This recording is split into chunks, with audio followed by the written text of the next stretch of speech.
The Android interface, or is the Google Pixel interface different? No, just like... I hate this phone. That's just all there is. All right, fair enough. It's not...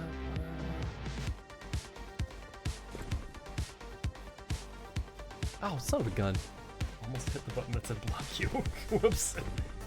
Block me. Almost. You know, they didn't design this game expecting you to use save states. I care. Right, so it is a 3 cycle.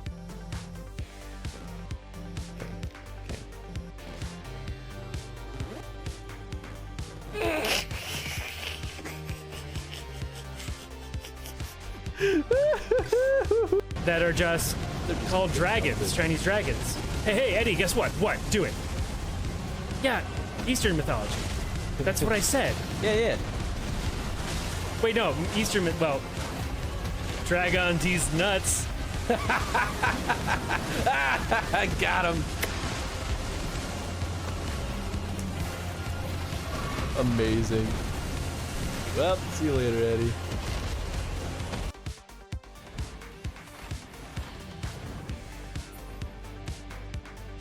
Uh-oh. Uh-oh. Uh-oh.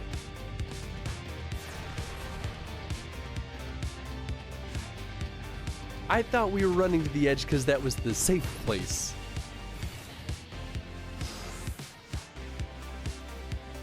Cool. I don't love this 2001: A Space Odyssey eerie sound. It's very upsetting. Then leave. All right. Noted 5,000. I think Tony's turning Japanese. I think he's turning Japanese. I really think so. You know what's so funny, Tom? As I started reading it, I started getting into the groove of the song. Damn it! I completely failed at like doing that correctly. No, it's 100% a door. I don't know what you're talking about. Absolutely amazing. Maybe I should do 2 magic. I think 10 and 2 is the way to be. Yeah. Yeah. Because I truly start dying a lot faster as soon as I stop having magic. Right? Okay, now let's make some progress. Did I do this yet? Please. Oh, wait, that was the... We needed that thing before. I forgot. Okay, you know, butterflies. This made me realize there's no time like the present. What are you doing? Have you lost your mind? Hey! Don't you just hate it when your cat wakes you up like this? Meow, meow, meow, meow, meow, meow, meow, meow, meow, meow, meow, meow, meow, meow, meow, meow, meow. Meow.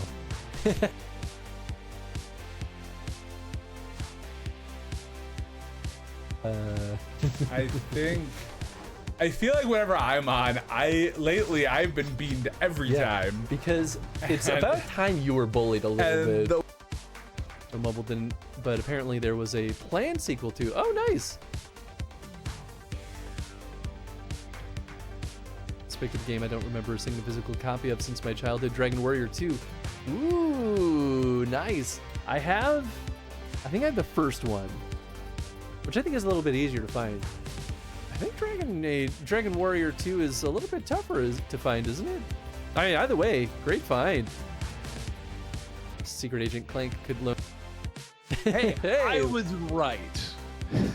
You know, I guess. They call me Nostra dumbass.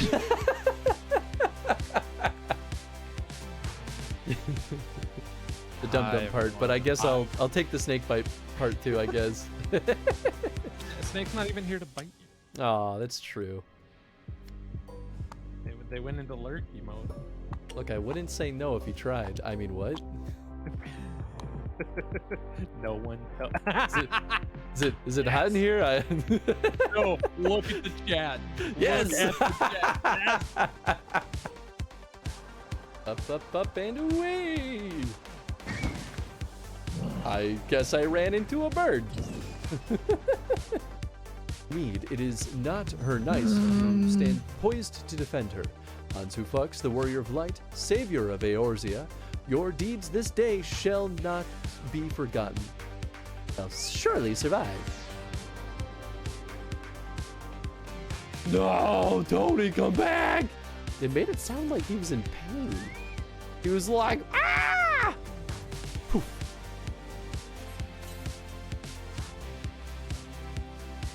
All right. I know we at least need to go this way. Ah, good. We gotta go this way for both. Ah, but one's south and one's north. So we'll knock out the bard stuffs.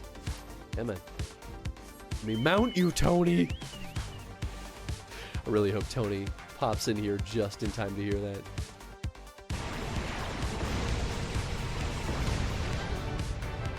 Considered a bonus target? Interesting. Skill point, Minesweeper.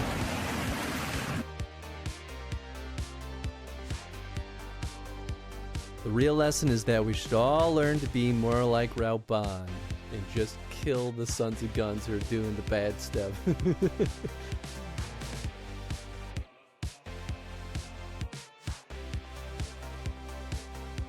Oh shit, that's it!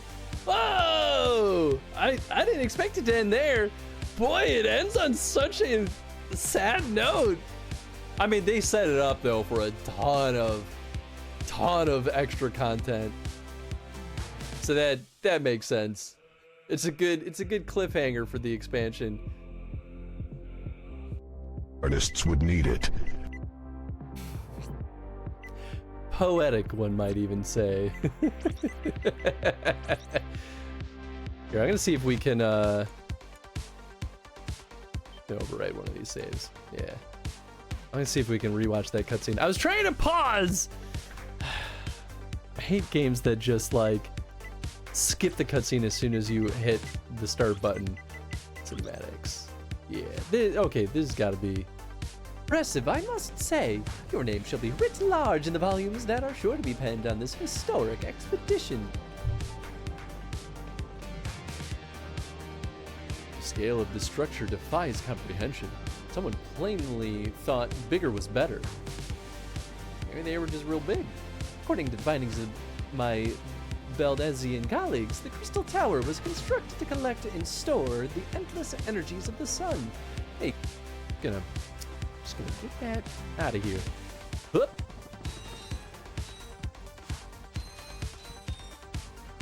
Hup. Beautiful.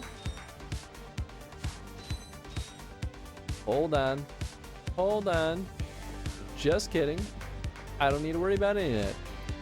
That's a future Chris problem. Oh my god.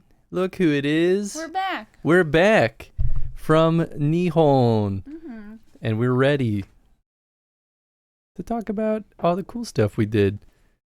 Oops. Tenzin's ready to steal treats off of my lap. Yeah, we have some mochi sitting over here. And he's Kit Kats. like, ooh, shoot. A mochi and Kit Kats.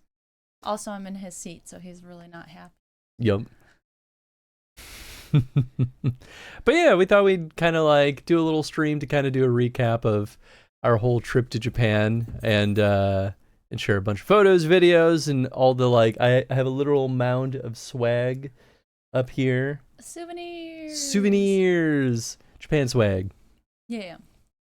But yeah, I guess we could kind of just jump right into it. I guess I didn't really check your audio levels, but I think you're... Yeah. Probably. I mean, I'm like right up on it the way I'm sitting right now. Although, the longer we go on, the more I might slouch. So we'll see. You're just quiet. You don't project very much. It's the mic. I might turn up your mic just because Yeah, whatever you want. I don't care. Tony's loud. That's true. He's a loud boy. Eddie's slightly loud. You're normal. I'm normal. Well, also, I feel like when you and Tony or Eddie or somebody are talking, you guys like increase each other's volumes. I can see that. Like when y'all hang out, you get louder and louder and louder. I try not to feed into it. I think Nathan and Tony are the worst. Yes. They feed each other a lot. In more ways than one. How do I was like, these are so big still. Oh, it's because it slides back open. Oh, yeah. Tony is the worst. What's up, Kodab? How you doing, bud? But yeah, we're going to just go through Memory lane. Yay. It already feels so long ago. Not, well, I don't think it feels so long ago, but it feels too long ago.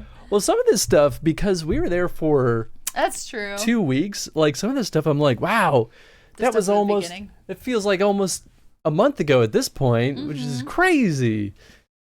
But we've got, I'm screen sharing off of my phone so you can see, like, we've got so many. Yeah, this is our So shared many. album that we did with our friends who we went with. Yeah, important qualifier. I didn't take all these photos, and there's actually going to be some photos in this mix that out don't of even order. include Jen and myself. Yeah. It'll just be our dear sweet friends. Or stuff. Yeah. I guess, I don't know if I should refer to them by their Twitch names. Sure. Yeah. Maybe do I that. should just Yeah, be on the just do safe that. side. So, all right, you guys can't see my cursor. But this lovely gentleman is String, and this is Foxen. And these were our 2 traveling companions. New people scare me, but I'll try my best. We're proud of you. But yeah, so this was us. It's in Toronto. Yeah, this is in Toronto where we met up with our friends. These 2 live in Indiana, so we flew Air Canada, and they picked us up, brought us to Toronto, and then we went from Toronto to Tokyo. to Haneda. So we had our layover We was met like during our layover. yeah, we met during our layover, and it was like what, a couple of hours, something Like that? from Chicago to Toronto? Yeah. Oh, it's only like an hour and a half. Well, the flight was, and then while we were Oh, in our layover? Toronto- That was 4 hours. Yeah. I mean, I guess it was kind of nice to chill out. Japan. What's Hey, up, Eddie? Yeah, Eddie- Eddie, you saw some of these already. Yeah, Eddie, you've seen this whole. No spoilers. But yeah, so this was the flight. I have a knack for catching Jen at The worst moments. the worst facial expressions, which I think is a skill.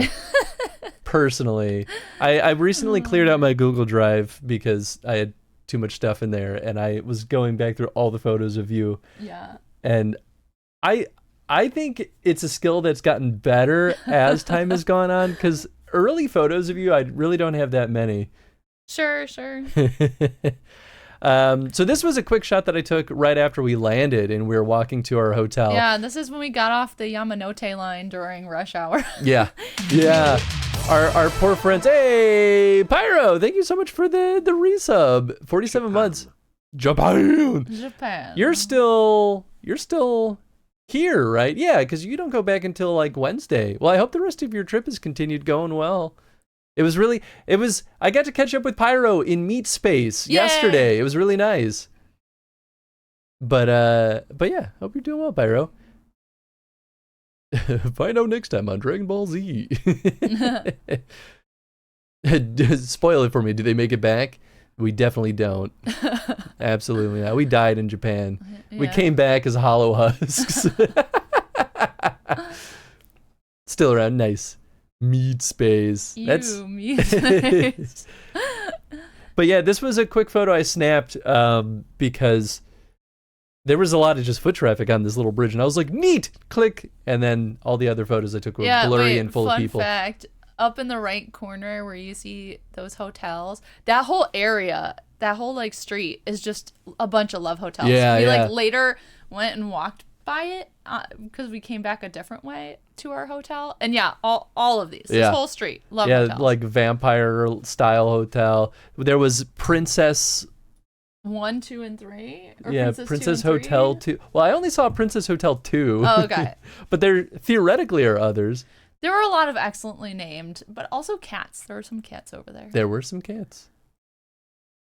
Yeah, sure. Eddie. Where people fall in love. This was, I think, the room. This is Kristen or Oh yeah, String in Foxen's yeah. room. String and Foxen's room, because they had the tatami room. This is the Yeah. best photo of String It's ever. a great photo of String. But yeah, they had the tatami, the Japanese style room, while Jen and I had Western style rooms. And I don't actually know if we took a photo of our room, but we did. I think we did at one point. I think I took a little video of you. Oh, sure, that makes sense. This must be the view from their room. Yeah, I think it is. Which, is nice. Japan. That's Tokyo. That's Tokyo for you. Yep, bunch of cuties. I'll go through some of these photos kind of quick because we have literally 1,500 many. photos in here, so it'll take a while if we sit on every single one. But yeah, we stayed at a place called the Edo Sakura, and that's in Tokyo in this nice, quiet little residential neighborhood. I actually really loved that area. But Ryokan, they have a private bath, not a public bath, that you can like rent for an hour, like 40 minutes. Which is super nice because it means that you and I get to hang out. Yeah, I am tattooed, so I am very limited by bathing options that aren't just a shower. Some onsens and baths will let you like put a patch over it to cover it, but I have too many. I have sleeves, so I can't do the patch. But this is their lobby, and everybody there, this is like a smaller boutique ryokan, so everybody there was like recognized you. They were super friendly. They had breakfast for additional money, which was worth it because we did that every day. Oh yeah, it was so good. You'll see some photos at some point. You'll see. But yeah, it was cute. Oxen being a cutie. So day one, we went to Azabudai Hills. Azabudai Hills, yeah. And this, is this a video? Some of these are videos and I don't realize it. Hey, there's me. This must be String who, oh no, this is you who took the video. Yeah. So we went to a place called Team Labs, and you'll see that in a little bit. But we had some time to kill before we were allowed in, so we just kind of like we're poking around this mall, basically. It's a really cool new mall, and it's designed to look like Rolling Hills, so you can kind of see that in the architecture. And we didn't get to explore all of it, but there are areas that are like more, like have more outdoor public space. So it's supposed to feel more like you're in nature, but that the architecture supports that feeling of nature. Yeah. What we did see was really pretty. It is like a swank mall. Yeah. Yeah. Super swank. But Team Labs Borderless is inside. Yes. Yeah. We don't speak much Japanese. Jen definitely speaks more Japanese than I do. I was more of a bumbling idiot, whereas you were like, you were conversational. I could do like not mild conversational, basic ass conversation. Yeah. Like I can order stuff. They can give me the Nihongo Jozu, and I can be like Zen. Jen was basically my mentor. Anytime I was like, wait, how do I say this correctly? And Jen would be like, this. The word. Or yeah, like we were practicing Gochiso Sama deshita. So I would be like break it down into syllables. Gochiso Sama deshita. Yep. And then I would repeat it to myself for like half an hour, and then you got it by the. I did. But I would say traveling at least to Japan, you're pretty safe as an English speaker. In big cities. Yeah, in big cities. Like we went to Tokyo, Kyoto, and Osaka, and we did definitely encounter people who didn't really know any English, but we were still able to make do. But generally, everyone has some level. And even if they didn't, like, we were shopping a lot. There were a lot of times where they ask, like, hey, do you want a bag with that? Yeah. Even if they didn't understand English, they had, like, a sign in English that they could just point to. Yeah, that was pretty common, actually, them having signs. So whenever we hit language barriers, they'd, like, pull out their little sign. Yep. Yeah, even the, like, the places that were, like, they refund you the tax that you paid. Yeah. Like they would just hand us like a brochure and be like, here are the rules. Read this. I don't know how to explain this to you. Yeah. Oh, this is a video. This is going down into Borderless. Yeah. You can hear some of the ambiance. Yeah, it's pretty cool. It's, what would you call it? Like a multimedia museum? Yeah, or multimedia like art exhibit. Yeah. Art experience. Yeah. It definitely is more like, it's very artsy and it's meant to kind of be this like all-encompassing thing. Yeah, so there's projections on all the walls and it's kind of like a maze. In each room and the hallways, the projections change throughout the day, so they kind of encourage you to check it out a lot throughout the day and come back to places you've already been because it changes. Yeah. And the other cool thing is, so you have the visual and the music. So you have the sight and the sound, and then they also pipe scents in, so you have the scents. So this room like smelled like flowers. They mostly stuck with flowers. I feel the like one that I thought was the most fun was there's a room that was like an ocean, and you can like draw a fish and then scan them in, and then you find them floating around the room, and that room smelled like ocean water, so they had like a briny smell. Yeah. But the floral scents were the nicest. And a lot of this was interactive too. Yeah. Most of it was. Yeah. Which we'll get to at some point. But yeah, very cool. And I mean, we obviously took our sweet time in this first stretch with all the flowers because we were. I think we were in this place like 3 hours. Yeah, we were in this for a while, and we took an unreasonable amount of video and photo. There's just a lot. Yeah. Well, and it kind of like evolves as you go too. Like 1 hour might have totally different types of art experiences, and the next hour like everything's different. Yep. And this was me realizing that the floors and the ceilings were mirrored. I like looked up and pointed it up at Jen. Teacup? Yeah. We're drinking some of the tea we bought on our trip. Yeah. Out of the teacups that we bought on our trip. Yeah. /sake cups. They had this little like animal parade thing going, which was cute. The bunnies were unfortunately not interactable. They're too busy to be bothered.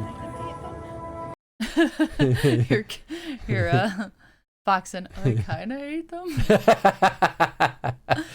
Okay, here's a good example of like this being interactive. You like put your hand on the wall, and then it's like, whoa, it you're repels pushing the all flowers. and you leave this like dark, dead space behind it. I'm being surrounded by them. No, you push them away. Yeah.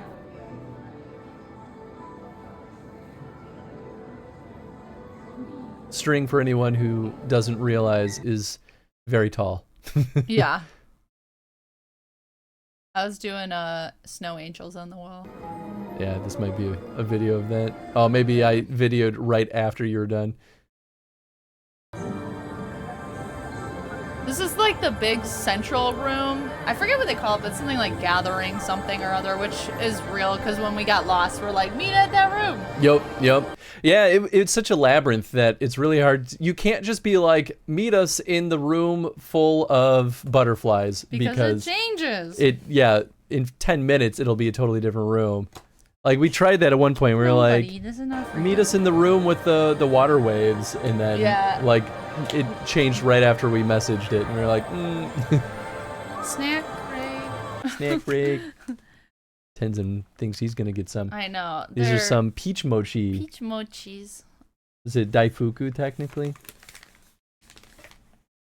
Because daifuku is... This is mochi.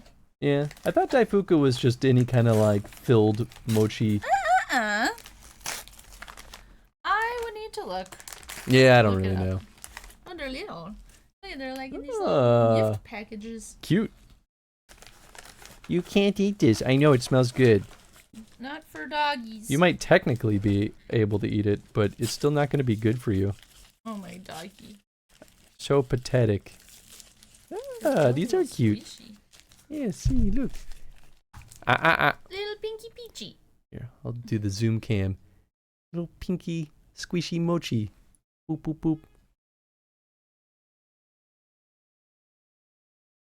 Mm-hmm. Mm-hmm.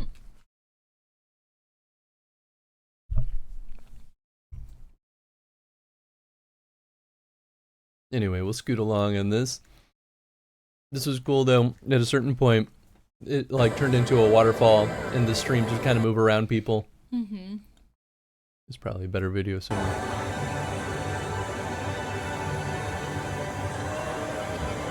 And you know, when in these types of environments, you just kind of record anyone that's around. Reminiscing time? Did I miss much? Nah. No, we're still on the first day. Yeah, this isn't even the full extent of the first day. But yeah, you can kind of see how the water streams like dynamically move around people, which is kind of neat. And then Jen got yelled at for laying down. Oh, I didn't. Somebody else did. Oh. Yeah, in this room, the walls have like a sparkly material, so it has the projections, but it's also metallic-y. Yeah, it's pretty cool. It's Also, hard to what's up? tell in here. What's up, Ribs? And Spork. Hope you're both doing well. Been to something similar in DC? Ah, nice. Yeah, we kind of went to something sort of similar. We did the like Van Gogh one. Van Gogh thing, yeah. This was cooler. Yeah, this was way cooler. I liked the Van Gogh thing, but yeah, I totally agree that this was way more neat. Also, thank you for the contribution. Like the kaleidoscope effect. Yeah, that was a cool room. Yeah, they have a lot of rooms like that where those don't change. They're more like some kind of installation. Yeah. This is hard to kind of pick up on the camera, but they're animals made of flowers. Yeah, that was the one thing that was a little weird in this space is you're kind of so close to things sometimes that it's kind of hard to see, but they had mirrors along like one wall, which kind of made it easier to see. This was the first like real installation that we discovered. We didn't know these were a thing until we found them. We found them, yeah, and then we were like, oh, it gets cooler. Yeah, this is like a bunch of hanging LED strips, and then they have programmed stuff in it. Like one of the programs was fire, and then there's a water. Yeah. I think we'll have more in that room, but this was cool too. This was like you stand on top of the projection, and it feels like you're just like whoa. It's a little bit dark, but Do they call it like the void room or something? Like the void? I don't remember, but it was cool. yeah, something like that. But yeah, that's back to the crystal room with the LEDs. I liked this room. I could have just chilled here for a while. Just watch the waves go. Yeah.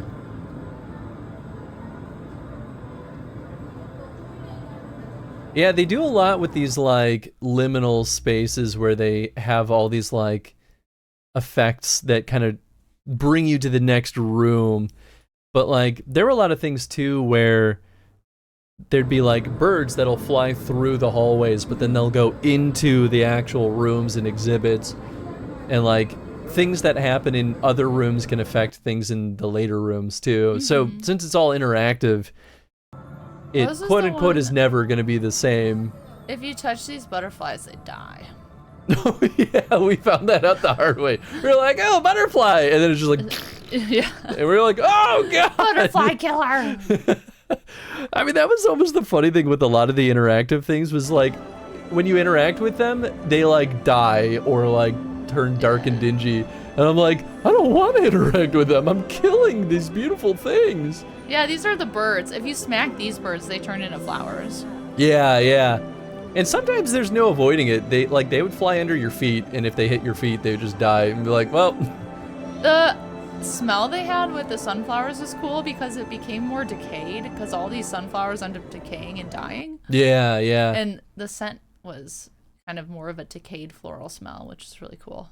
Which I thought was neat because it felt like the beginning of a Bloodborne boss. I was like, uh-oh.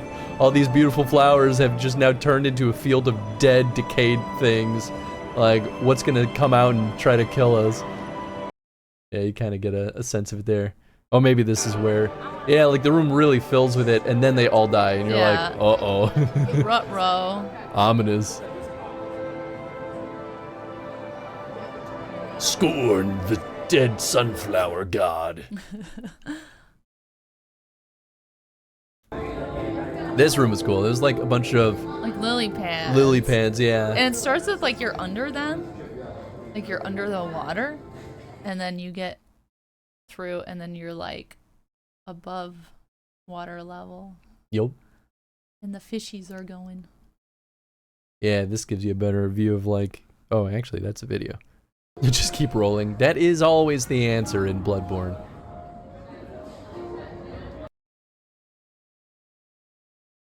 Yeah, and when you get to this part, the lily pads are like on a wobbly base, so you can kind of shove them out of your way as you're walking. Yeah, and you can kind of see like the floor lily pads kind of designate a little path you can kind of walk through them. Yeah, they don't want you totally Yeah, shoving yeah. them out of the way, but you can boop them. Yeah, I wonder how much stuff in here actually ends up breaking. I mean, they have someone posted in each room to like yell at people for doing dumb shit. That's true. That's true. They did tell me to keep moving at one point in one of these rooms. Yeah, same. This is back in that LED room. They did a lot of cool stuff like this though, where it like feels like you're going warp speed. This was probably one of my favorite rooms. Yeah. You could just like stand here and vibe for a while. Yeah, and in this room too, it was the floor and ceiling mirrors, so I kept feeling like we're in some sci-fi city where there's like all these levels of people. Yeah. Crystal Room's really famous. Yeah, it's really cool. It's funny to me because if you look closely at a lot of these LEDs, like, I guess you can't really see. They're really not complicated things. Like, they look kind of ugly on their own. I mean, they're but just when, like a LED strip. yeah, exactly. It's just like a clear LED strip. You see the electrical cables and all that jazz. But when you're in a room so filled with it, like, it forces your vision to like almost zoom out. I feel like I always see it on Instagram. Yeah, we saw it from one of the YouTubers that we watch, right? Yeah, Paolo went with his son. Yeah.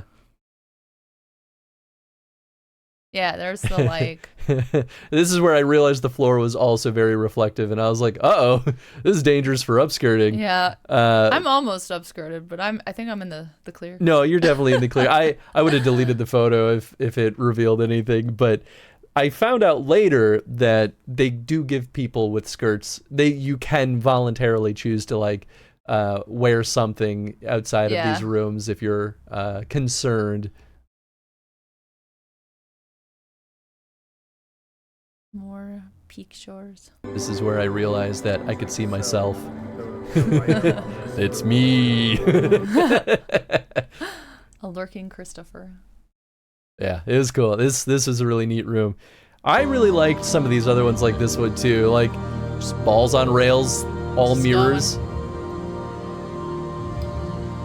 Yeah, the mirrors are smart because they do just make everything feel endless. Yeah. Which again goes with the name. Yup. You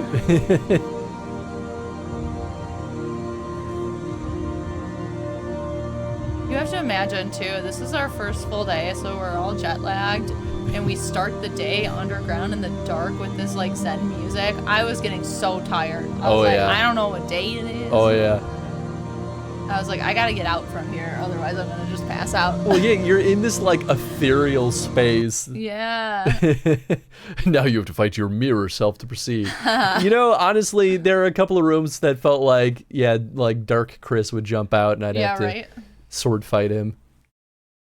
Balls are moving so slowly, really freaky. Yeah, right. It was cool though. I wonder if this is the video that I took, where I like choose one ball and kind of follow it. But yeah, you could totally just like, oh, this is not me. These do not want to stay tighter. They're just so big. Got a little head. Yeah. Eddie's head is huge. I think it's just these headphones don't want to stay. I don't know if like you gotta like tighten something. But look, it just like slips back. Oh, I see what you're saying. Yeah. It's fine. There's like another thing that maybe if you raise it, it'll, I don't know, like this. I don't know what this does. That's loosens them. Maybe. And then it just. Oh well. Should be able to adjust the nubs above each headphone. Says Eddie in all caps. He's yelling at you. Eddie. What a place to start. I know, right? We did this for Foxen's birthday, actually. Yeah. This was her choice of activities. Birthday activity. It's this one. Oh, That was this is also the the void, but it's with the less movie one. It's a little more tranquil. Yeah, this was I think they cycled between like 3 or 4 different sequences in this room. And then we got T. Yeah, which is also, of course, projections and interactions. Did we get T and then go back in? Yeah, because the T is at one end of it, and we went in and we finished some stuff, and then we left. And of course, the T is extra interactive. as your teacup sits there, little flowers bloom in your teacup. And it's only when there's tea, like Oh, actual that's liquid in there, because yeah. they do like glass bowls, so when it's just the glass, nothing happens. But as soon as there's liquid in there, the projection starts working, and so a flower starts growing. And then when you take it away, it dies. Yeah, it's pretty wild. And it probably has something to do with why the teacups are glass. Yeah. Like whatever they did, like detects like a color or texture or something. And the ice cream ones are different. So we got Oh, just yeah. tea, and String and Foxton got tea and ice cream, and the ice cream ones had like vines grow out of it.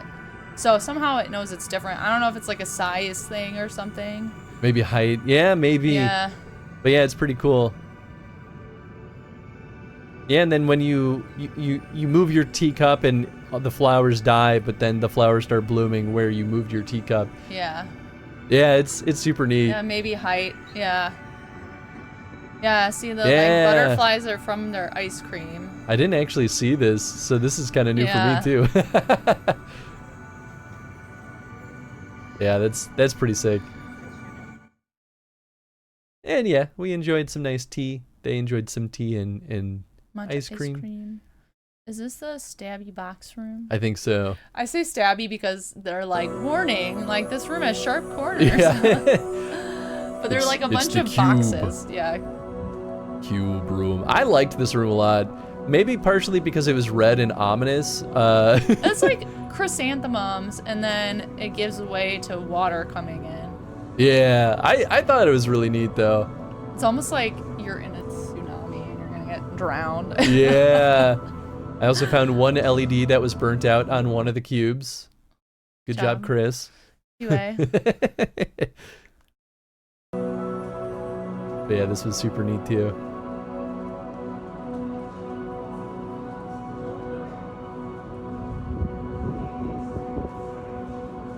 I think I just like how they continue to like play with shape and yeah. reflection. Like they're all similar in theme, but they're all like taking the same idea roughly and doing something different with it. Right. So it like never really gets old.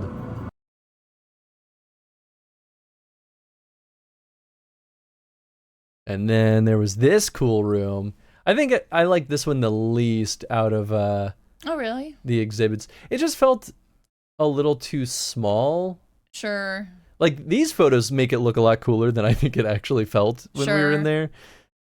But it's very similar to the other room where there's the balls with the lights in them. Just these ones are hanging instead of moving. Yeah. I hope you wrote a proper bug report. Of course. Absolutely. I would never not.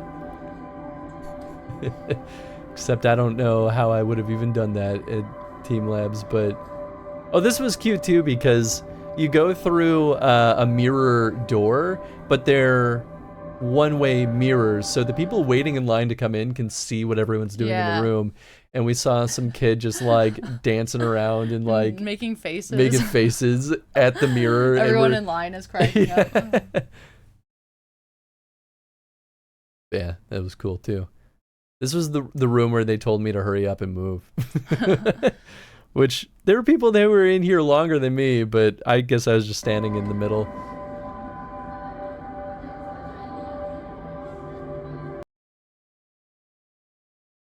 Yeah, I feel like these photos look extra cool because it really Mm-hmm. captures all the like crispness of all the lights. Mm-hmm.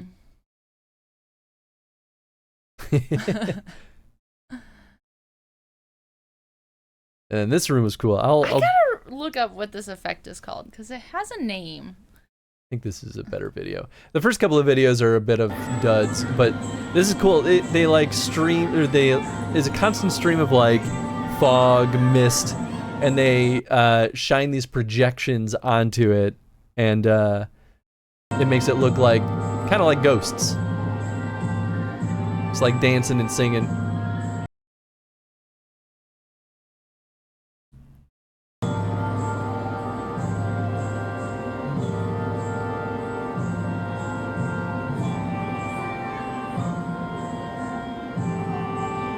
Yeah, it was pretty neat.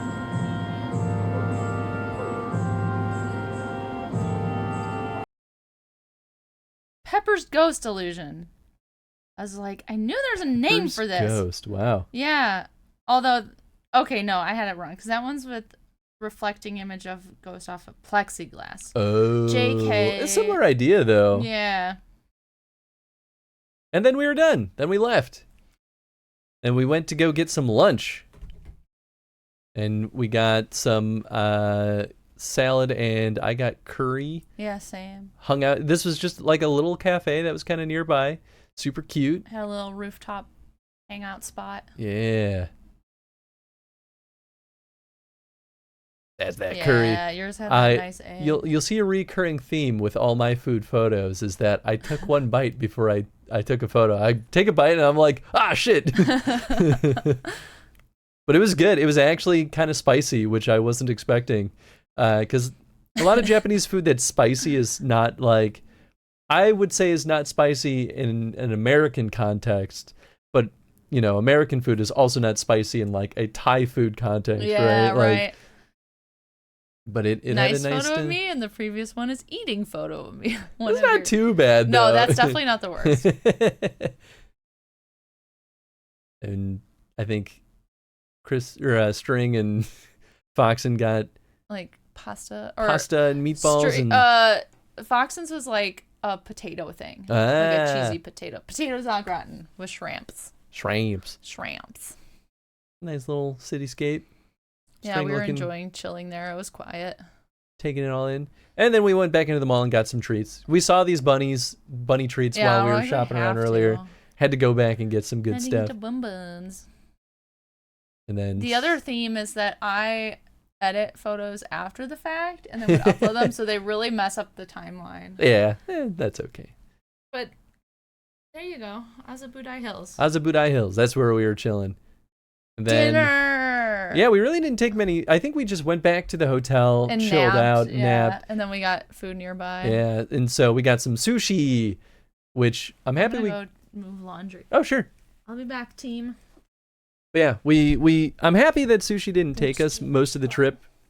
Oh, he won't go on there if the butt cushion's on there. He doesn't understand it. Fair. So that's the key.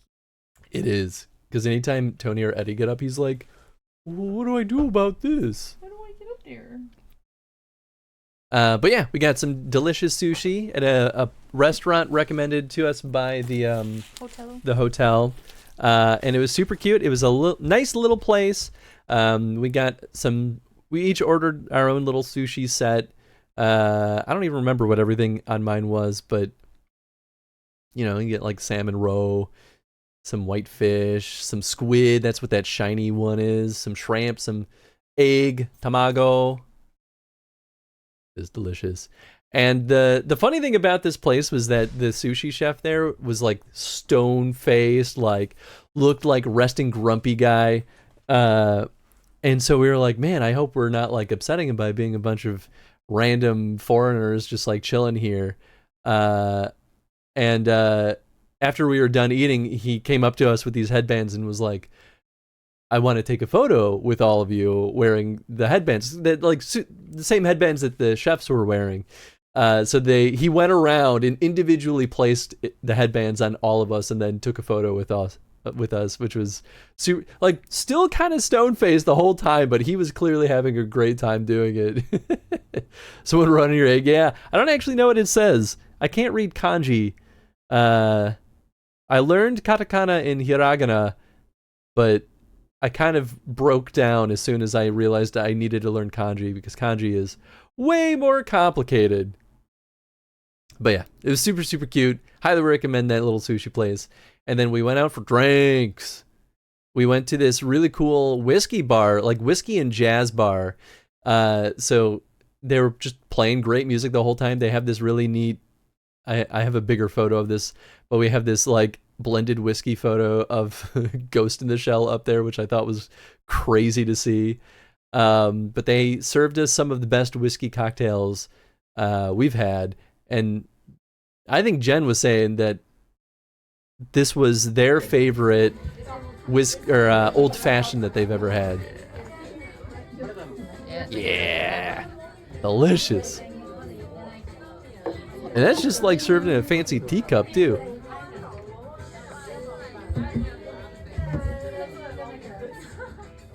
Good. Yes. Yeah, delicious. I think this is a video too, but you pretty much get the idea. One of them looked like Beauty, couldn't tell the other one. Ah, nice. I mean, I feel like that makes sense. I don't even remember what some of the other drinks were. They're all delicious though. And you know, as is tradition, document your vacation by taking photos of every food and drink that you get. Oh yeah, that's right. Cocktails inspired by songs. So when you would order one of these, they would play the song that your drink corresponded with. So of course they played the iconic Stay With Me. As soon as I heard it, I was like, ah, that's the meme song.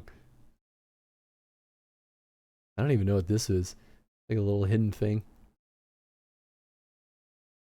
But yeah, this place was great. We actually tried to go back there on our return to Tokyo at the end of our trip, but it was just too far away and we were too tired.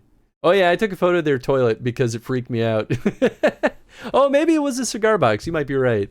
But I was like, this bathroom feels like one of my like pseudo nightmares where, you know, like when you have to pee but you're like sleeping, how you'll just start dream of like toilets in weird places, or like toilets that are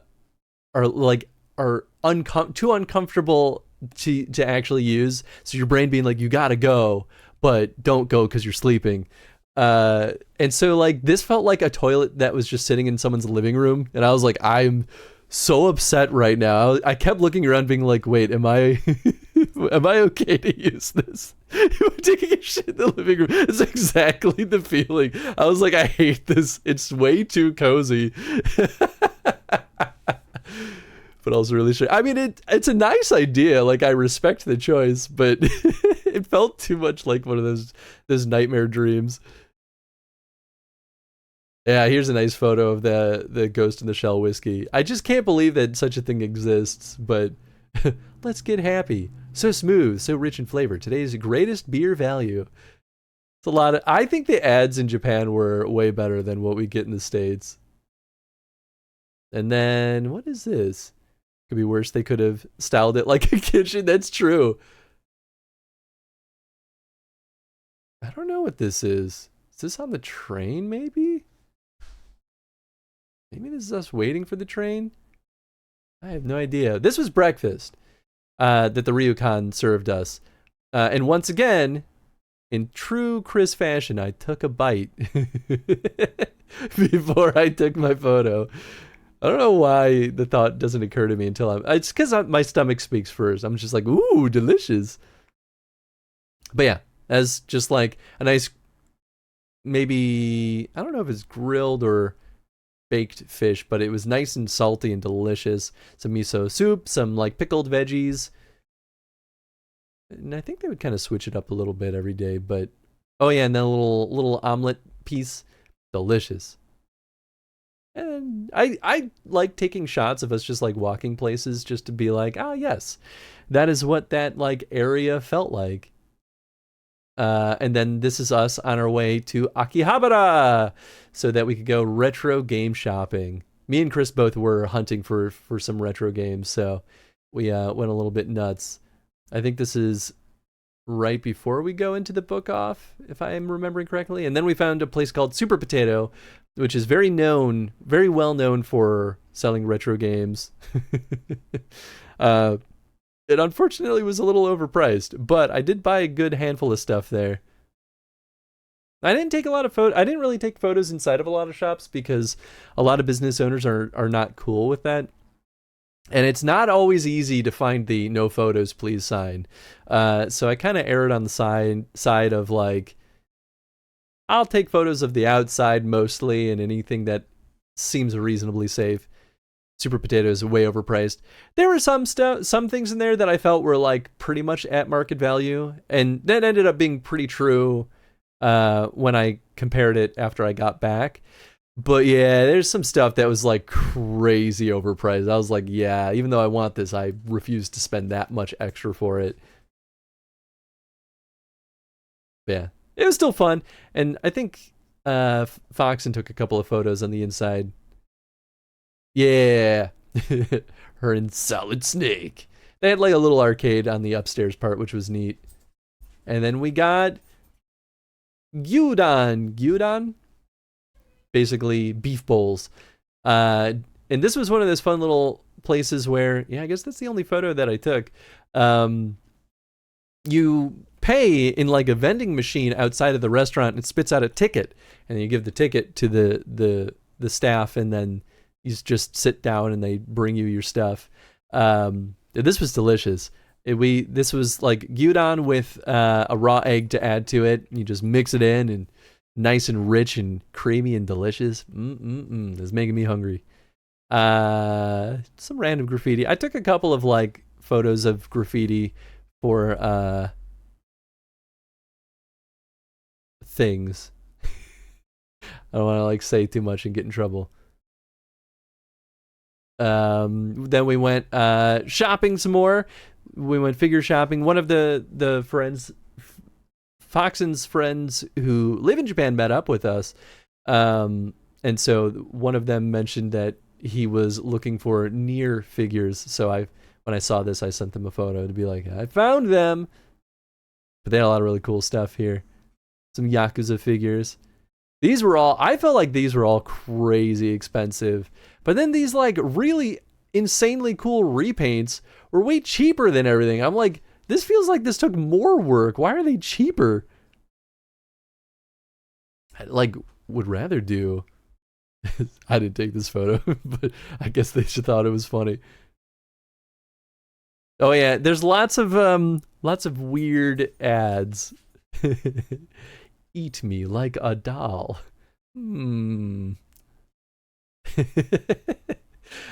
I got an endless kick out of some of the like branding and advertising choices that we saw.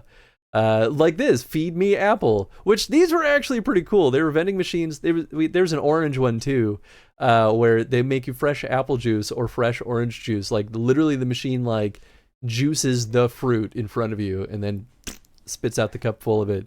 I'm like, that's pretty cool, but feed me orange and feed me apple just feels like such a weird way of doing it. We didn't end up getting to go to the Taito game station, but I kind of wanted to. Eat me like one of your French girls. Yeah, some more random shots. This is like, I think this is us just leaving Akihabara, maybe like nearby-ish. And this is going back to the Ryukan. So this was the entrance to it, which was nice and pretty. And then I think this is where Jen and I split off from String and Fox. And so the second half of day 2, yeah, I think this is day 2. And then day 3, and almost entirely, we kind of just did our own things. So Jen and I decided, because we didn't really want to go back and linger around the hotel for too long, decided to go to... Is this Shibuya? I know we go past Shibuya, like the big crossing at one point. But yeah, we wanted to do a bunch of stuff. It freaked me out that the train station was so empty, so I was just like, I need to remember this for posterity. Probably how we use foreign words, totally silly to the native speaker, but fancy for us, 100%, absolutely. But yeah, this was like huge big city vibes. So I was like, even though I live in Chicago, sometimes when you're in a new big city, you're like, wow, skyscrapers, all these lights. Oh yeah, and then Jen was quick enough to catch the go-kart drivers, which apparently, I think I remember hearing that they got in trouble for letting people dress up as Mario characters, so they choose different characters now. Yeah, I think this is Shibuya Crossing.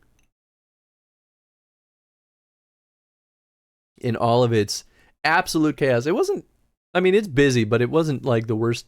I think it was worse last time we went to Japan, in that one random day that we went there. And then we went to Nintendo Tokyo.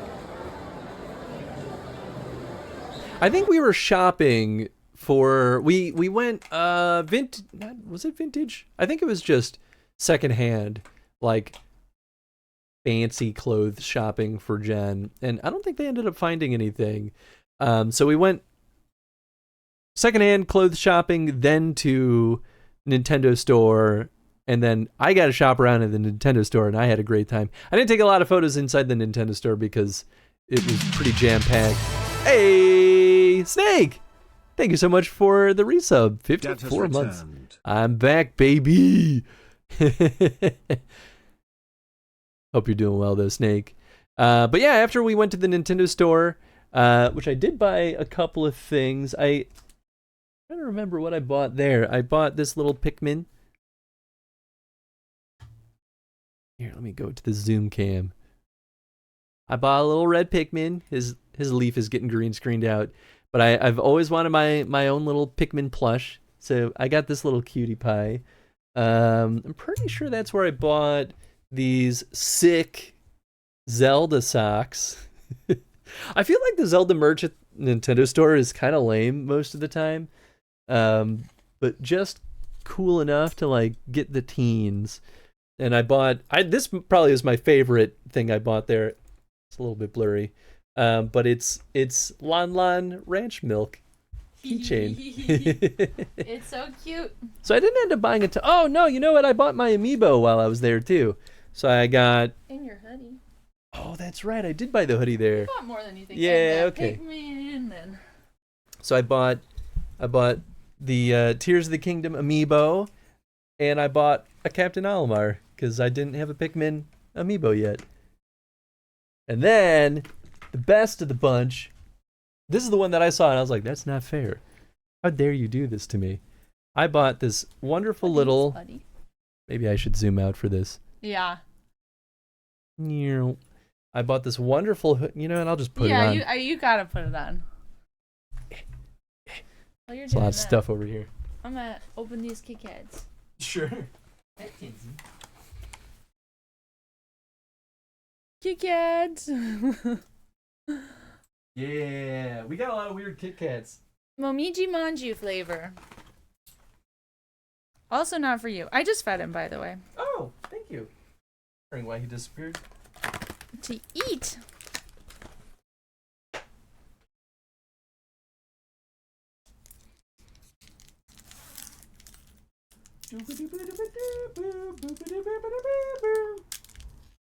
Can't really see it too well, but little Mario. And the flagpole. And you gotta show the little castle over Oh there. yeah. Little castle tag, and on the flip side, it's the completed castle. Mmm. This one's really tasty. Hard to show that one off in such little space, but I was like, it was an expensive hoodie too, but I was like, you can't just put a little Mario like dangly boy on a hoodie No. and not expect me to lose my marbles.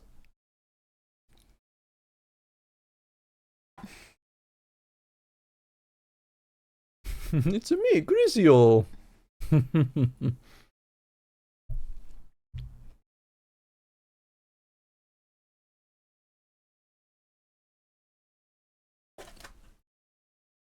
Very nice. Thank you. You may have answered this already, maybe saving it for later. But what was the yummiest thing you guys ate? That's impossible. It's an impossible choice.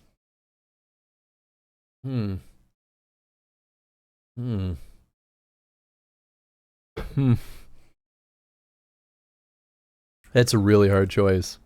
I'm not gonna even answer. There's no way to pick. Maybe the sushi for me. But like, I don't think we had a single bad meal while we were there.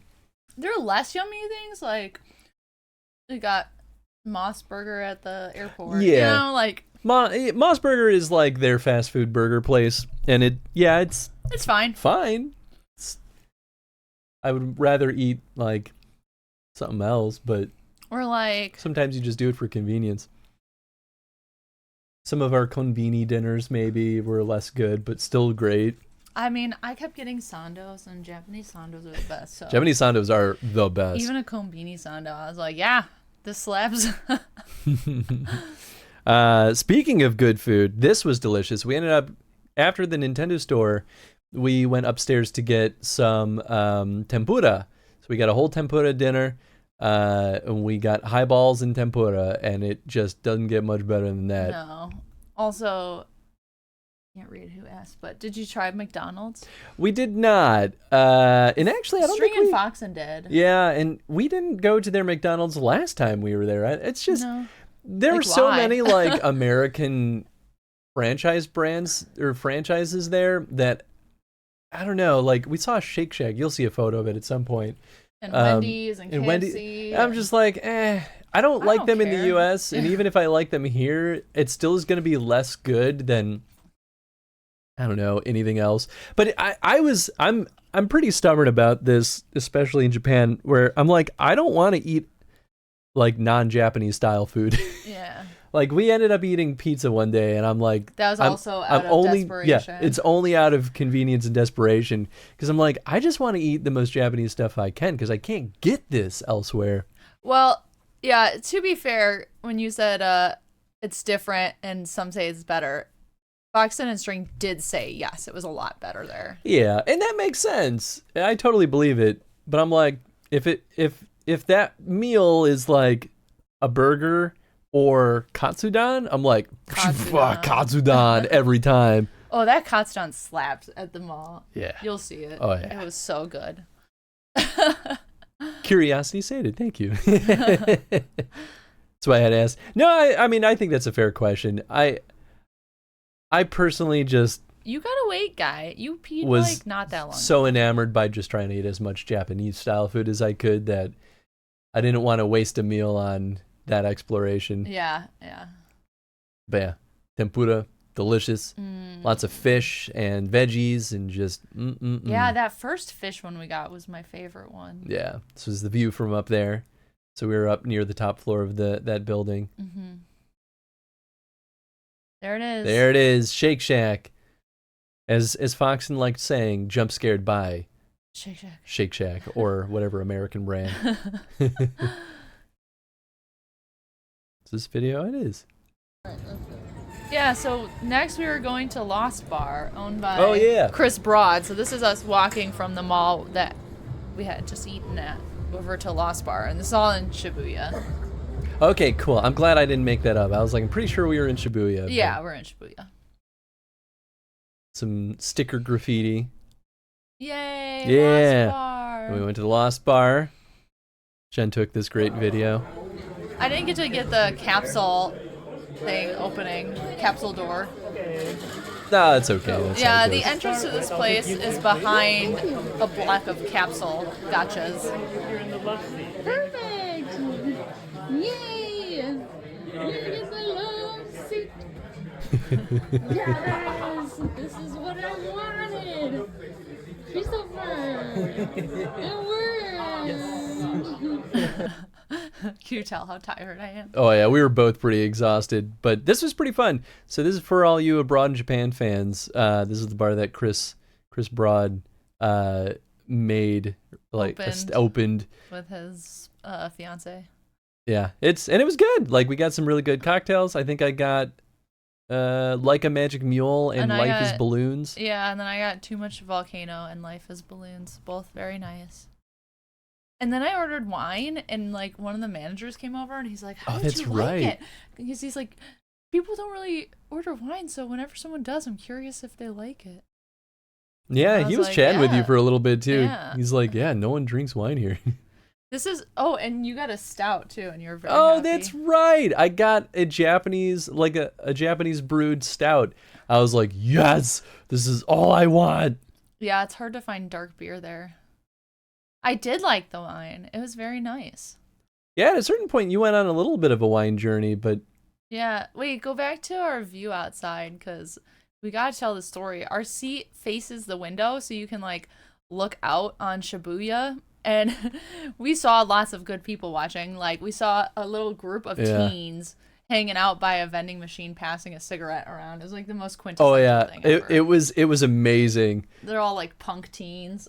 And then we saw a guy Down in this parking lot that you kind of see in the background. Yeah, just go and not so discreetly pee. Yeah. And the guys who are at the table next to us, one of them also saw, and him and I made eye contact, and we're both like, ah.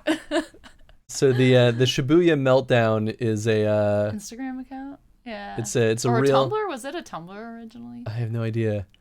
That's where the teens were hanging. Yeah, I think this is where the teens were like kind of down over there, which was great. But yeah, the Shibuya Meltdown's real.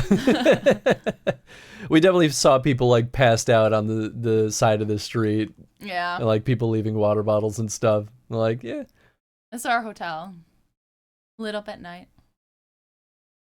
Video's taking a little bit. There we go. Yeah, it was really nice. Yeah. I have no idea what I'm doing. Being a goof. Oh, except we couldn't go in the front door at this time because we got back late, so we had to go in the back door. Yeah. So this is Foxen with her Nighttime escapades. Yeah, with her insomnia, went out and got some ice cream and found an elementary school playground that was right next to our hotel. So she was just chilling here, enjoying a nice little ice cream, and apparently right after she took this photo, some older guy on a bicycle rode right up to her and sat down next to her and was chatting her up and was like asking her questions like, do you have a husband? Do you like alcohol? Do you want to come drink? Yeah, and like, I think she got an alarm or something. She FaceTimed String Oh, because yeah. she knew it would ring. Yeah, and it's just like, oh, And I she gotta was take like, this. yeah, she's like, oh, I gotta go, and got back safely. Yes. Very thankfully. I'm like, oh boy. Out of all of our experiences, we've really never felt in danger. But like almost immediately day 2 for Foxen, she encountered something Don't be, less good. A foreign female in the middle of the night alone. Yeah, that's really the takeaway. And that's just kind of like anywhere in the world. Don't be a female alone, apparently. And the golden rule with traveling is like always have your travel buddy. Like even for men, like it's Have a good to travel just buddy. have someone else with you. Yeah. Not always necessary, but like it's a safe choice. More views from our hotel. Yep. Nice, pretty. Then we went shopping. Nakano. Nakano. Yeah. This is Nakano is a neighborhood that's a little more like. Yep, it's real close. I don't know. Yeah, this is Low-key. where Foxen's friend took us, right? Yeah, because he lives over in Nakano. This is like one of those covered malls, and then he took us down these cute little streets. They have all these cute little restaurants, and we had lunch over there. Yeah, this place was great.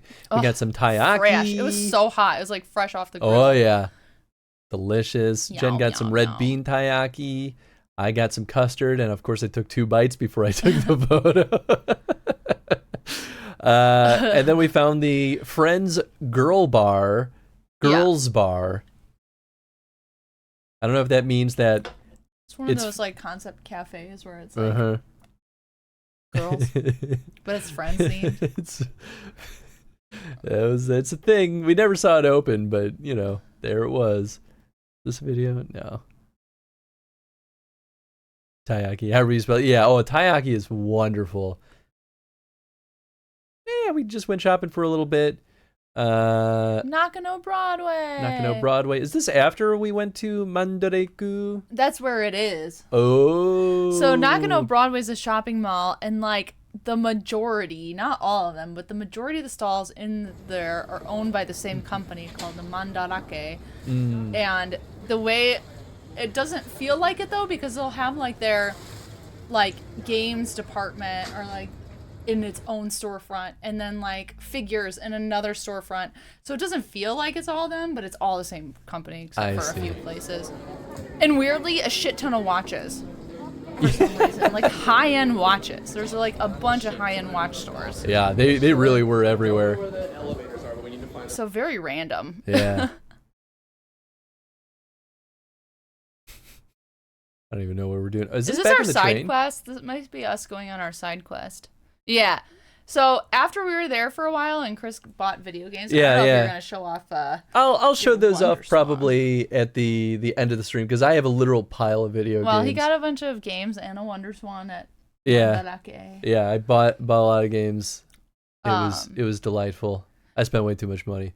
But yeah, I wanted to go see this neighborhood called Shimokitazawa, which is known for having vintage clothes stores and coffee shops, a little more hipstery and less touristy. So Mm-hmm. we went and did that for a little while the others went and did their own thing.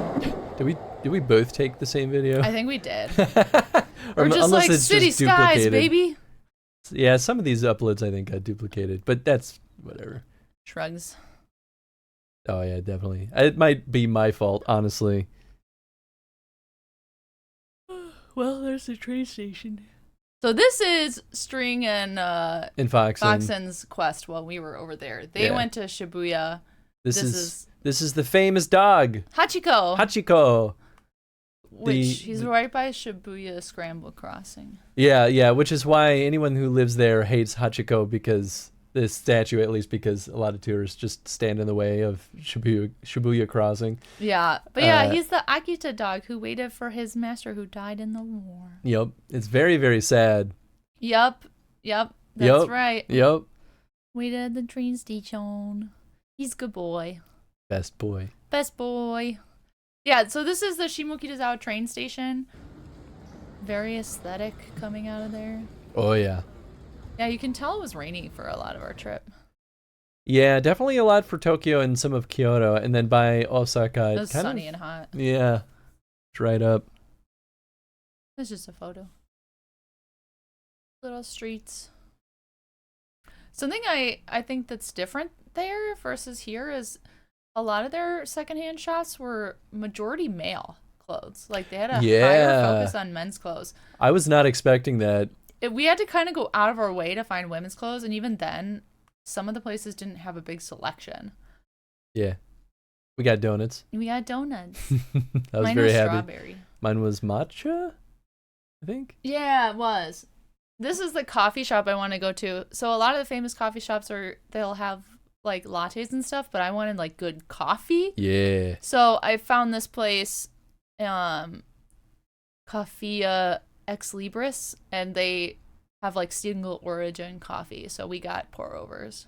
Yep. It was delicious. Yeah, we just sat in their cute little shop while it rained and drank hot coffee, and it was good. Yep.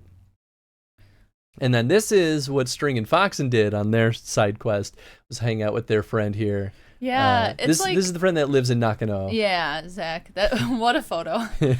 So serious. And that's JP, who lives JP. in rural Japan. Yeah. They were both a lot of fun. Yeah, they were great.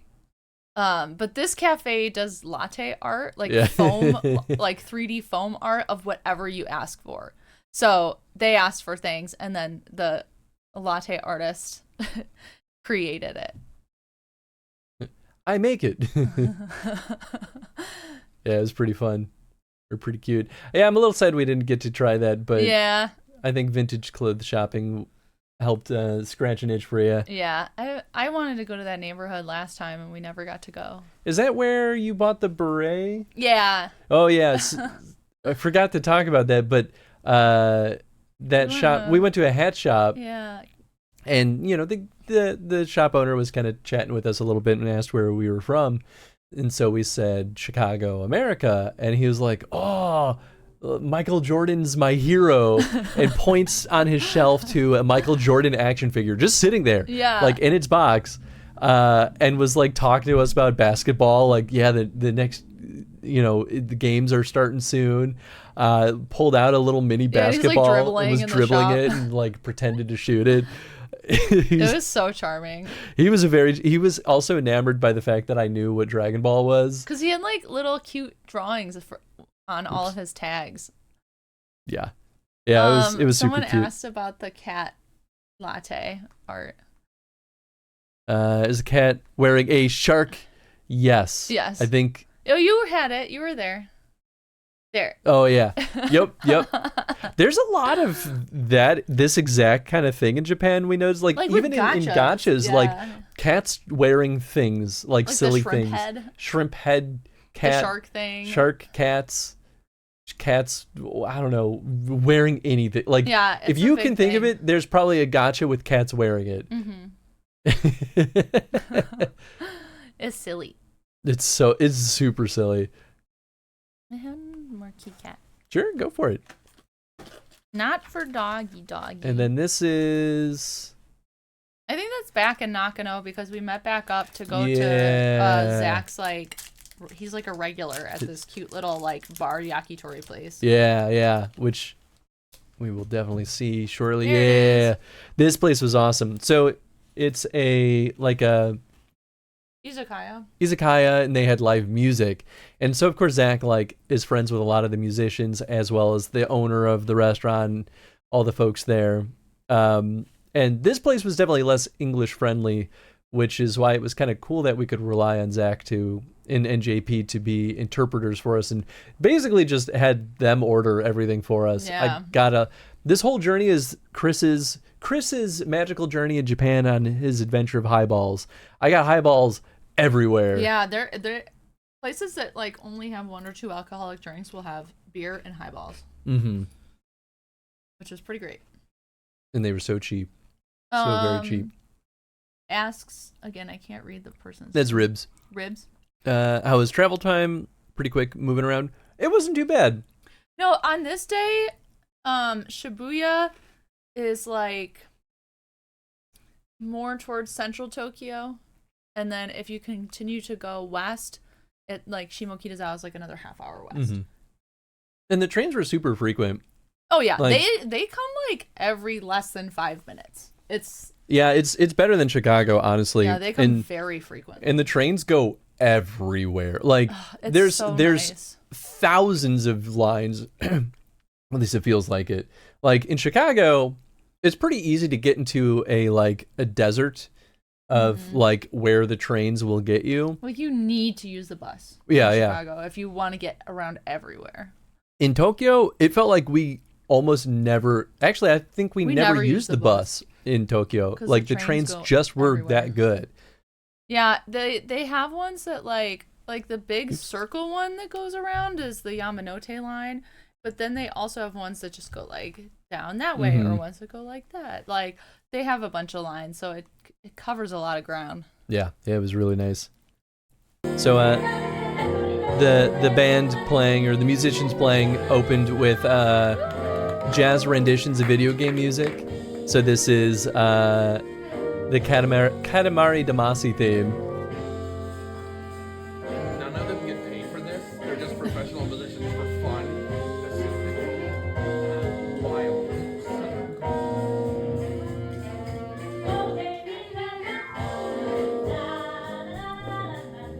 Yeah, this place is a lot of fun. It was a delight. It definitely has like neighborhood bar vibes. Yup.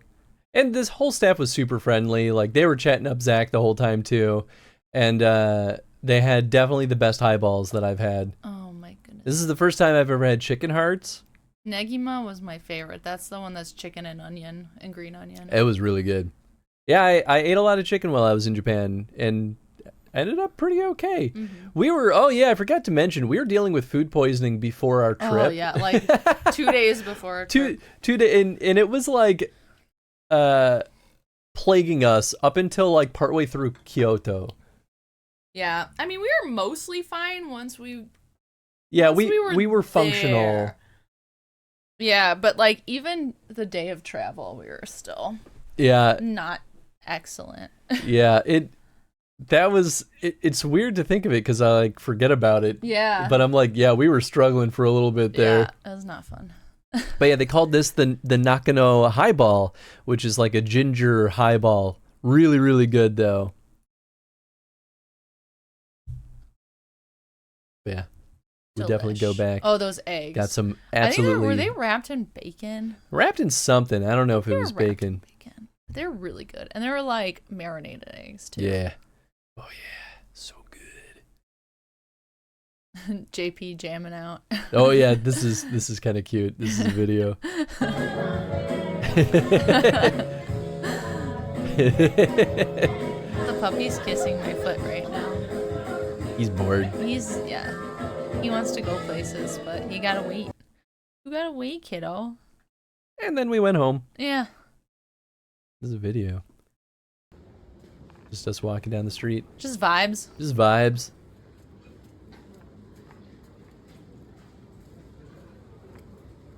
Yeah.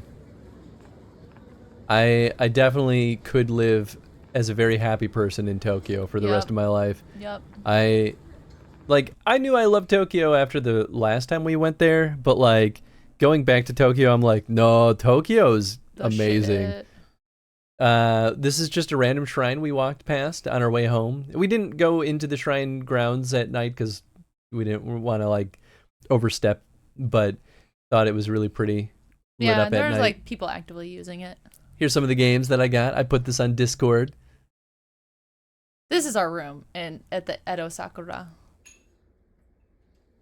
This is before I realized that I'm being recorded. Just drinking my tea. Yeah, so nothing too fancy, but it's still a nice little place. The eyebrows are how you know I realized. Oh. Like, ah! There's some photos in the hotel. Yep. Cool armor set. This is going to Sensoji Temple. Yeah. So this is a morning before we leave for Kyoto. So later in the day we went to Kyoto, but so we left our bags at the hotel, went to Sensoji, and then came back and then went to Kyoto. And where our hotel was like we came up upon Sensoji from behind, so we kind of double back at some point. Like you see us going in this way, and then we'll come right back up the main street. Yo, yeah, I was gonna joke about that. The groin. Where was it? Oh yeah, right there. The with the pigs. There, yeah. This one. Groin. I wonder if it's supposed to be like an onomatopoeia of like the pig like oink sound. Oink. Maybe. Groin. I don't know. I don't know either. But yeah, Sensoji is crazy. It's so packed. I wanted to punch everyone. Yeah, you get a lot of mix of people just trying to like keep the line moving, and then a lot of tourists who are just like, oh, I'm gonna take this photo and like stand really far away and get. I mean, no one really got annoyed if people walked in their shot, but like Oh my god. it's just a lot of. I mean, most everybody there are tourists. Yeah. It's still dope. It's like, pretty this temple dope, yeah. is cool, and it's massive, and it's hard to like Oh, understand the size. Yeah, some of these photos help, but like, yeah, it's you go underneath that giant like lantern, and it's Yeah, just, kimonos. There are a lot of people at mostly temple sites, and then in Kyoto doing rental kimono. Yeah, Kyoto was big on the rental kimonos. Oh yeah. We got some dango. Delicious dango. These were tasty. They're like the yellow one is mango, the next one's strawberry, the green one's matcha, and the dark one is azuki bean. Ah, yeah, the classic. Yeah. Oops, I keep doing that. Oops. Yeah, delicious. Always got to get some dango when in Nihon. That's the classic. Yup. But yeah, huge. You see those big, giant statues on the sides. Yeah, those are pretty cool. Was it the Thunder and Lightning Gates? I don't remember. Yeah, I don't remember. But yeah, these guys are cool. Yeah. This doesn't show their scale super well, but yeah, like when you're standing next to them, they kind of loom over you. Yeah. They're people size. And this was on the other side. Yeah.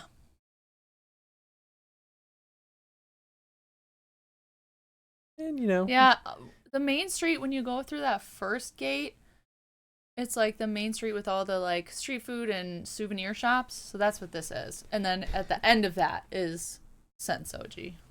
This is the beginning of some of String's shots where, because String's tall, He's so right? tall. But he also has long arms. So he just sticks his arms way up there and can take aerial shots. Yeah, it was great.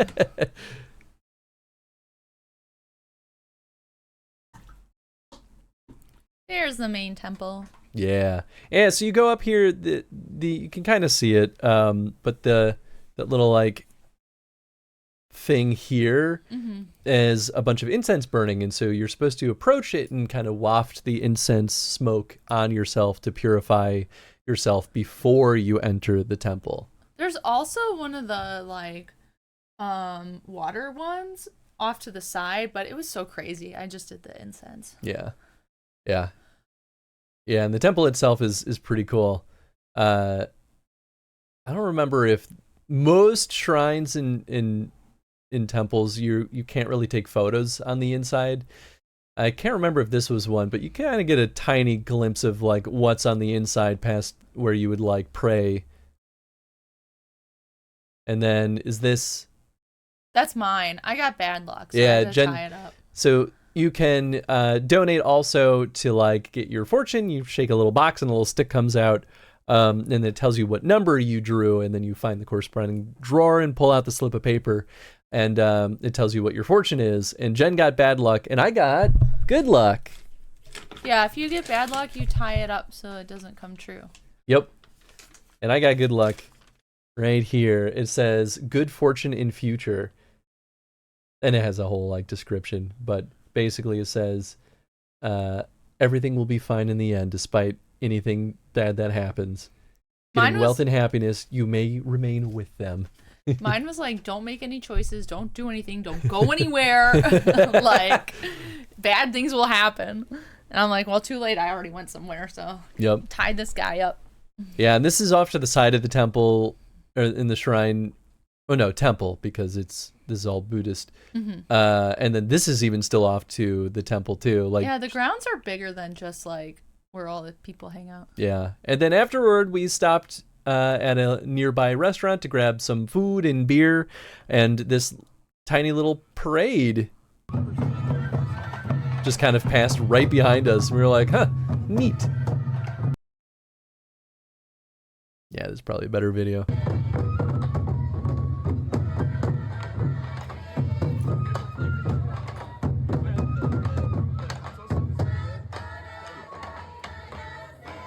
Also, lunch beers became a big theme for me. Oh yeah, I mean for you, me, and String. Yeah, this is great.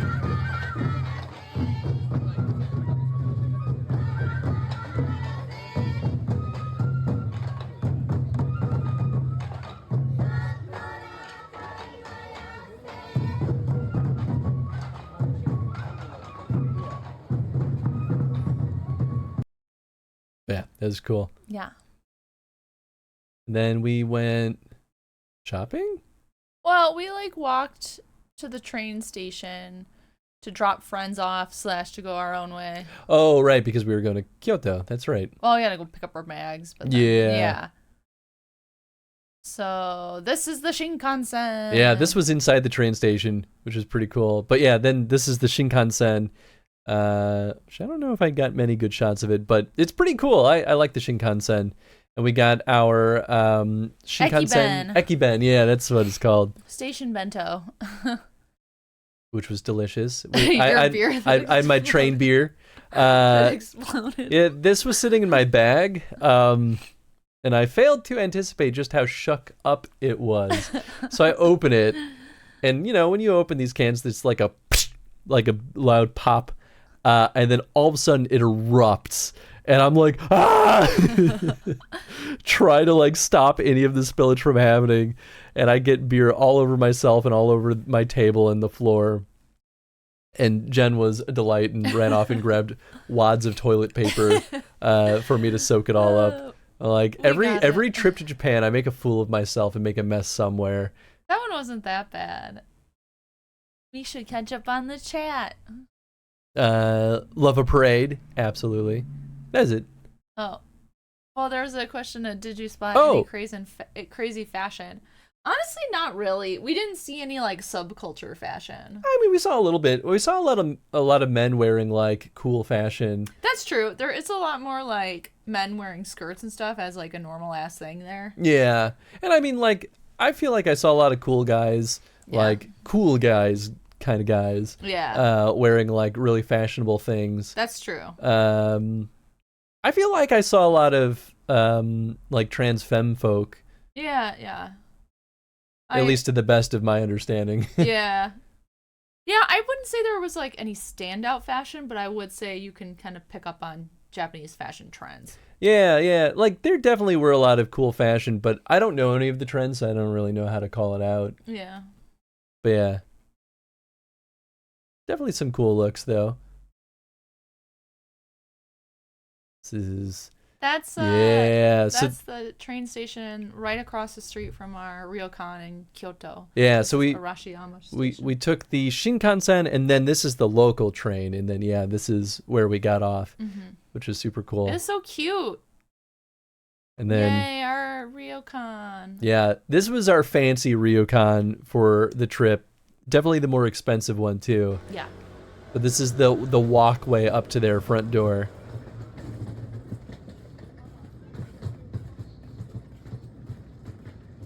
And the banging is definitely our luggage. Suitcases, Yeah, we got there after dark as we putzed around Yeah. Tokyo. But it's like a 2-hour, 15-minute Shinkansen ride, and then another hour with local trains and stuff. Yeah. Which would have been what, like a 6-hour drive if Yeah, it would have been like a 6-hour drive. So yeah, half Shinkansen the is time. is rock solid. Way too good at taking pictures. Well, thank you. How you doing, Shinobi? Yeah, and this is a view from our room. and this is the room where we shared with String and Fox, and Yeah. so this time they got the Western beds, and then we got the futon. This is our hallway. It's so aesthetic. Oh yeah, and this is definitely one of those places where you take your shoes off in the lobby, and Yeah, then they have like little lockers where you keep your shoes. I was surprised they didn't have us wear slippers throughout the building, but they didn't ask for it. Still haven't taken the Shinkansen. Luckily, I get discounts on it. Heck Ooh. yeah! I mean, I recommend. I think it's a nice. It's cool, honestly, Yeah, it is. and it's nice and chill. Like, especially directly comparing it to like flying on a plane. Like, goodness. you get So so much much more leg room. room. It's so much more comfortable. I'm like, man, you just pay to sleep on there. I mean, yeah. Oh yeah, and this Our breakfast. This was our breakfast. This is like fancy stuff right here. So every single Kaiseki. every breakfast was like 1,000 small plates. I Most definitely of it took a lot of was, like, photos. the same. So like we had like the salad and the Yeah. fruit and that one plate with like the cucumber and stuff, and then fish every day. But like what was in the salad would change, the fish would change, and then all the little plates changed every day. Yeah. Yeah, and these are little like candle cookers. They'd like light the candle in it, and you warm the fish is already cooked, but you like warm it up on there. Yeah. But yeah, It was so much food. Oh, and these there's are like, like little baby a little baby fishies. fish that you can like mix into your rice or something. I didn't do that as much because I put natto on my rice. I was the only one in the group that ate natto every single day. I had it the first day. I tried it. Oh, that's true. You did try it. I liked the natto though. I didn't think like it's gross, like because it's so gooey. It wasn't that bad. I know people are like, ew. I thought it was fine. My only strike against it is that it's difficult to eat. Yes, Because the goo, strings. the goo gets everywhere. Yeah, it is. And that big pot in the middle is miso soup. So we had miso soup every day. Yeah. Warms my heart. You guys look so happy in the photos. I mean, Yes. They had to fight us to make us leave. Shinkansen's really nice, except for the mysterious smell of stale beer wafting about. Wonder how that could happen. Don't tell anyone. Actually, the real blunder, other than the beer, was that I forgot my trash. I was so embarrassed. I had it on the floor, and we were scrambling to get out fast enough so that we didn't like get out at the wrong stop. And I just completely forgot about it. I was like, oh no, Yeah. I'm the bad tourist. I didn't mean to. It's okay, love. It's okay. But I'll own up to it. Is it disrespectful to not eat everything they serve? No. It depends on how you look at it. I mean, depending on where you are and who you are and where you are, maybe. But I don't think no one was gonna ever give us like crap for not eating everything. And the staff, like, you're basically, so we were in a private room every time, and there were areas where it wasn't private, but there were like almost like cubicle walls. Mm-hmm. And the staff do not hang over you at all. They like, you can call them over to get you more of whatever, but like they don't like they won't even watch you leave. So Yeah. there's no way to feel judgment even if they are judging you. That's true. Texture makes me never want to have it again. I mean, and that's fair. I totally see eye to eye with it. The texture didn't bother me, and it made my tum feel nice, which is why I kept eating it. There was a local peeing in public. So there's a real argument here, though, right? Like, locals can get away with disrespecting a lot more than tourists because we have to be the best tourists possible because otherwise all tourists look bad. Because then all tourists look bad, and Americans are already often perceived to be so rude and impolite and loud and brash that like we have to be the best possible version of an American to like not add fuel to that fire, especially knowing that like this is true for all cultures, right? But like we know that a lot of Japanese culture will blame tourists for a lot of their problems, and that's not unfair all the time, but like we have to make sure we're not adding to the problems. We want to be accepted, so we have to be better than the locals wherever we can figure out how to be. We can't follow that example unless it's a good example. I definitely felt like everyone in our group was speaking quieter than we usually do. Oh, like, I was very quiet. It was like as soon as we got there, we were all talking quieter. Yeah. It's the other way around. People generally don't expect tourists to act according to local customs and standards. And that's true. That's absolutely true. I mean, that's where it gets weird, right? Where it's like you have to pick up on the good behaviors and not adopt the bad behaviors that you see. But, you know, it's a mixed bag. Like, we saw plenty of super rude Americans. There was at one point where we tried, Fox they weren't American, I don't think. Well, maybe they were. They certainly spoke English. They're a group of dudes who were standing by the local train, and Foxen warned them to be like, hey, you're in the line for the women's only car. Like, you got to scoot over like a car or two. And they, like, threw a fit about it. Yeah, like they got mad at her and she's like, yo, bro, I'm just trying to help you out. Yeah, it's like we're trying to like help you be better tourists. But they were like, what about that guy? And she's like, well, it doesn't fucking matter. Yeah. What that guy's doing. Yeah. You do the right thing. When we get to the photos of very large angry faces of men in 70s disco suits stomping other serious-faced men's heads in bashing them with a bicycle, we'll get to that, believe it or not. I mean, that's what Japan is, right? Unless video games have lied to me. Oh, we'll get there. Don't you worry. Video games never lie. Don't you worry. My phone locked while I went on that tangent. I think you're going back. No, this is forward. Okay. And then we went off to adventures. So this is now Kyoto, which Arashiyama, which boy howdy, like gorgeous. I love Tokyo and I would live in Tokyo. The scenery in Kyoto was just unreasonable. To look at this I can't imagine an existence where I could look at like mountains and forests like this every single day. Yes. It just doesn't seem possible. She also managed to evade the annual destruction of Tokyo by kaijus. We did, luckily. Just now realizing Tony isn't here. That's partly for him. He Shame. saw some of these photos. He did, actually. Yeah, Tony actually went through this exact slideshow. Yeah. Until your phone died. Until my phone died, which I'm sitting at 67%, so we're still good. But yeah, this is just a bunch of photos on our walk up to kind of the main stretch of... This is still Arashiyama, right? Yeah, we're on our way to go to the monkey park. Yeah, yeah. Oh, yeah, and then like... Oh, look at this. I mean, doesn't come through as well here, but like, look at that nice cloud and the mountains. Oh, ridiculous. Yeah, just absolutely gorgeous. Obviously, we like taking photos on the bridge. Oh, yeah. We weren't the only ones, though, No. to be fair. And then we saw monkeys. Yeah, there's this little shrine here, and then you go up the mountain. You, like, hike up the mountain to go see them. Yep, a little bit of a hike. Yep, and there's the shrine. And then the real hike begins. The real hike begins. It was very humid. This was the hottest and most humid day we were there, and this is when we climbed the mountain. Yep. Like you do. This was cool though. And there's all these like signs and stuff like trying to teach people like how should you behave around the monkeys. And boy, did a lot of people just straight up not listen to them. I know. This is cool though. Like this is at a lower point where it's like, wow, look at that view of Kyoto.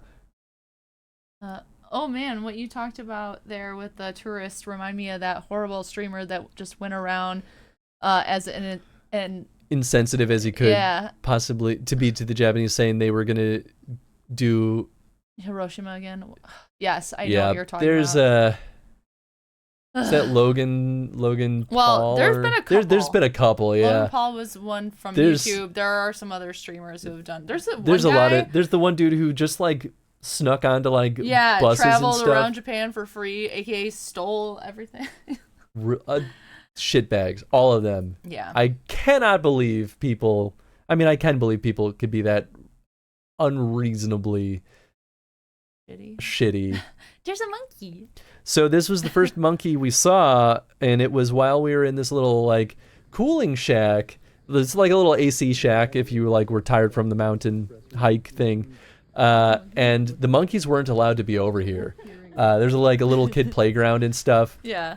And so we see the monkeys just kind of like, you're supposed to be at least 3 meters away from the monkeys at all times. Like that's what they tell you. And this is kind of a better view of, this is kind of a better view of the whole shebang. Because they had like a little kid playground and stuff. And we saw a little band of 3 monkeys just kind of poking around, getting real close to people. Like the people weren't approaching the monkeys. The monkeys were like just weaving into where everyone else was. Yeah. And all of a sudden we see one of the biologists who study the monkeys running down, like sprinting down the mountain, going like,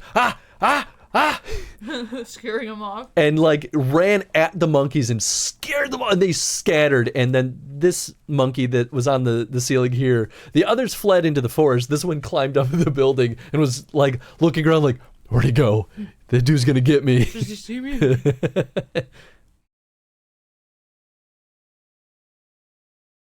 Some more monkeys.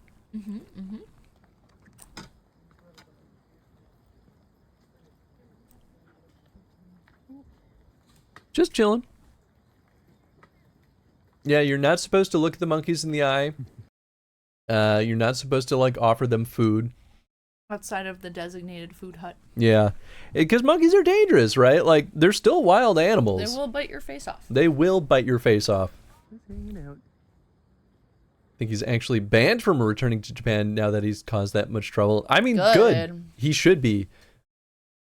Guess the monkeys ignored the signs as well. Stupid monkeys.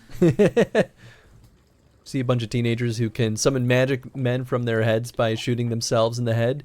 I think we saw that in Osaka. We haven't gotten there yet. Maybe in Tokyo. Who knows?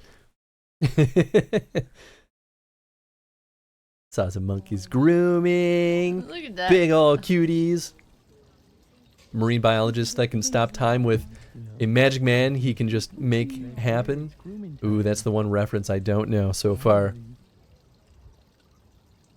Look at these guys. They're so cute. I just could have hung out here and watched the monkeys all day. Like, it's just kind of, they're mostly so chill and fun and Yeah. silly.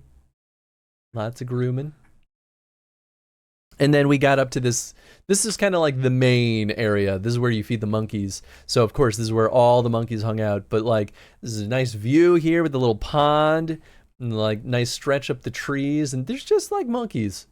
Just monkeys all over the place. Monkeys. Monkeys. Just chilling. None of them swimming. They're Japanese macaques. That's right. Ah, it's a JoJo reference. Yeah, I still haven't seen JoJo. Same. Yeah, just monkeys chilling. A lot of monkeys just climbing the building, doing their thing. Doing their thing.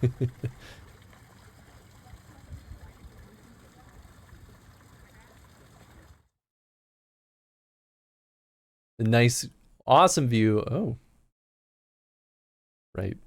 My phone's weird. Yeah.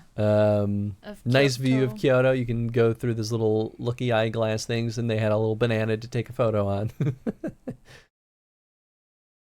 Yeah, gorgeous view from up here. Oh yeah. Some of these are panoramas too, I think. And there's us. Yay! On the banana.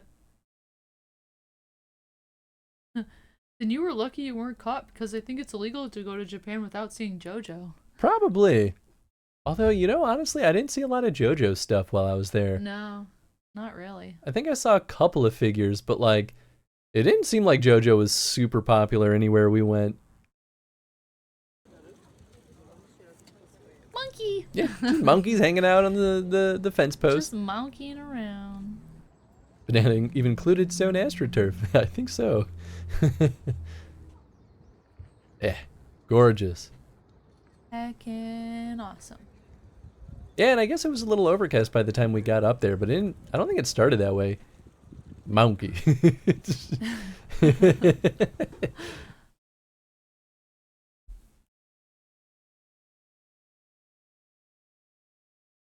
Obviously, I just kept taking more photos. We all were just like, every single monkey, just monkey, flip, photo, photo, photo, photo, photo, photo. Here's the panorama. Oh no, this is a video.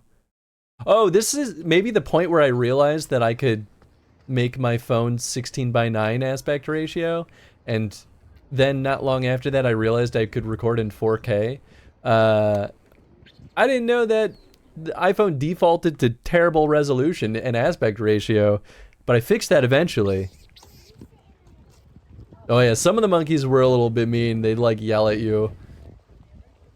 Yeah, there's like a sign partway up the mountain where it's like detailing what the monkey's facial expressions mean. So it's like, here's how to tell if they're angry. Here's how to tell if they're scared, so that you could like leave them alone. Here's the panorama. But yeah, nice and beautiful. I mean, we've looked at this exact scene plenty already, but just can keep soaking it in forever.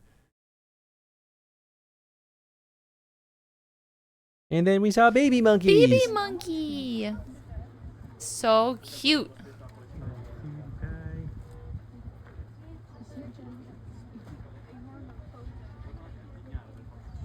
That's the building where you can feed them. So you can feed them kind of through the mesh. Yeah, this is definitely where you saw how like bullyish some of the monkeys could get.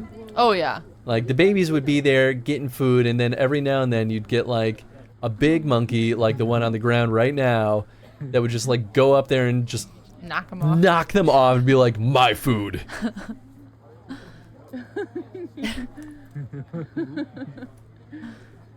Yeah, the monkey's like, oh no. Like, I don't want to go near that other guy. He's mean.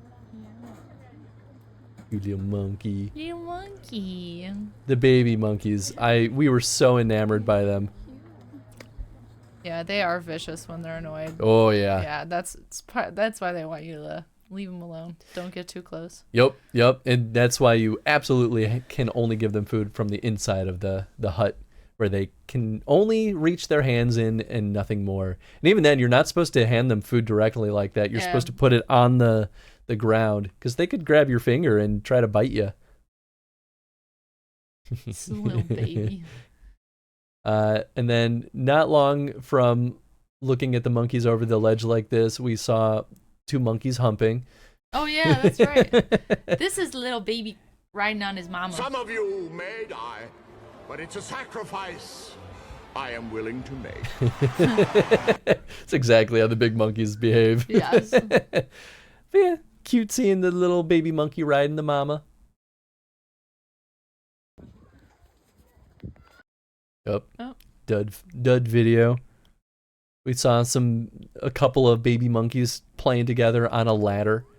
It's kind of hard to get a good view of them.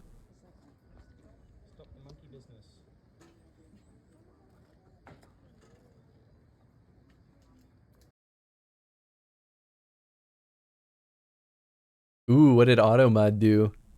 Because I don't see it when Automod yells at you for something.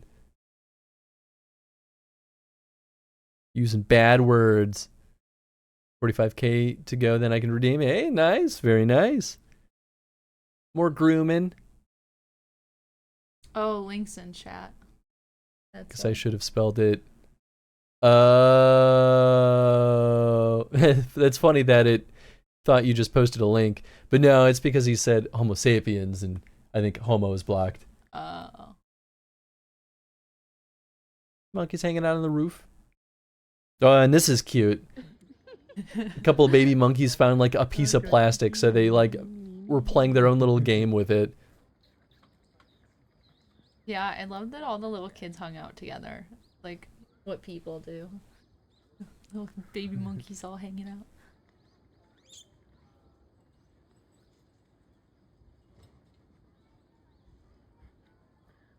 They're baby monks. Cuties. They really are. Can I zoom into the video? Oh yeah. Just like run around trying to bite it. H sapiens would be fine. Yeah, that should be fine.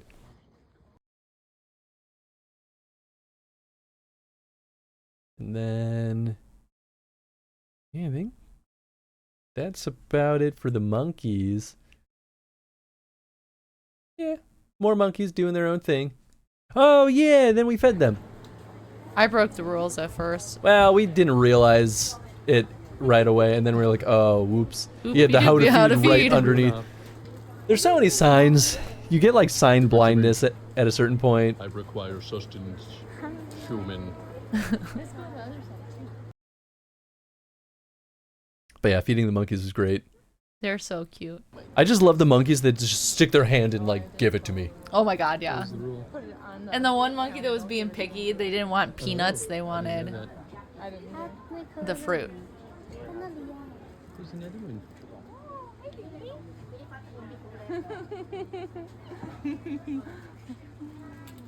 Oh my goodness, they're so heckin' cute.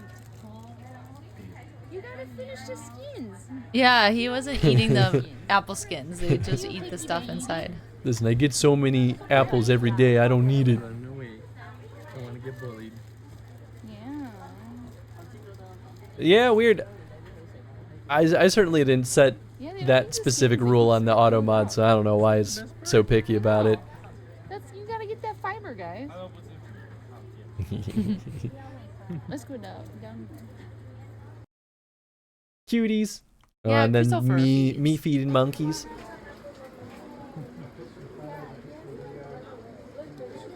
And my hair looks so like weird because of the humidity and the sweat. I didn't even notice. I always notice. Monkey! I gave them peanuts. I made them work more for their food. Yep, he knows the drill. Or she knows the drill. Give me. Go, mama. Right there. Right there. Why can your uncle never go to Japan? Yeah, I can't remember if you've mentioned that. Yeah, sometimes the monkeys would get picky. They'd be like, I don't want that one. Just reject your peanut.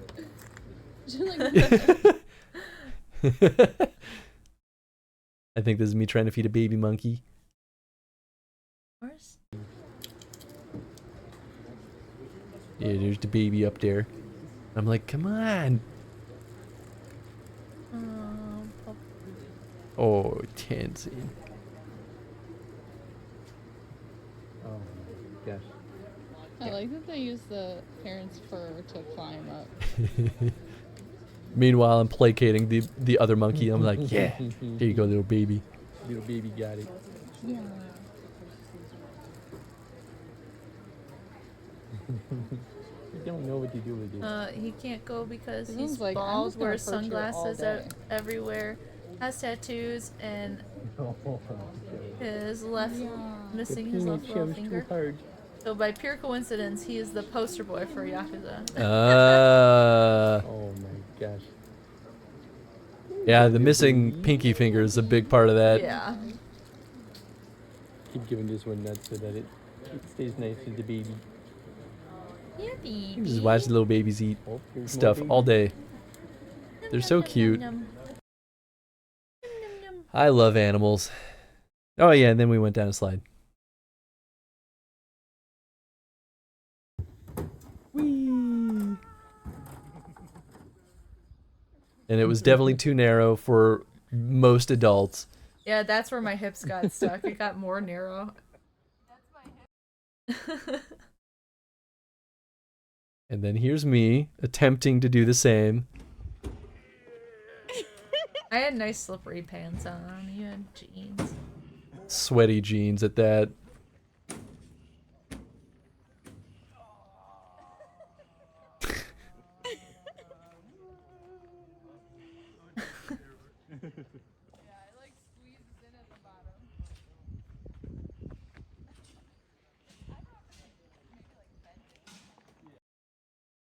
So yeah, that was the monkeys. Yeah, there's some monkeys. And then we went back down, took an action shot. And then I think we just kind of walked past. Oh, yeah. Oh, that's right. We went to the udon place. We walked past the river for a little bit. It started raining, and then we got sake and I'm just staring gleefully out the window. Udon in tempura. Yeah, it was really tasty. It was delicious. I could eat that udon. It was so perfect when it was raining out too. It was just like, yes. Nice and fresh and filling. Oof, Nom, nom, nom, delicious. nom, nom, nom, nom. Graceful. Thank you. So you've nicknamed him Chairman. Sure, I could see it. But yeah, delicious, delicious food. Man, oh man, this is making me hungry again. And then what the heck? Just look at how beautiful that is. This is nonsense. That's like the dam there, and then there's a bridge that goes over this river that is a famous bridge. I forget the name of it though. Yeah. And then I realize I can shoot photos in 16:9 again. Yeah, that bridge. Yeah. That's Jen wearing my shirt.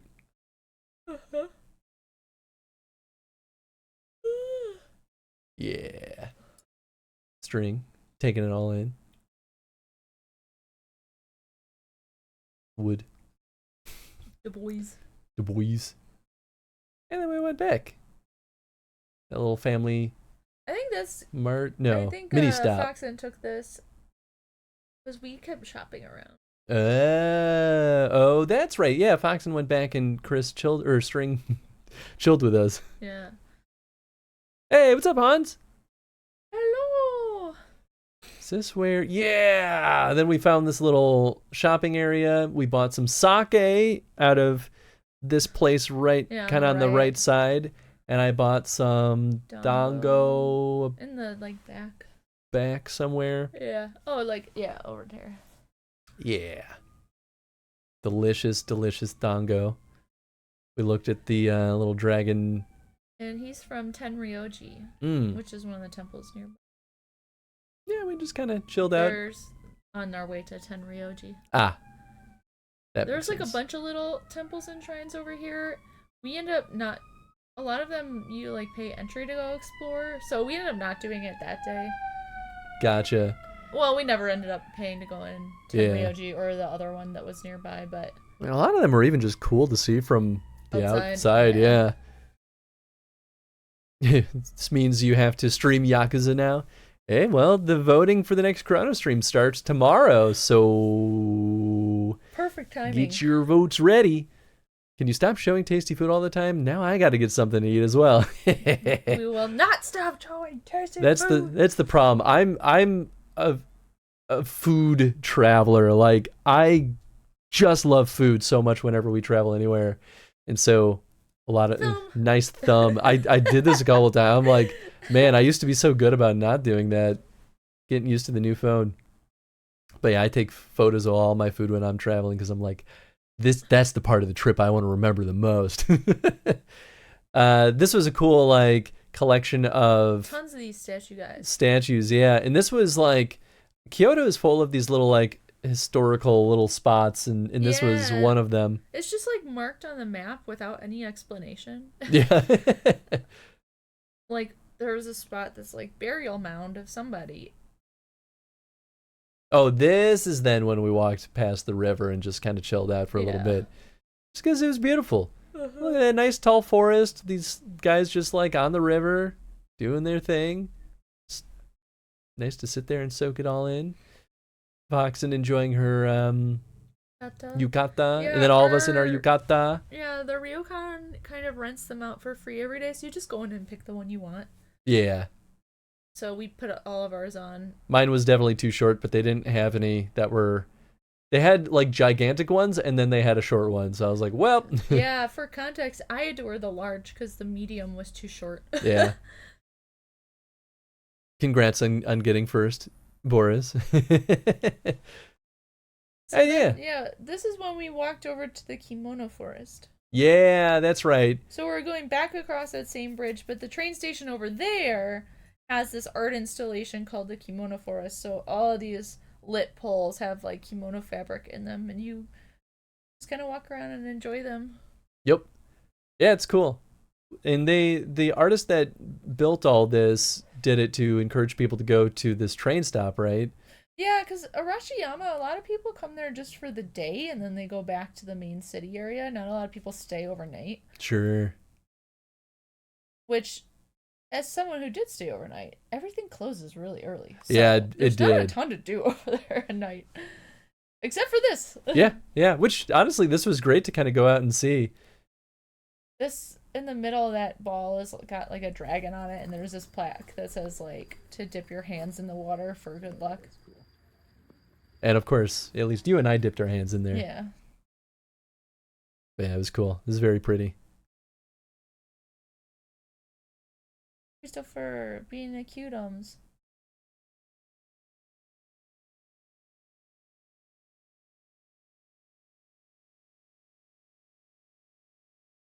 Got to take photos of each other. And then, is this when we just kind of... No, this is just on the way back. Yeah. More beautiful bridges, areas along the river. Nice little waterfall. Did you find the other Dragon Balls as well? Well, you'll have to wait around to find out. Yeah. Next time on Dragon Ball Z. This is the bar at our hotel. So we just did dinner at the bar. Yep. Just chilling. Got some drinks. Got some okonomiyaki. Yeah. And the bar window is facing out to like a little garden, so it's really pretty. Yeah. I think okonomiyaki is the only food we got multiple times. Yeah. Except for maybe onigiri, but onigiri was just easy konbini food. Yeah. And then there's the next day. More big breakfast. More big breakfast. Just absolutely ridiculous. Look at all this. There's no room on the table anymore after they serve this. There's just no room left. Oh yeah, that's also miso soup in the middle. Yeah. And of course, I finished everything. It's delicious. Natto. Me and my natto. Everyone making fun of me at that point. And then we were off. to do Kiyomizudera, which was definitely one of the highlights of the trip. So I wanted to like at least capture some of the local trains to show what it was like. Man, this cute little like train wash station, the little wash. Like so many little things that are just like, this didn't need to be here, but it's here, and I'm so happy for it.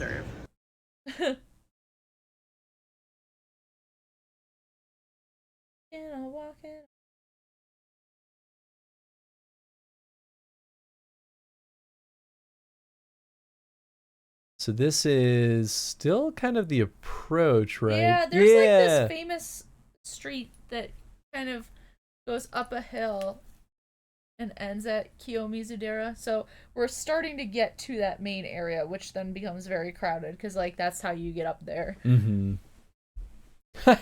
This is a fun photo. I didn't see that before.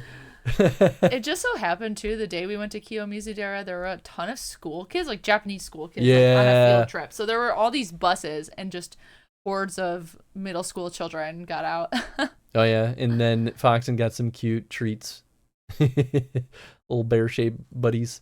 Here's kind of the real approach to the shrine, and it was busy. Yeah. It actually kind of eased up a bit though once we were actually on the inside. Yeah. I feel like people just kind of like get to the part where you have to pay for it and then chill out and turn around. Just another nice little pocket view of Kyoto from up high, which I always love. The pagoda. Kiyomizudera was really beautiful. Yeah, it feels... Another little window. Yeah, it feels like you're up in the sky, like a sky castle of some kind. It's just, the views are crazy. It's sitting in the side of a mountain. Yeah. Yeah, there are a ton of people wearing rental kimonos here, like a ton. Yeah. Yeah, and then this is where you kind of rinse your hands in the sacred water before you enter the temple. Mm-hmm. This is the main part. So you pay to get into this area and beyond. Yeah. But yeah, you can't tell super well here, but like this is elevated, and because it's built into the side of the temple, like a lot of it's like built on these stilts. Yeah, and it's all traditional joinery, so there's no nails used. Mm-hmm. Very bad panorama, and then an okay panorama. Yeah, then they had lots of smaller shrines. This is like, can you lift the pole? Yeah, so these are like the school kids. Yeah, these were, I don't know exactly what they are, but like, wouldn't it be like monks would kind of carry these and like, that's the one you kind of bang against the ground to like jingle the metal rings. And yeah, they're heavy is really the point of that little demonstration. So you had all these school kids trying to pick it up together. Yeah. That's that pagoda in the distance is like a shrine of fertility. Yeah. Yeah. That one. Tucked away. But we do make it out there. Yup. This is what the tickets look like. Yeah. I actually have mine. I have mine in my... No, it's not that one. I have it sitting over here somewhere. And that from Inuyasha, the monk had one. Yeah. I knew I hadn't seen him from something, but yeah. Miroku. Oh, I didn't see that. It must be Chris, our friends. Yeah. And then this is kind of like the nature path to where we were going to the fertility shrine. And then Foxen pointed out these like little side paths that are probably meant for like staff or like people with permission to access them. Yeah. But describe them as like little fae paths. Yeah. Like you go down there, you're never going to come back because the fae are going to get you. Yeah. Which they just also look pretty. Yeah. And then Jen and I missed a Oh yeah. So we missed one of our turns and ended up going way far down one of these forest paths to the point where they're like, there might be monkeys here, be careful. Yeah. And then eventually turned around, met up with Fox and String, and then This kid had like this, I don't know, 9 or 10-year-old kid Yeah. found this praying mantis and was showing him off. Kid just holding the praying mantis, walking around with it. His parents like, okay, you got to put him back. And Foxen was like, can I take a photo? And he's like, yeah. He's like, I'm a master of this. I have a lot of experience. I have years of experience. We were like, cool thing, 9-year-old. So, I mean, he still had it, so he's still impressive. It clung on to him for a while. Yeah. Like, he just was carrying this guy around. I just love this kid talking as if he was like a grand master of like bug catching. Bug catching is immensely popular. I think he was like Chinese. He was Chinese. But he spoke really good English, so I couldn't He tell did, if yeah. they were like Chinese American family or something. Yeah, who knows? I mean, a lot Yeah. of Chinese folk learn English also, so it wouldn't be crazy for either option. This kid will become the best there ever was. I mean, yeah. But yeah, bug catching is definitely popular. This is a view of Kiyomizu-dera from the fertility shrine. Yeah. Yeah, you get a little bit better of a sense of like kind of how this thing is built into the side of the mountain. Yeah. And how huge it is. And come couple of little shrines. These guys, we learned a really sad tidbit that they're Some of them, not all. yeah, definitely some of them. That people put their passed away children's clothes on them to like guard their children's spirit in the afterlife. Yeah. Which is really sad. Looking And up. then this is the view from down below looking up at it. Just crazy to see all that. And then we left, and then we got lunch. So I got an ice cream melon soda, and then I think Foxen got a Hawaiian ice cream soda. Yeah. Which no one really knew what that meant other than it was blue flavored. Yeah. And then I got omurice. Omurice. It was so good. It was really good. Delish. That's definitely one that I kind of wish we got multiple times. It was but so comforting. oh, it was delightful. So now we're descending back down the mountain. Yep. We found this little temple shrine, and you get these like cute little colorful guys and write a wish on them and tie them up. Notice his disturbing lack of highball. I actually don't know if they served alcohol in that place in particular. Yeah, I don't know. You know what? I think I ramped up to drinking a lot of highballs too. I think by Kyoto I was drinking a lot more. I started in Japan, or in Tokyo, I mean, and then I switched to beer, and then at a certain point I was like all highball the rest of the way. Highballs all the time. And then this is kind of like Walking down one of the main streets between Kiyomizu-dera and Yasuka Shrine. yeah, and this felt more like city proper almost. That's Yasuka Shrine. Ah, okay. Oh, that's right. Yeah, and that was the one of the few times that we took the bus too, right? Yes. Yeah. To get to that street. Yeah, didn't take any photos of the bus nor Yeah. on the bus because It was so crowded. yeah, it'd be inappropriate. But the bus system was crowded, but you know, Fine. not too bad. A lot of street food here, which was great. We actually, Jen and I went to this shrine the last time we were in Japan. We found it completely on coincidence. Mhm. We went out for some late night fun, and we just heard banging drums. I think I might step away, laundry, and take the boy out. Oh, sure. But anyway, you can keep telling that story. I'll be back, stream. Sounds good. But yeah, we found this place purely on coincidence because we heard the banging of the drums, so we were like, let's just follow the noise and see what happens. And so in the middle of the night, like we stumbled upon a matsuri that was happening at this shrine, and it blew our minds. It was a crazy experience. And we just hung out there and ate a lot of food. So it was kind of nice coming back in the daytime and actually see what the shrine was like under normal conditions. Just gonna move Jen's mic so it doesn't like pick me up. And so yeah, we just kind of checked it out. I got some fried squid on a stick from a very unfriendly guy. He just really seemed like he did not give a crap. The Hawaiian blue cocktail is very popular in Japan. Well, it was a blue soda, or like Hawaiian soda, not a cocktail. But still, I mean, it looked fine. Probably meant to emulate that. Well, without the alcohol, I see. Sure, this was Japan. I haven't seen a single vending machine. There were plenty of vending machines. I took all my vending machine photos last time we went to Japan. I was like, I already have like an album of like 50 photos of vending machines because I was enamored by them. So this trip I was like, okay, I don't need to do that again.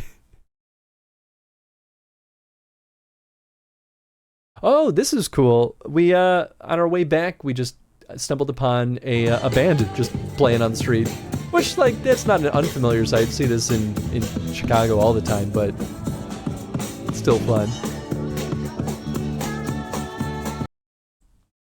Yeah, it was fun. And then crossing back over the river, nice beautiful sights. Oh, and then this is really, I mean, like, look at the mountains in the distance. That's just crazy. I can never get over looking at the mountains in Kyoto. And that's the band from the other side of the bridge. And then we went shopping some more. So this was more like city proper Kyoto. And I think this is where everyone went to the Nintendo store. Oh, I guess we got some coffee. Oh, I remember. Yeah, we stopped at a little cafe, got some coffee, and chilled out for a little bit. Then continued shopping. I can't remember if this was... Yeah, I think this is afterwards. So they went to the Nintendo store. I went to another Mandrake. I forget how you pronounce it correctly, but and I bought more video games. So they all went to Nintendo because String and Foxen didn't get to go to the Nintendo store in Tokyo, so they were like, well, let's head up the Nintendo store in Kyoto. So they all went up there, and I was like, I probably won't find anything new, so I'm just gonna buy retro games. And they left me there. They're like, have fun, Chris. And I did. I bought a lot of games. They went shopping. It was a win-win.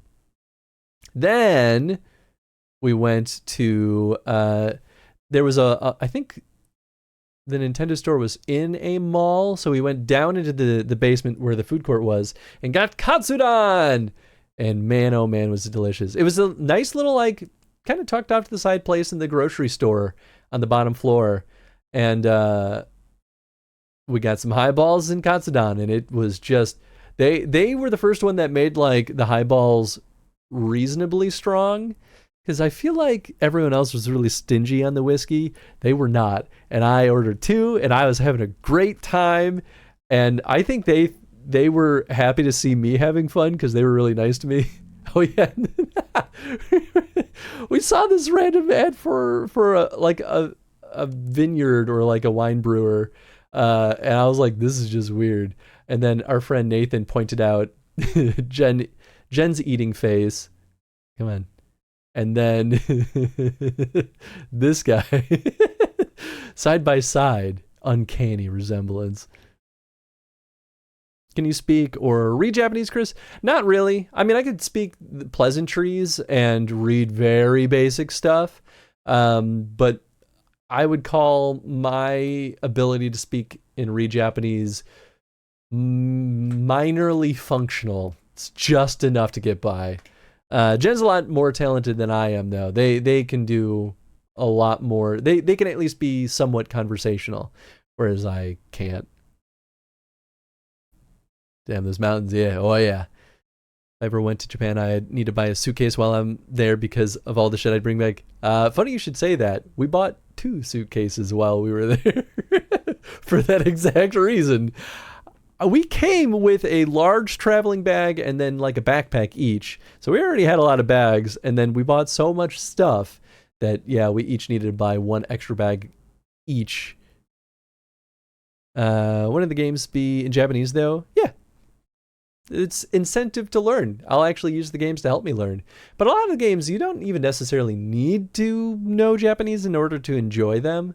And then, modern technology makes it pretty easy to translate things on the fly. So I'll still have a good time with them. You see French actor running around with a whip and a morning star. I have no idea what that's referencing. Hey, yeah, and then here's some of the games that I bought from Mandrake. That was me testing the Wonder Swan that I bought earlier.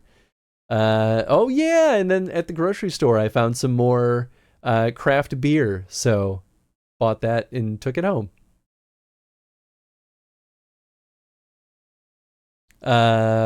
Then this was the next breakfast. Are you talking about Castlevania? I don't know. Yeah, delicious. No one else wanted to eat these little guys, but I did. Oh, Onimusha 3, Jean Reno. I see. I see. Oh yeah, and then my mom would send me a couple of photos of Tenzin while we were gone. And I guess they ended up in the album somehow. And then the next morning, we went out and got some fried... No, was it fried food? Yeah, we got fried skewers and then a nice lunch beer. And then we got some delicious daifuku. This stuff was top tier stuff. And then, so here's the joke with this.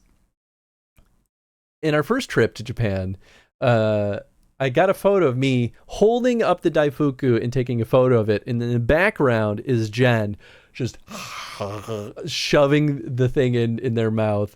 And it is my favorite photo of all time. Like, it'll never get better than that because of the candid, just beautiful nature of it.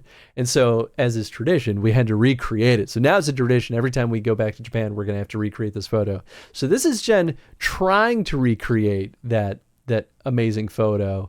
And then and then here's the actual recreation as Jen goes to eat it, which just I'll dig up the other photo at some point, maybe once I'm off the phone for the stream, but I'm such a bully to Jen sometimes. The crows were everywhere, by the way, laughing at us the entire trip. They're huge too. They're gigantic. Which maybe they're ravens. I'm actually not sure the difference. I know ravens usually are a little bit bigger too. But I thought they were cool. Just like hear them in the distance cawing all the time. Oh, right. I'm a dummy. I forgot to say, this was us going to the bamboo forest. So this is like the first mini stretch of the bamboo forest. That's where we were going when we got those fried meat skewers. And it's just beautiful. Nice tall bamboo.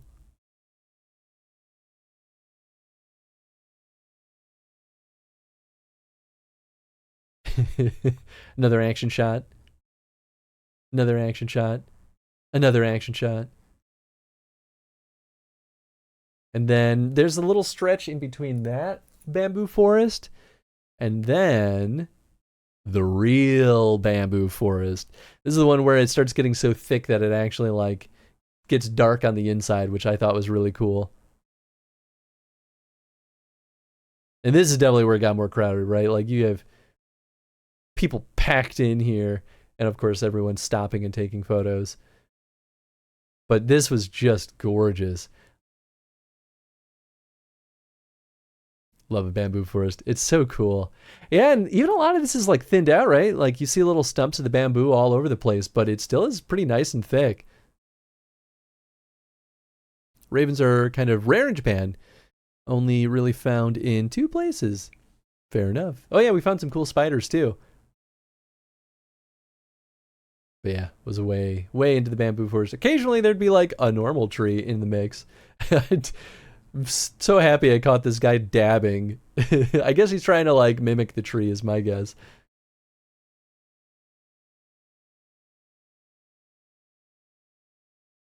Ah, just gorgeous. And then as we kind of hit this end of it, we found kind of off to the right here, and this is kind of part of it. There's a garden I think it's like a villa that was built by a famous Japanese actor, like black and white era of film Japanese actor, who built this, and then eventually it got opened up to the public as kind of like a paid tourist spot, which is really cool. Was it what defines a normal tree, Chris? Well, not a bamboo stalk. That's what I mean.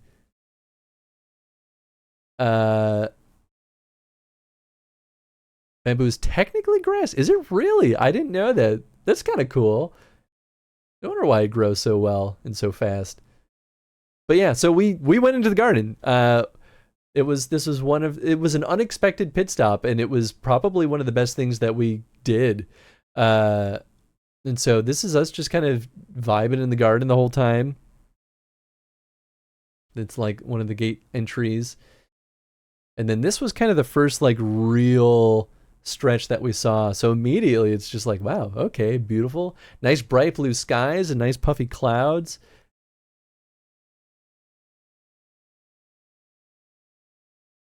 And it kind of takes you right up to this little like building, whatever it was. Everything's so like fluffy and lush and green.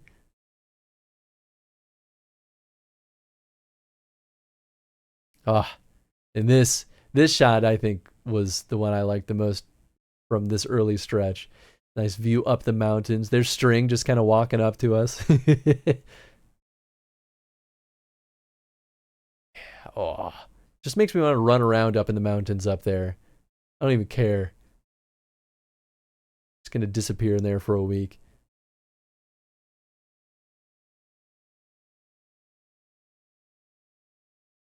And yeah, more photos as we kind of keep going up the garden stretch. And then this was cool. This little like signpost tells you like what each of the mountains are that you can see from this perspective, and it does totally match up with the sign here. So it's like, oh, neat. Like I can see that big one in the distance is Mount Heizan. You can see like the temple too. But yeah, super cool. Oops, wrong direction. Oh yeah, we took a little panorama. Starting to get better at the panoramas by this point in the trip.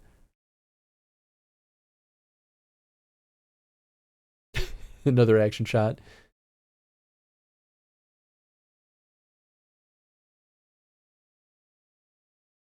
Nice little like rock, it's sort of a rock garden right outside this little area. Nice like stretch up the mountainside too. Beautiful. Yeah, there's a better view of it. It like rock garden that almost feels like it's simulating a water stream. Yeah, real pretty. And then they had like a little like old tea house up here that you couldn't go into, but you could at least like go up to and look inside. I'm trying to think, did we see any Zen gardens? I would say I don't think we saw any like full-blown Zen gardens on this trip, but we definitely saw a lot of things that were very Zen garden like. Well, I guess technically there was one little Zen garden. It was pretty small, but there was technically a Zen garden in this garden stretch, which I'm pretty sure we took some photos of it. All right, this is beautiful too. Like that's all. I think that's all moss. So that's not grass. That's kind of stretched out over there, and that's just makes everything look so like bright green. Yeah, so this is kind of like the inside of that little tea house.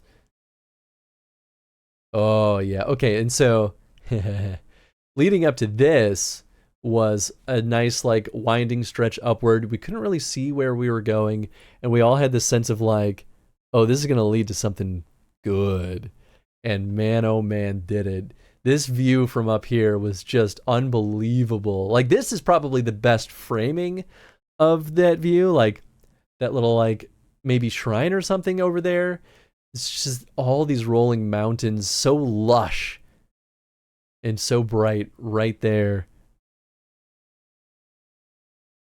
Ah, This was probably the single most beautiful view we saw on the entire trip, was this right here. This made going into the garden completely worth it. The little video that I took. Just to take in the ambience.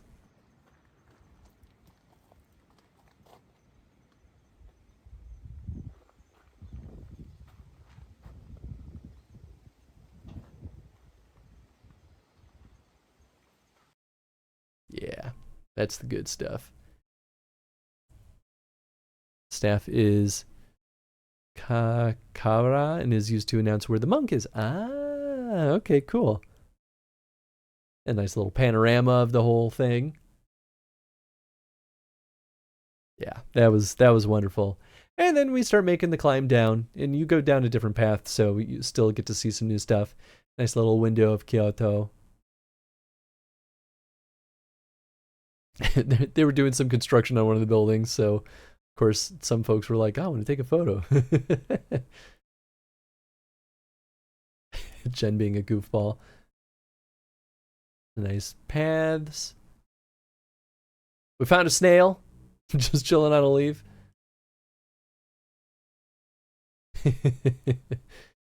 Oh, here we go. Yeah, so this is like a little Zen garden. Definitely not like the biggest and most interesting that I've seen, but it still is really pretty and nice. We, actually maybe there's some pictures of it. Yeah. But we ended up just kind of like sitting out there, just kind of chilling and taking it in. This was like a cool little, like, you have to take your shoes off to go in here. This was like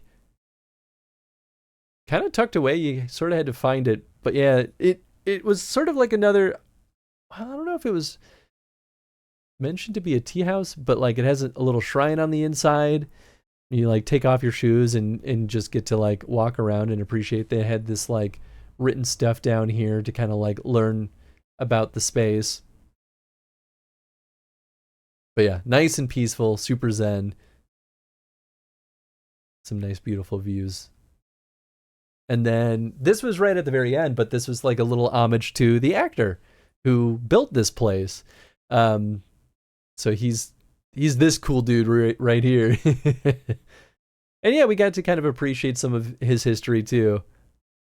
And then at the very bottom, we sat and we didn't take any photos of it, but we were sitting in this little like actual tea house and got some free tea that the garden just provides for people. So we were enjoying some nice tea and just taking in the view of the bamboo. Would 100% take construction photos. I mean, that's fair. I mean, it was fun, but so it was hard to navigate Japan. Was it hard to navigate Japan not being a Japanese speaker? No, only because of, well, two reasons. One is that all signage in any kind of like train stations and most spaces that have like public transit has English listed for just about everything. So even if you can't read Japanese characters, they have an English version of the names.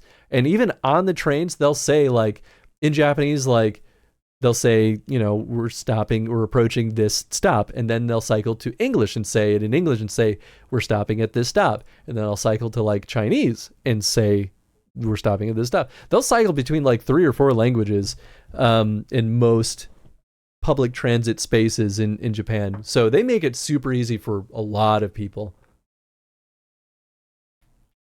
But also, Google Maps is great in Japan. Like it just makes everything immensely easier.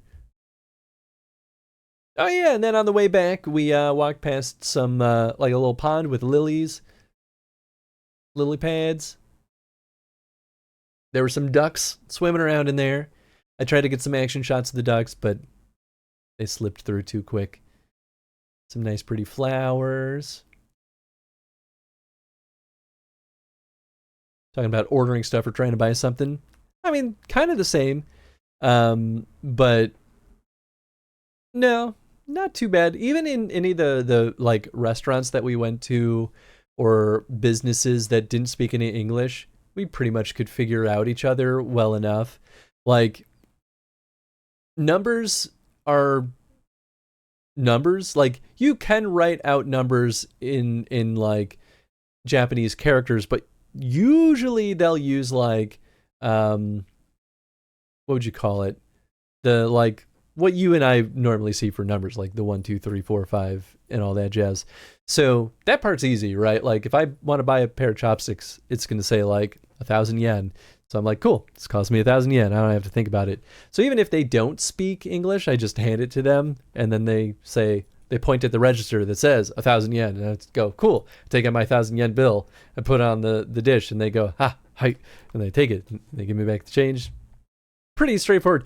And then restaurants and stuff, like generally everyone had English menus. If they didn't, we used like Google Translate, and it actually worked a lot better now than it did when we went there 7 years ago. So that made it really easy, because then even if they didn't speak English, you just point at it and be like, kudasai? And then they do it, and it works out great. Jen and I will have some photos at some point, but Jen and I went to a wine bar for a little date night, and that guy didn't really speak any English at all. But yeah, he was a delight. He was super friendly, and he made it clear, like, I don't really know English, and we were like, we don't know enough Japanese, but we made it work, and he was super friendly and delightful. So, and he did end up trying to talk to us a little bit. So it was great. I hear you should avoid any restaurants that have English on their menu because they're tourist traps. I disagree. I super disagree, actually. I think you're gonna get good stuff no matter where you go. If anything, like, avoid super touristy areas if you don't want to spend more money. That's the difference. You're gonna get good stuff even in more touristy shops, but just because someone's more comfortable with like having English as an option does not mean that it's gonna be bad. Google Translate so good. Oh, it's so good. Whoops. Did I jimmy it? There we go. But yeah, out of 2 trips to Japan, like, I've had great food and experiences, whether they speak English or not. They're both good. But yeah, the touristy areas will upcharge things significantly. That's the only real difference. The famous Japanese landmark of Elgato. That's right. Then this place was an absolute delight. This was a little pottery shop, all handcrafted by one guy. And I think Foxen found this place, and we were like, yeah, we'll check it out. And we turn the corner and we see all this, and we're like, whoa! And so you go in here into the little, like, whoops. Where'd you go?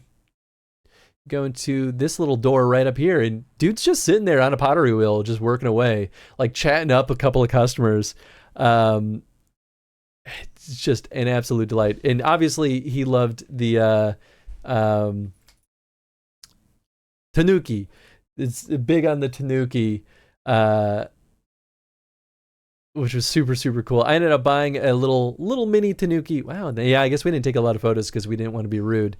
But yeah, bought a little tanuki for my mom. We ended up buying these really nice fancy sake/tea cups. They technically could be either, really. I probably more teacups, really. Zoom cam. But they've got this like real glossy interior, which is like shiny silvery interior, and like nice little like carved feet on it. Super, super fancy. I really like him. That was like one of his shticks. I don't remember. Did we buy anything else from him? Oh, he gave us, I don't think it's going to show up on screen, but he gave us these teeny little frog guys as a good luck charm because we paid in cash. And he was like, this way, your money, they're good luck charms, so the money will return to your wallets. It was really cute.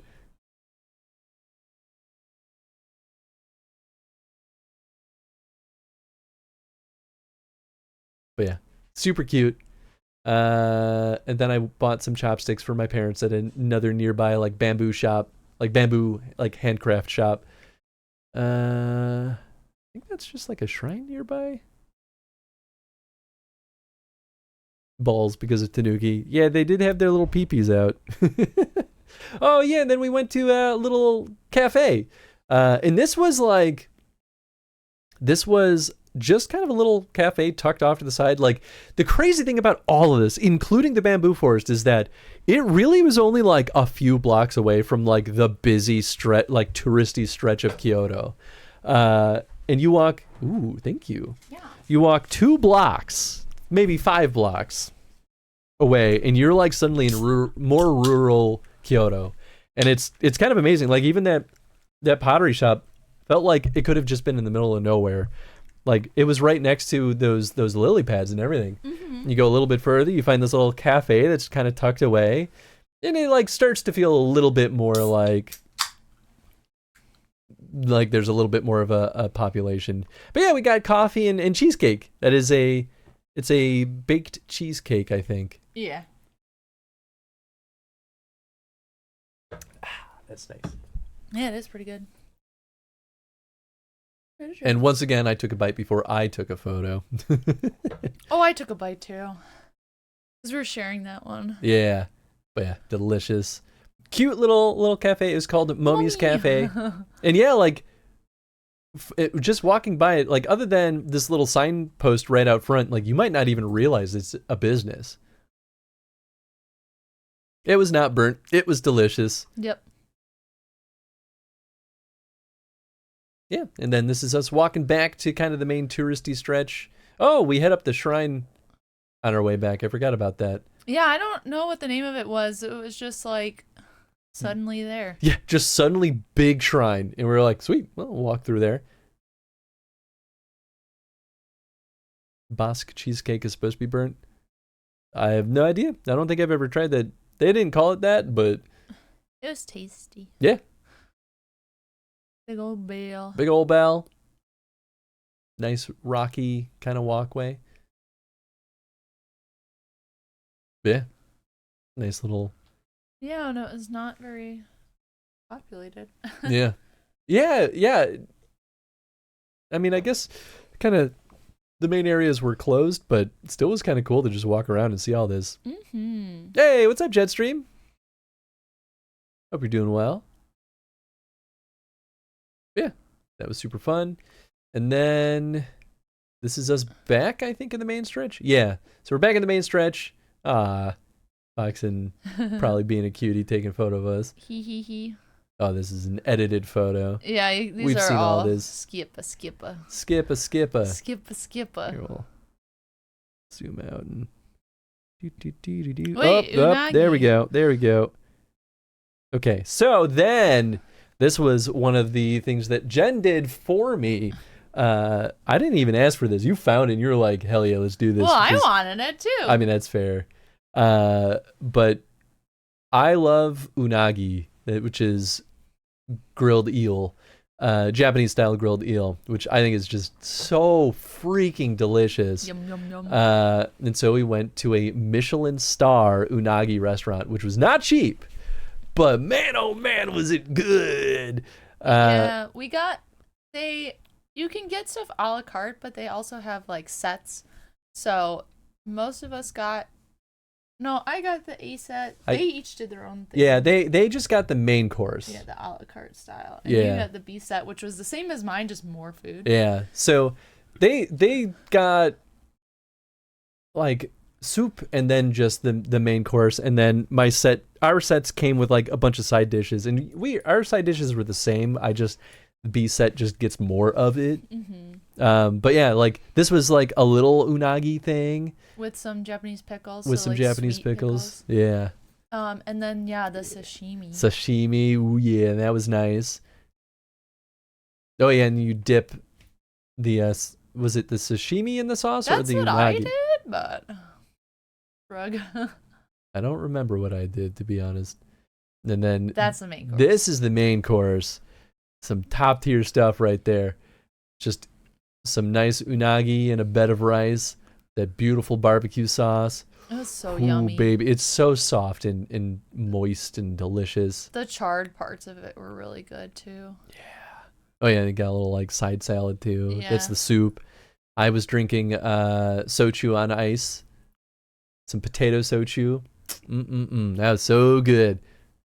Yeah, your question about if we ate Wagyu, I kind of was like wary of it because it was everywhere. That's a tourist trap. Yeah, so I was a little more wary. I would have gotten Wagyu if we had done more research to find like some legit places, but we didn't do that. Yeah. And I was like, yeah, it's everywhere. And yeah, I'm like, how much of this is like actually good Wagyu versus like meh? The more believable was the Kobe beef that we saw. Yeah, sure. Because we were by Kobe. Yeah, right. But even that felt like a tourist trap. So we didn't really lean into any of that No. stuff. It was like, it's like insanely more expensive. Yeah, so I was like, unless I do some research to find what's good, I don't really care to, shell out. Yeah, totally beautiful city. This is across the river. This is our little date night. Yeah, so this was a little date night that we had. So Jen and I got a bottle of sake after our unagi dinner. Yeah. And then just kind of left the hotel, came to a little bench, which I think we have a photo of the benches. Maybe. Yeah, you can kind of see it. Just little benches by the river, and we enjoyed some nice conversation and a bottle of sake together. Yeah. It was real nice. Yeah, I wanted to keep doing stuff, but I was like, I don't want to. We first talked about going into the city, but then I was like, I don't feel like it. Yeah. This, I don't think we Warabi took a... mochi. Yeah, we didn't take a photo of us buying it, but this is like, it's what, super sticky mochi that's It's like crazy It's soft? just like cut into squares, and it's very soft, and they put the like toasted soybean powder on Yeah. it, and you just like eat it with a little little it's toothpick. it's like, Like, what eating is the this? softest thing in the world. It's so it's good. really, really that nice. was my favorite mochi we had, to be honest. The Yeah. warabi. I think my favorite was the daifuku with the strawberry. Oh, sure. Because that chocolate inside was like pudding. And we found that one shop with the two little ladies running it. Yeah, was that's dope, too. That was that where we bought this from? No, those we got in like more in Gion. Remember, we're like walking Oh, we down bought the main strip of mochi or Gion? daifuku from them too. Oh, that's right. I forgot. Yeah, we're walking down the main strip of Gion, and it's like tourist shop, fancy store, tourist shop, fancy store, and then all of a sudden it's just this hole in the wall on the main stretch. Two little old ladies. Yeah. Behind them are boxes stacked of like Ingredients. And, the bins, and they just had all the, and it's like the most legit like Oh, mochi yeah. covered in that bean powder. When you see So a shop good. of two little old ladies making mochi, you buy their mochi. You buy their mochi. But yeah, this mochi was also great. I super agree. Oh, leaving Kyoto. And then I was we so left sad to Kyoto. leave Kyoto. I know, I was having a great time too. Other than the very touristy area, I Yeah. really liked Kyoto too. Every time we've gone, I'm like, I need more time there. It's a great face. So we went to one of the local train stations, dropped all of our stuff off in the lockers. Oh, that was me when I was feeling irritated. I Oh. was feeling really irritable, and you're taking photos of me, and I'm like, "Ah." But then we went out to Nishiki Market. Nishiki Market. It's another and- one of those covered outdoor malls. Yeah. And this place was great. Like right away, like immediately, we saw a stand for 100 yen sake, So it's like less than $1. less than $1. And it was so good that we got two and then ended up buying some like fried food skewers nearby. Yeah, some fried oysters. Oh, But that's what it is. Yeah, fried oysters. We also ran into this older retired couple from Texas. That's right. Because it was like, in Japan, you don't walk with food and drink. You Right. stop where Right. you are. That, and you that's eat considered it there. very rude. So we're in this packed little area with these barrels, and we're looking for somewhere to set our stuff down. And this older American couple is like, "Hey, you can share with us." And so we chit chatted with them for a little bit. They're a retired couple from Yeah. Texas, and they were drinking this sake too. And we were like, "It's so cheap, it's so good." Yep.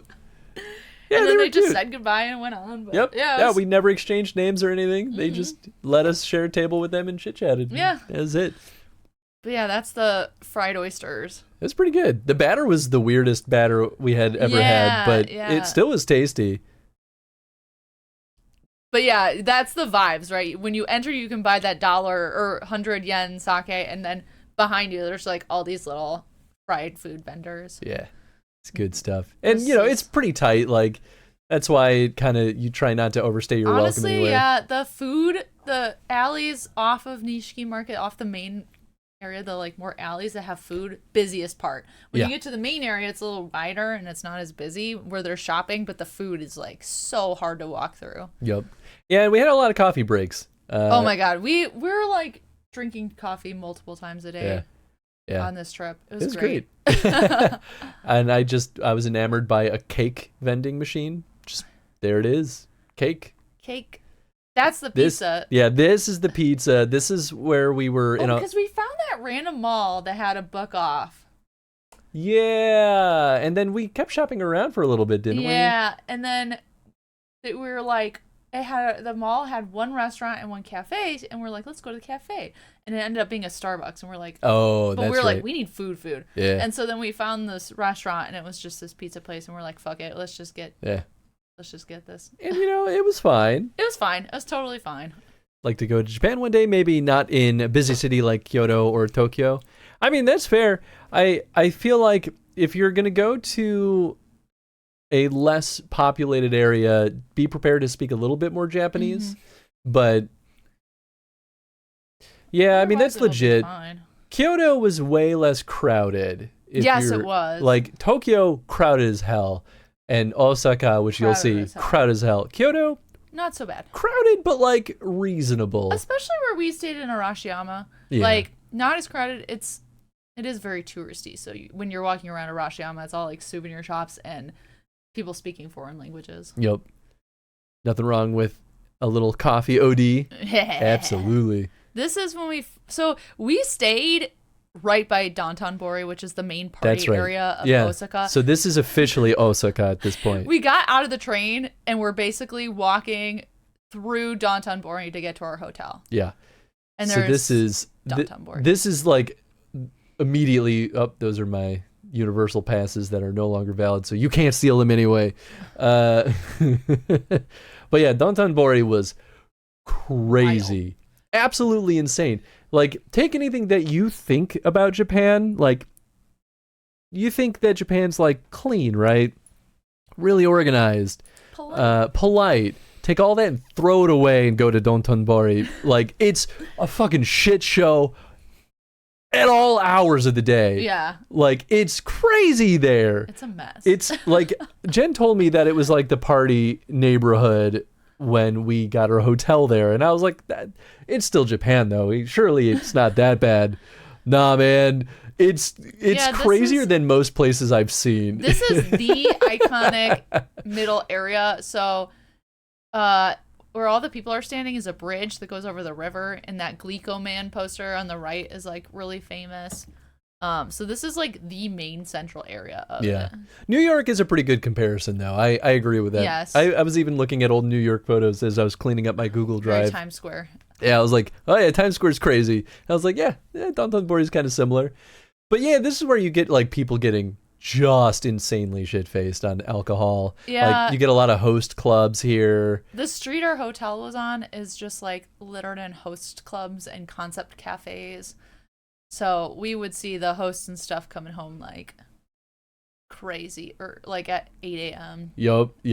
And we saw people at 8 a.m. pissing in the parking lot outside of our hotel. Yeah. The streets smelled like vomit. The one credit, though, I will give Downtown-bori and the folks who work and live there is every morning, every shopkeeper spent a lot of time cleaning up the street in front of their stores. Yes. Like, they cleaned up the mess that every crazy partier left behind. Yeah, everyone was cleaning up in the morning. Yeah, they were doing their damnedest to keep this city in good shape. Most of the people in Osaka spoke amazing English. Like, not just a little English, like... They did until they didn't, though. That's the thing. But like this is where we saw some of the folks who spoke, like, no English. I guess that's true. I'm thinking, like, the gyoza whiskey place, the whiskey place, like... But then there was also the wine place, and then this is also where we got the like sweet treats off to that side, and like the what was it, the piggy place? Oh, Tonton. Like, Tonton.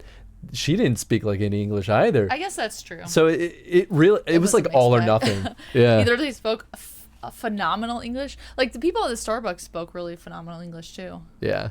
Supposed to have hella good food though. Yeah. Yes. So Yes. I didn't know this, but yeah, apparently Osaka's known as like Japan's kitchen. Yeah, so it has the most diverse food. It's Yeah. the city with the most diverse food. And it was great. I absolutely I agree. The food was fantastic here. Delish. Looks like New York.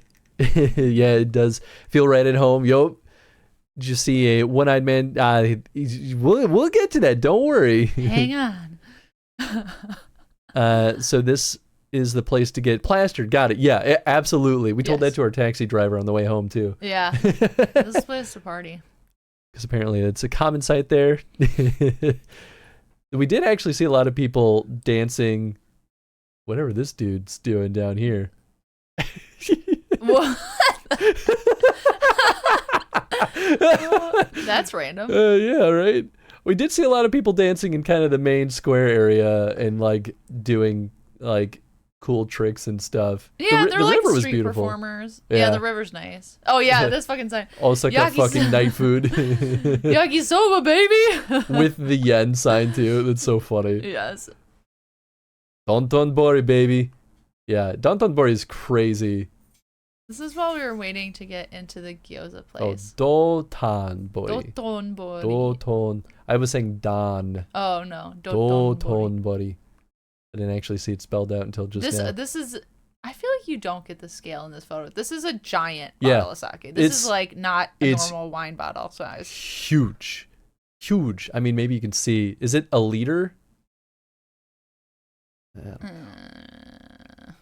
It's big. Big bottle of sake. But this was first meal in Osaka, and we went to so good. What do they serve? Was it Gyoza was their main thing. Gyoza, that's right. Big boy sake. So yeah, we just got a lot of sake, got shit ton of gyoza and shit ton, karage. yeah, karage, gyoza. And this is my first time eating karage, and boy oh boy was I spoiled. Good. So good. Yeah, yes, look we got at that the pan fried. gyoza. Ooh, baby. Yeah, it's like a Yeah, and we got some takoyaki. Delicious. It did not melt our mouth. They were the exact correct temperature, which was a nice change of pace. This is Jen being Salt Bay. Taking me back there now. I get a beer? Oh yeah, I think I got I got excited because they had a dark beer, so I was like, hell yeah. Yeah. Come on, phone. I'm just trying to zoom in. Hell yeah. My beard's getting real scraggly at that point because I didn't have a good means of shaving. This is some random hotel with these creepy guys. Freaky. Yeah. No body, it's just heads and legs. Just weird shit. Took another photo of that bad boy. Yeah. Yeah. Just signs galore. Chaos. Utter chaos. Yeah, I'm surprised. I feel like we had like a calm stretch by us and we're like looking into the fray. That's what I want to go to Japan for, is the food. 100%. I mean, that's like a solid 50% of why I go there too. It's so good. No matter what you get, it's gonna be tasty. Like, you even have to the go cheapest, out of your way to find bad food. you have to get non-Japanese food. To find bad food. That's really the answer. Like, I think the food I liked the least on this trip was maybe the pizza or like the Chinese food that we got. Yeah, I wasn't a big into the Chinese food. It's just too sweet and kind of weird oily. and oily. Yeah. And then last time, like, I can't think of any bad food that we got. Like, the cheapest, shittiest ramen we had was still really good. Yeah. Yeah, you could start seeing some of the posters for the hosts and hostesses. Clubs. Oh yeah, we got PJs. Yeah, our night shirts. Our night shirts, yeah. So we had to be the freaky kids from The Shining. Oh yeah, then right outside of our hotel room, we always had the mascot of Don Quixote watching, looming over us. They had a whole Ferris wheel and everything. Yeah, we never Don made Quixote's it up there. crazy. Yeah, we never went to. String and Foxen went in that one. No, but I mean with the Ferris wheel. I kind of wanted to do the Ferris wheel. Oh yeah. This is the parking lot that we saw someone pissing in. And we saw an ambulance over Oh there. yeah, there was one Pulling morning. someone out of a car. Yeah, yeah. Paramedics and stuff. Yeah, that was No concerning. idea what was happening. Yeah. And then this is the calmest you're ever This gonna is like see. 8 a.m. Yeah, 8 a.m. Like Starbucks maybe isn't even open yet. Like this is the least dense you're ever gonna see this place. And also seeing everybody cleaning. Oh yeah. It was probably Nissan ramen you buy in America. I honestly don't even remember. Although maybe we have photos from that first ramen shop somewhere. Mm. And Oh, then we go to hey. Universal Studios. This was the first full day in Osaka. Yeah. Ah, boy. Oh, Universal Studios in Osaka is crazy. Like, this is a whole, like, Universal City before you get into the park. Yeah. You could just go there and go shopping. It's like, huge too. Like we didn't look at it too close when we got there, but when we were leaving. yeah. Yeah.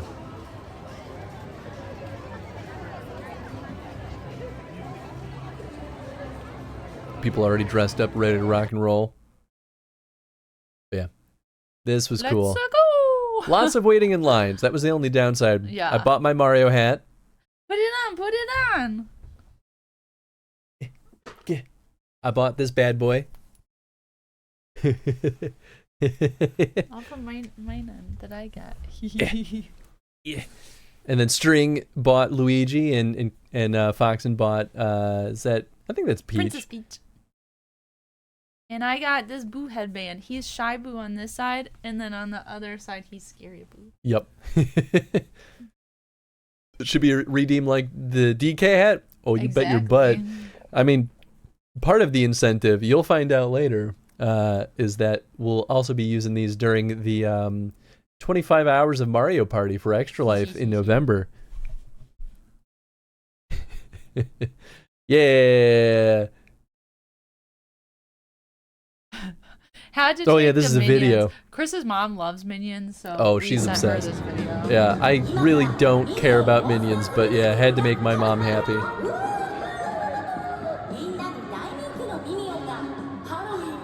Yeah, they had a lot of Halloween stuff going on. Yep.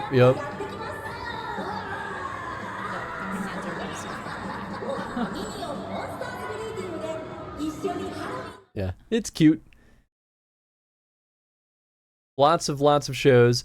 The first thing we did was a 4D experience. yeah, 4D experience for Chainsaw Man, which you couldn't really tell from here because Smiley's like the villain, so they kind of set the stage. Yeah. But yeah, they give you those 3D glasses. They put you on those seats that like rock you around. And yeah, it was just a cool little experience of like watching the Chainsaw Man crew fight a pumpkin demon guy. Yeah. And then this was the projector screen raises, and then you leave Through out the this, set, yeah. and you get this cool Universal thing here. And then we, of course, bought lots of gimmicky food. So we got This is a chocolate orange croissant for Zenitsu. And then I got the Inosuke's churro. Which, they were all fine. They're good. I like them. They're good. Very sweet, but still good. Oh, and we were there all day. 12 hours. We got there as close to opening as we could because you can't reserve your time to go into Nintendo Land until your ticket is scanned and you are in the park. Yeah. She's seen any Dragon Ball related stuff in Japan. I saw a decent bit of figures. Yeah. Not a whole heck of a lot other than that. I did see a little bit here and there, but I guess I found some at the Shonen Jump store, but we'll get to that. Oh, yeah. And then I want to take a photo of the Chainsaw Man, like a box office that we saw the 4D experience in. Yeah, that was it.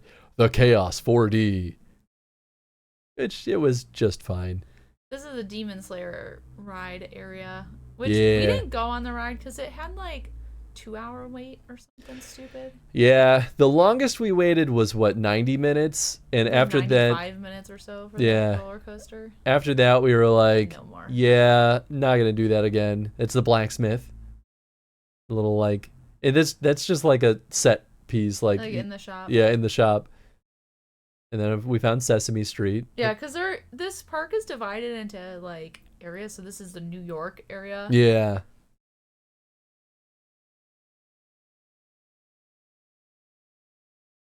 Oh, found there's a little Pokemon Halloween thing. Yeah, lots of little street performances. A lot of Pokemon, especially. The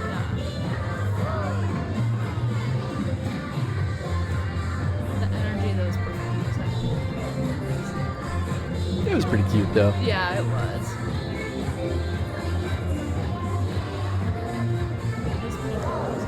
Pika himself.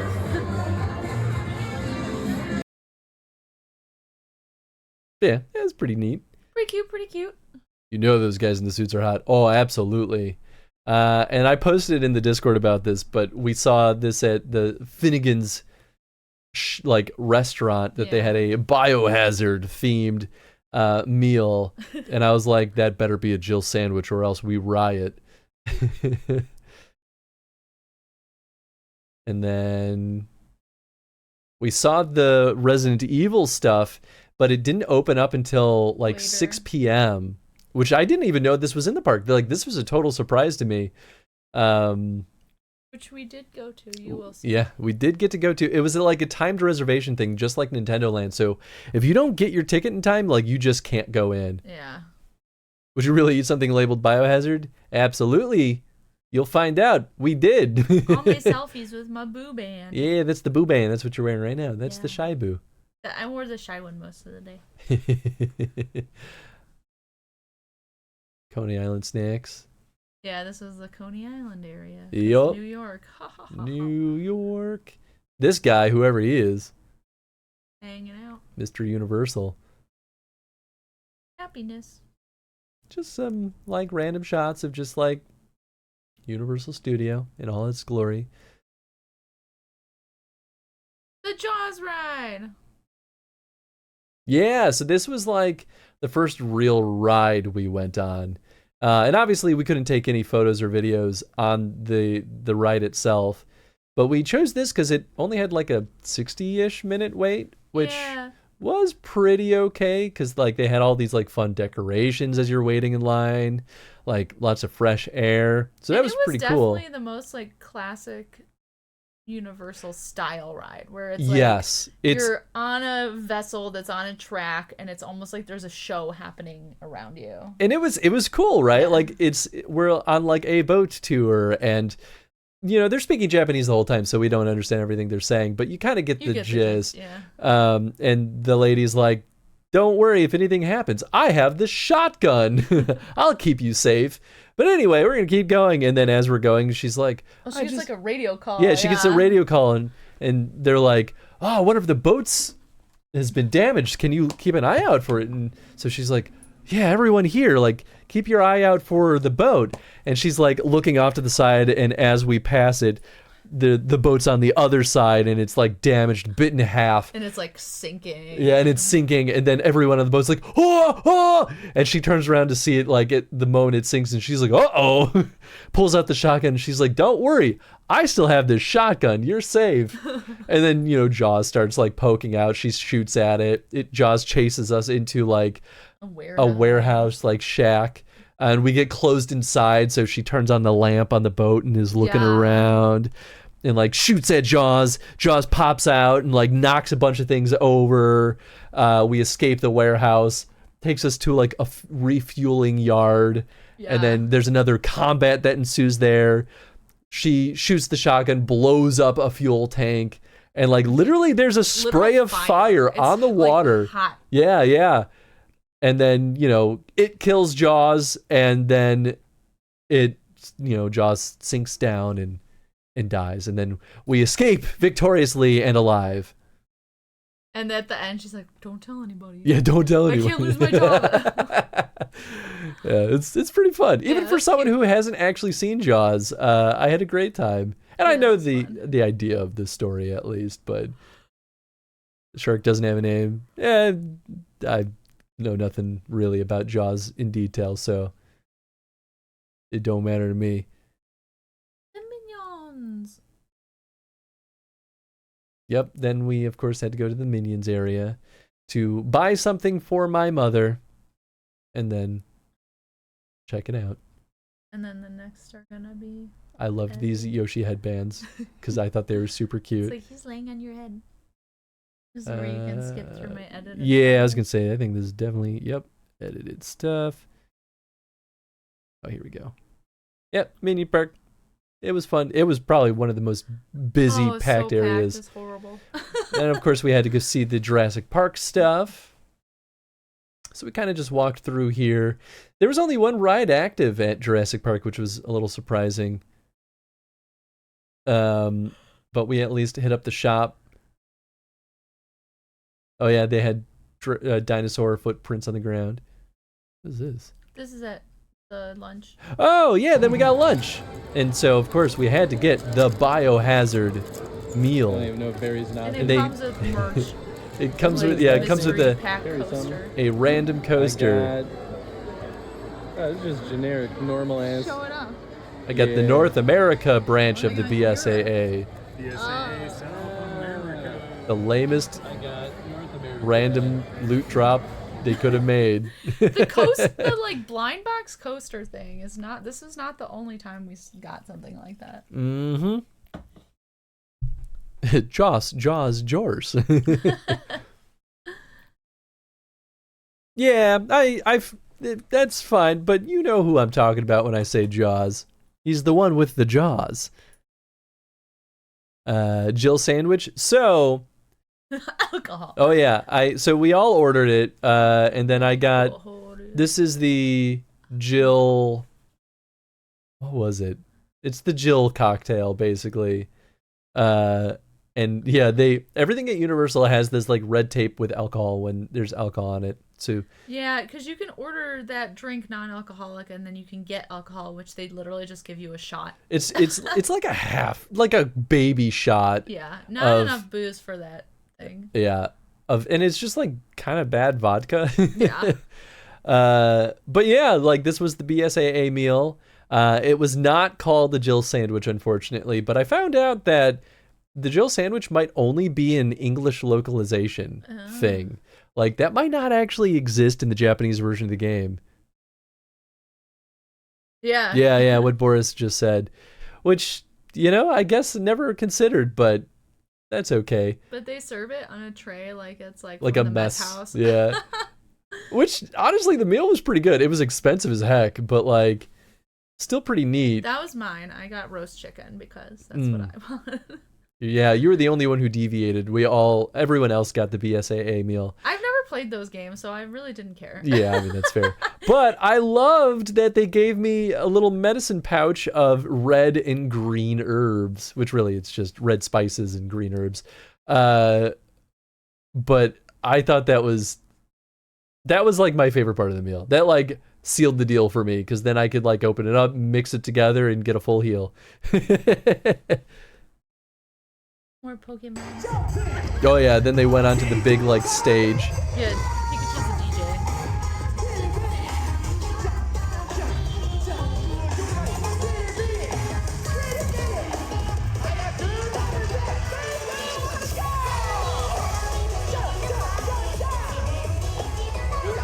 Pretty tasty. Yeah, I was not complaining. The meal was definitely fun. It was too expensive, but like. It was a theme park. Yeah, exactly. We knew we'd be shelling out for it. Oh yeah, this headband, all the headbands I assume, are kind of tight, and so whenever I wear it for a long time, it gives me a headache. And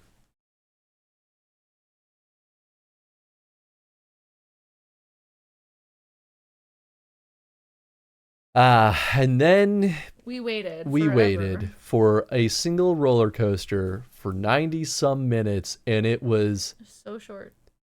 Agony to wait. Yeah, it was fun though. I guess I didn't get a good photo of the roller coaster, but that's kind of whatever.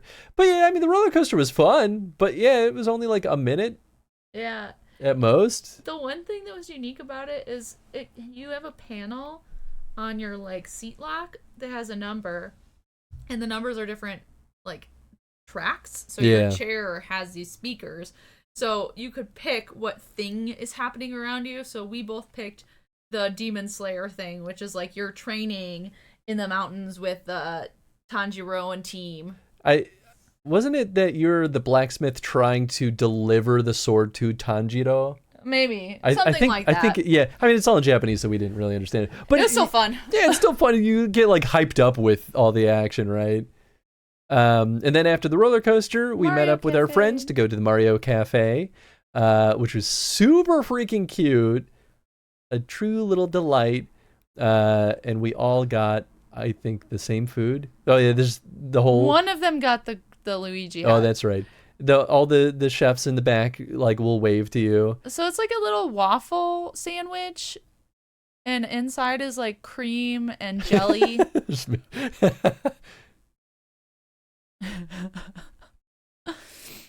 But yeah, they were super cute. And so vibrant. Yeah.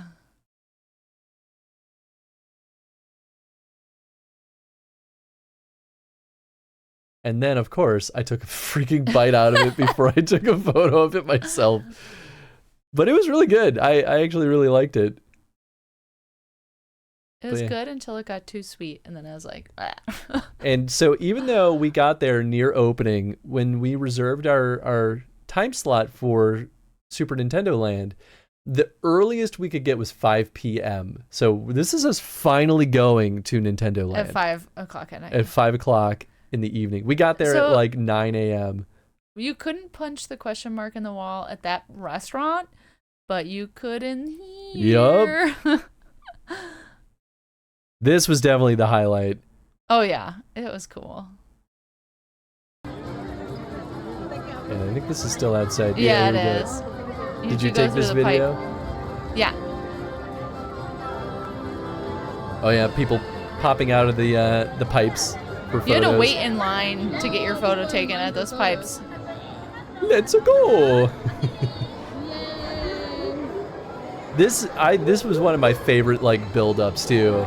Like they do such a good job at like kind of building you up to the hype of entering the park. Yeah.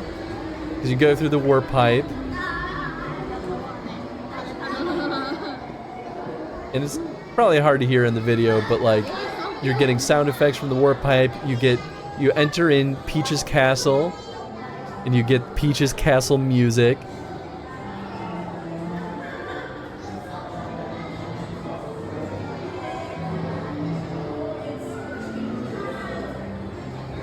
And then you exit to the whole shebang. Get my laughter of glee. And you're just surrounded in it. It is so crowded. It's insanely crowded, but man, it's such a cool sight. It's so cool. Walking out of the castle. Oh and shit! seeing I didn't everything. realize Peach was just she right was right there. there. I totally missed her when I was just so busy looking at everything. Just made a sort of ginger highball. Hey, nice. I might make a highball with dinner, because why the hell not? I mean, it sounds pretty nice. I'm still looking at the Oh yeah. the Harvey peated Cookie. whiskey that I took home. So understandably, we took about 1 million photos here. So I'll speed run this a little bit. But man, I was enamored by Nintendo Land. I thought it was like, I get maybe the complaints that the games are really simple. But like there could be no games and I would have had a good time in here. Like, I think it was just fun to exist in this space. So, we're running around like punching all the question mark blocks, getting our coins. You get on the Universal Studios app, there's a whole Nintendo Land sub menu for it. And so you, with the watches, like you're literally playing the game, collecting coins and stamps and stuff. So they want you to run around, and the whole goal, the like main story of the game is to get 3 key coins. Yeah. And then you can go fight Bowser Jr. Who stole the golden mushroom? Yeah. But you can do all these other side quests, right? Like get coins and getting stickers for achievements. And there's more keys than you need, so you could do all the games if you want, but you don't need to. I think there were 5 spots, but you only need 3. And you can retry things as much as you want. So if you lose, then you just don't get it. Which did happen to us because a child messed up the game for us. These cute folks in front of us in line asked me to take their video, so then they took our video. Yeah, and Fox and String weren't going to get the watches at first because they're like $50 a watch. Expensive. They're not cheap. So they were like, I think we'll just vibe and maybe just like do the things that don't require the little wristband, which actually I have Isn't much, to be honest. Yeah, you really can't do much without it. That's my one critique of it, is that like It's you kind of need to do it because you don't get to do as much. Otherwise, you're just waiting in line for rides or eating snacks or shopping. Yep. You don't get to do the game. It is cute though that on the receipt for anything you buy in Nintendo Land, including the watch, you get on the back of the receipt it's a little Mario level. Yeah, it's like printout. special receipt. But yeah, I mean, I got my little Mario it is thing. a gimmick. Yeah, for sure. But still worth it. It's still fun. Yeah, I mean, if you enjoy the gimmick, then it's great. Yeah, yeah. Like that's just the nature of it. In the announcement video for Nintendo Land, Miyamoto does a tour of the grounds that he meets Mario and Luigi, and then leaves them and says, "Dad has to go do some work." I don't know if I made it proper, but I don't care. No, you don't have to make it proper. All that matters is that it tastes good. Yep. But yeah, it just looks so good. And also, the sky is the real sky. The sky looked so good. Oh, it was yeah. Like, oh, it was delightful. but yeah, you gotta get that key.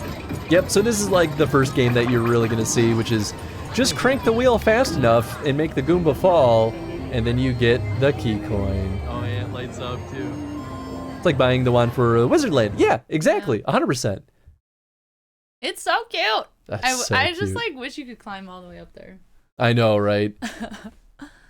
So yeah, we finally made our rounds and did a bunch of the games. So yeah, you scan your little watch and then you play the game, and then if you win, you scan it again to gain the actual key coin.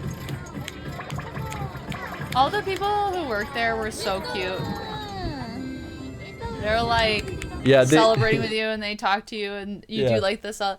Let's go. No, they're as you're entering, they like chant with you like, "Here we go." Yeah.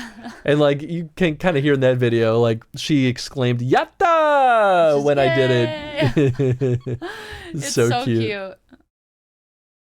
Yeah, and then we were there pretty late. That's so some of those secret badges you can find. Yeah, you can find secret hidden stickers all over the place. So you scan your little badge and they light up and it adds it to your little app.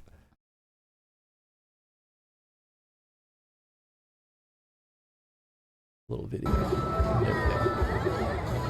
Imagine having to do this for hours as your job. You probably get used to it. Be an outgoing person, to be honest. Yeah. I get overstimulated being here for like an hour. Like I would die doing that job. You know what would do it for me is just the kids. Like I would probably love to just like get the kids excited. Some of this we didn't actually get to see because this is part of the I think the Yoshi's stuff that Foxen did. Yeah, they went on a Yoshi ride, so that was probably waiting in line. Yeah, this is cool. This is these are little like looking devices, but it's kind of like an AR experience. So like in them you see like all these like digital things zipping around the world, and we didn't know this at the time, but apparently you get stickers if you like look at the right things. Like there's a couple of Pikmin just like hiding out, and if you look at them through those looking devices, like you get a sticker. Yeah, it's like, oh, that's kind of just cute. But yeah, they had a Mario Kart thing, a Yoshi ride, and then it was like the main games.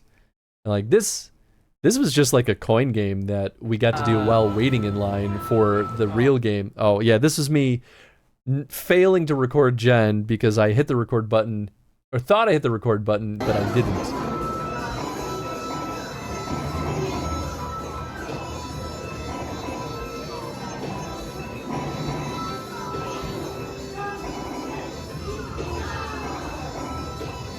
I'm using the tips of my fingers so I don't slam my rings against the screen. That was smart. Yeah, I didn't want to break anything. Dud video. Oh yeah, they're little Pikmin. They're picking up a coin. It's so cute. I love it. So at this little stretch, we got exploded by a bomb as we entered, and we shrunk, which is why everything's so huge. gigantic.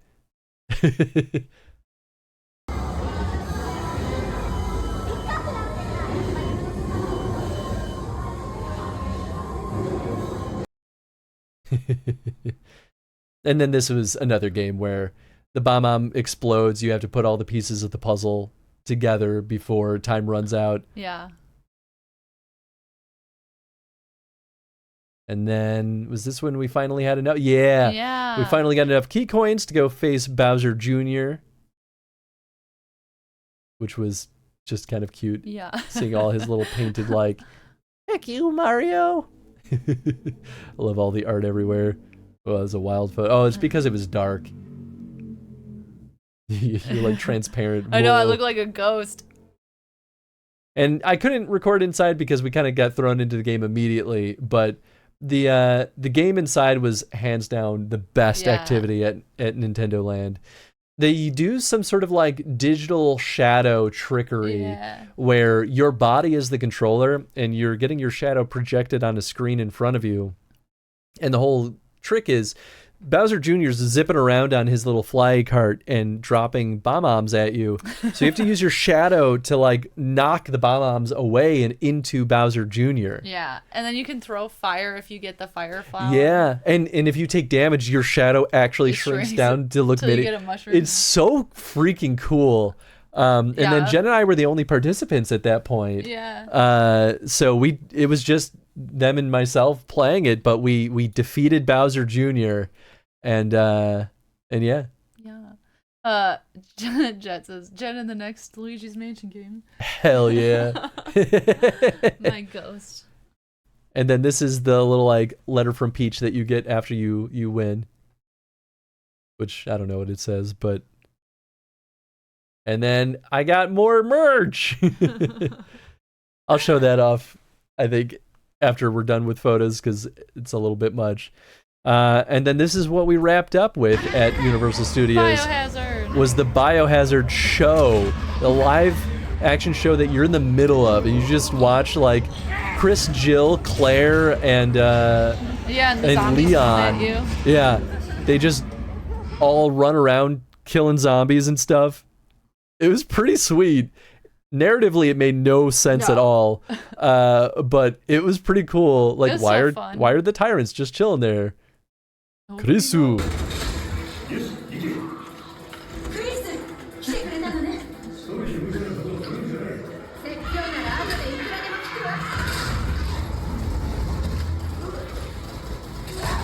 Yeah, the zombies throw water as they like, as they get shot. Do the Resident Evil games make sense anyway? They really don't. They really, truly don't. But this was it was stupid. It's so super short, but it was like unreasonably cool. Oh yeah, then Ada shows up at one point too, of course. And then Tyrant. Stars. Oh, we all have to duck because he's like shooting. Oh yeah. All the soldiers are like, get down!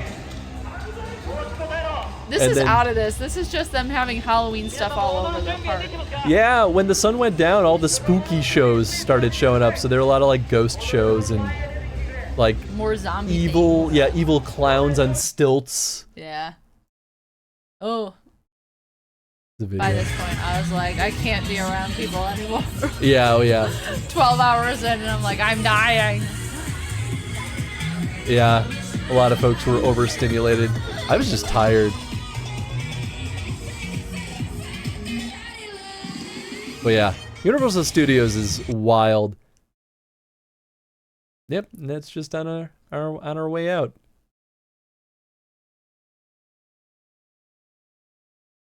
Then back to Dotonbori. Back to Dotonbori. This is in the morning again. This is the famous crab in Yakuza. Oh, okonomiyaki. So much dancing. Oh yeah. But yeah, then we went to an okonomiyaki shop. It's like teppanyaki style, so you make it yourself. They just give you this bowl with all the ingredients, and then you cook it. Yep. Mix it up, cook it. Delish. Oh, it's so good. Real Master Jen. Real Master Jen. Crack myself up. Oh yeah, we were dummies and forgot to put oil. Oh, I was a dummy. The craftsmanship. I'm such an idiot. Oh yeah. Looks like a hefty pancake. Yeah, I mean it's a savory pancake. It's meant to be like a meal. Should you not put oil on the plate first? No, I forgot. Nope. We fixed it though. Yeah, I like lifted up aside and then Chris squirted oil underneath. It worked. We were good. I was the squirt master. This sounds horrible.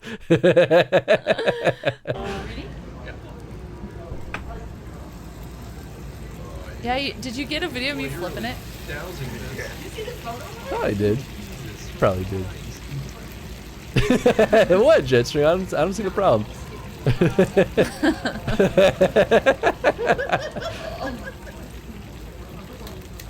you go. That's where our calories are gonna be.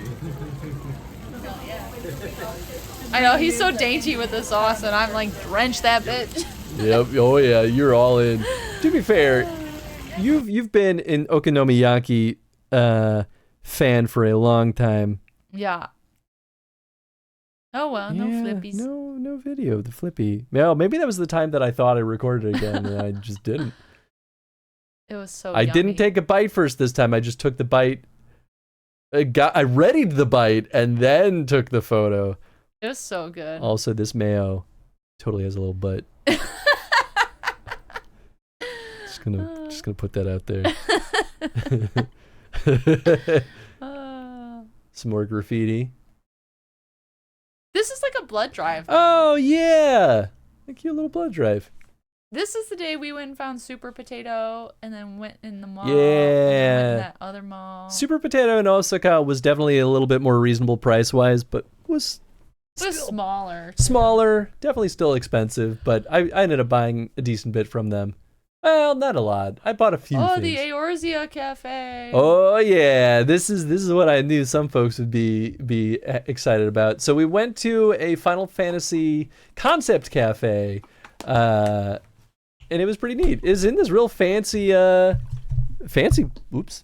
Yeah, this building, it seems like they have a lot of those like limited time cafes posted in there. Oops. Where were we? We were here. Me and my new fit. New fit. Yeah, Jen bought some clothes. Looking fly. Looking fly. I think this is back downstairs. Yeah. There we go. Then that's the cafe itself. That's our boys. That's more of our boys. More of a boys. So they just like the Resident Biohazard Evil meal, yeah. We all got our own like random cards and coasters, which I have them all sitting next to me right now, actually. The coasters were our this was job? Or that's our right. class? No, this was a card that represented which class we chose. Yeah. And what did it do? Did it No, do I don't anything? think it was. These were not the. Yeah. This. I didn't think those were the class because my Dark Knight looked different, and it has their names. This is like the ones we got with our food and drinks. Are you sure? Yes. These are just cards. They're not the same as the class. Okay, maybe you're right. Yeah. See, that's okay. Yeah. Can I rotate this? Nope, not in this UI. Well, you'll have to crane your neck a little bit, but I got my Bard coaster. Yeah. And then this is like the placemat that they give you, which you can just take. They literally had a sign by the elevator that was like, if you want to get your placemat laminated, go up to this floor. Oh, there we go. This is better. So that's the Bard coaster that I got. Very slick, very cool. Spoilers, but also not because you have no context. Yeah, that's why I was like, I don't think I know who these people are, but it doesn't matter yet. This was the menu, but this is kind of, this is like kind of how it was. It was like, They had a million drinks. They had a million drinks. A million drinks. But only like 4 of them were alcoholic, which was bullshit. But they were all like styled, right? Like you had a class drink for each of them. And then they had drinks based on specific characters. So, oh yeah, there's a better screenshot. So yeah, like each of the classes would like have like a fun little like insert on the drink to represent what it was and flavors that kind of correspond with it. This is what I ended up ordering. Rich in nutrition, mysterious sticky curry, which was super silly. I almost got this bad boy because I just thought it was silly. Yeah, and then, you know, drinks all had fun things. I forget what Foxen got or Chris got. And then for every drink and every food item that you order, you get another random coaster. I got my boy Thancred. His was one of the few drinks that were alcoholic. So it came with like a white rum. So they just like really leaned into the white for his drink for some reason. I don't know if I'm comfortable with Thancred's drink being so white. But you know, sexy boy Thancred got appreciation this day. And you know, they have his sword gun in there. That was mine. That was yours. It was like a pomegranate, like cranberry. It was cranberry. Cranberry. It was the like. I forgot what it was. What are they called? The bomb guys. Like the little exploding fire dudes. It was tasty. Yeah, seemed alright. And there's my boy. Got a little hat and everything. The weirdest thing is that his freaking mouth is like a candied coffee bean, which like. In any other context, I'd be like, ooh, delicious. But when you're eating like savory curry, it is one of the weirdest freaking choices they could have made. But it was otherwise really tasty. Yeah, more of the coasters. And then, you know, our girl, there she is. Filthy liar. Oh, yeah, and they had a little guest book. So Foxen wrote just her name in there, and then I said, Hans wants to know when he can shoot his bow at baddies next. And I drew a terrible little bunny and then signed it. But I thought I'd be slightly in character. I tried to keep it more friendly. Family friendly. Because you all know I would be like, Hans wants to kill. I was like, I can't write that in good conscience in this. But yeah, just a couple of other little shots like around the area. I thought we had one of me standing next to these guys. Put it in the group. It's okay. It's not a big deal. I did get a photo of me standing next to those two, even though I didn't have the context of who they were yet, but I was like, my boys. My boys. My boys. But yeah, that was it. Oh, I'm in the gym. That's the whole point in FF14. I mean, that's pretty much my argument, but you know, I don't want to be mean. But yeah, the concept cafe was fun. We didn't stick around too long. I think I would have stuck around longer if they had more alcoholic drinks, because I didn't really want. I'm not opposed to drinking non-alcoholic stuff. It's just all the non-alcoholic stuff was very sweet. And I was like, I don't really want to just load up on sugary drinks. Oh, I just threw in some more photos. Oh, nice. They definitely will be your boys for sure. Hell yeah. But yeah, then we're back on the street. Yeah, I guess I could see if this will update. It probably won't go in order. It'll probably be. It should be sorted by photo date. But oh yeah, there it is. There's me. Stand next to my boys. Maybe they put it back at the front. Okay, never mind. Maybe it's at the front.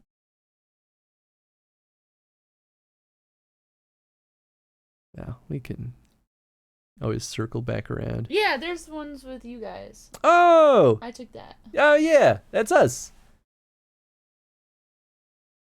All of the Final Fantasy players. And then we're back in the streets. I think Foxen took this photo. Yeah. Because Foxen went back to the hotel, and the rest of us went on to Bar Freedom. Oh, that's right. Fire extinguisher, push. A little bottle of water. Yeah, Bar Freedom. So this was a little whiskey bar that Jen found. And it has Japanese whiskey only. Japanese whiskey only. No cocktails. But yeah, this place is pretty sweet. It's just this tiny little like whiskey bar, but it smelled nice and woody on the inside, which pairs delightfully with whiskey. And that guy speaks English very well and knows the whiskeys Yeah. very well. Oh yeah, So he knew his stuff. You kind of tell him what you like, and then he picks stuff out for you. Yeah, we didn't pick anything. In fact, we didn't know what the prices were, which was why we didn't stay super long, because we didn't want to like end up in a bad place.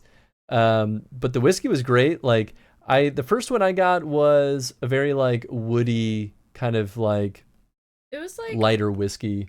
yours was like, so our first round, you and String both are like, we like peated, and I was like, I like more of like a bourbon sweet wine cask thing. So mine is that.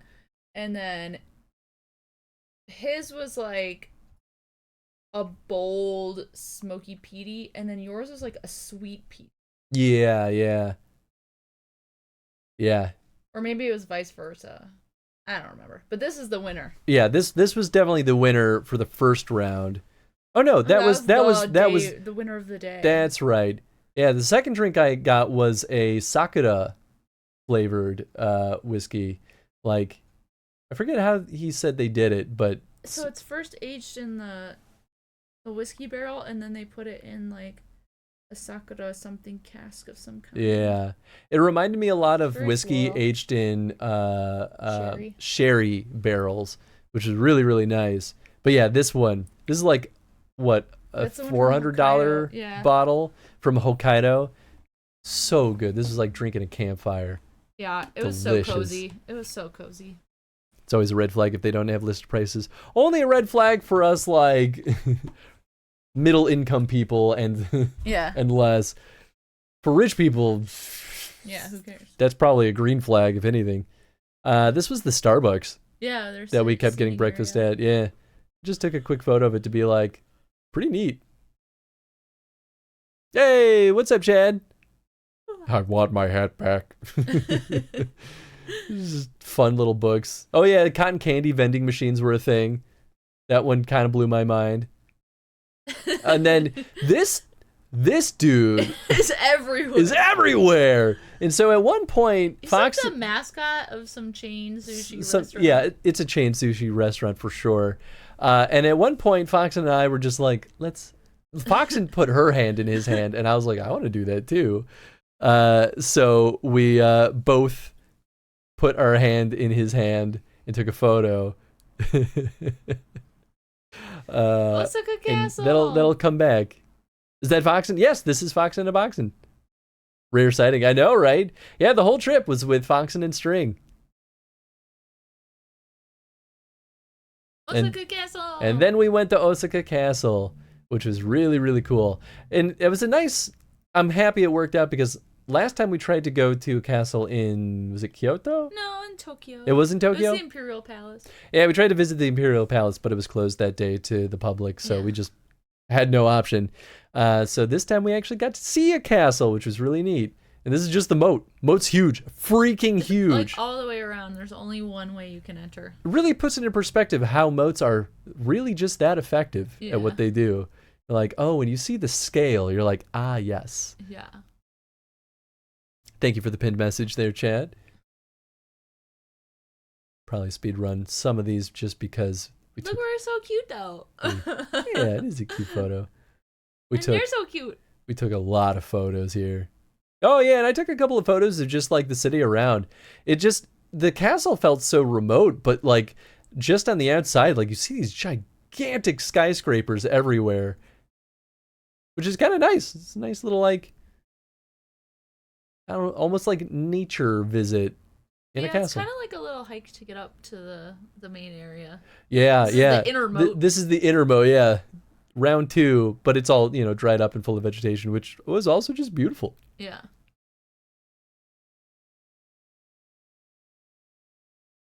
That's the main tower. That's the main tower, yep. which inside is now a museum about Hideyoshi Tokugawa. Which, dude's brutal. But yeah, we did go inside, as you will see. And we got there like an hour after they opened. So they open at 9 and we got there a little before 10 and had to wait in like half an hour line. And when we left, the line was insane. So oh yeah. definitely get there earlier in the day. Yeah, if you want to visit, get here as early as possible. Because if you want to go in the museum part. Yeah. But yeah, it was cool. We couldn't take a ton of photos on the inside because a lot of stuff was like non-photo. It was like old documentation, yeah. so you can't take photos in the areas where there's historical documents. But when there's like recreated stuff like this, they're like, yes, you can take photos. Yeah, and they tell you like you they have can clear take signage. photos. Yeah. It's very, very clear. I don't know what this is, but oh, it's because there's this is so this is all the way at the top. Observation deck. Which is just cool. You get a nice view of Osaka from here. It was so packed, though. It was not fun to be out there. Yeah, it was crazy. It was so crowded. Packed. Caution, there's a door here. Kind of exactly.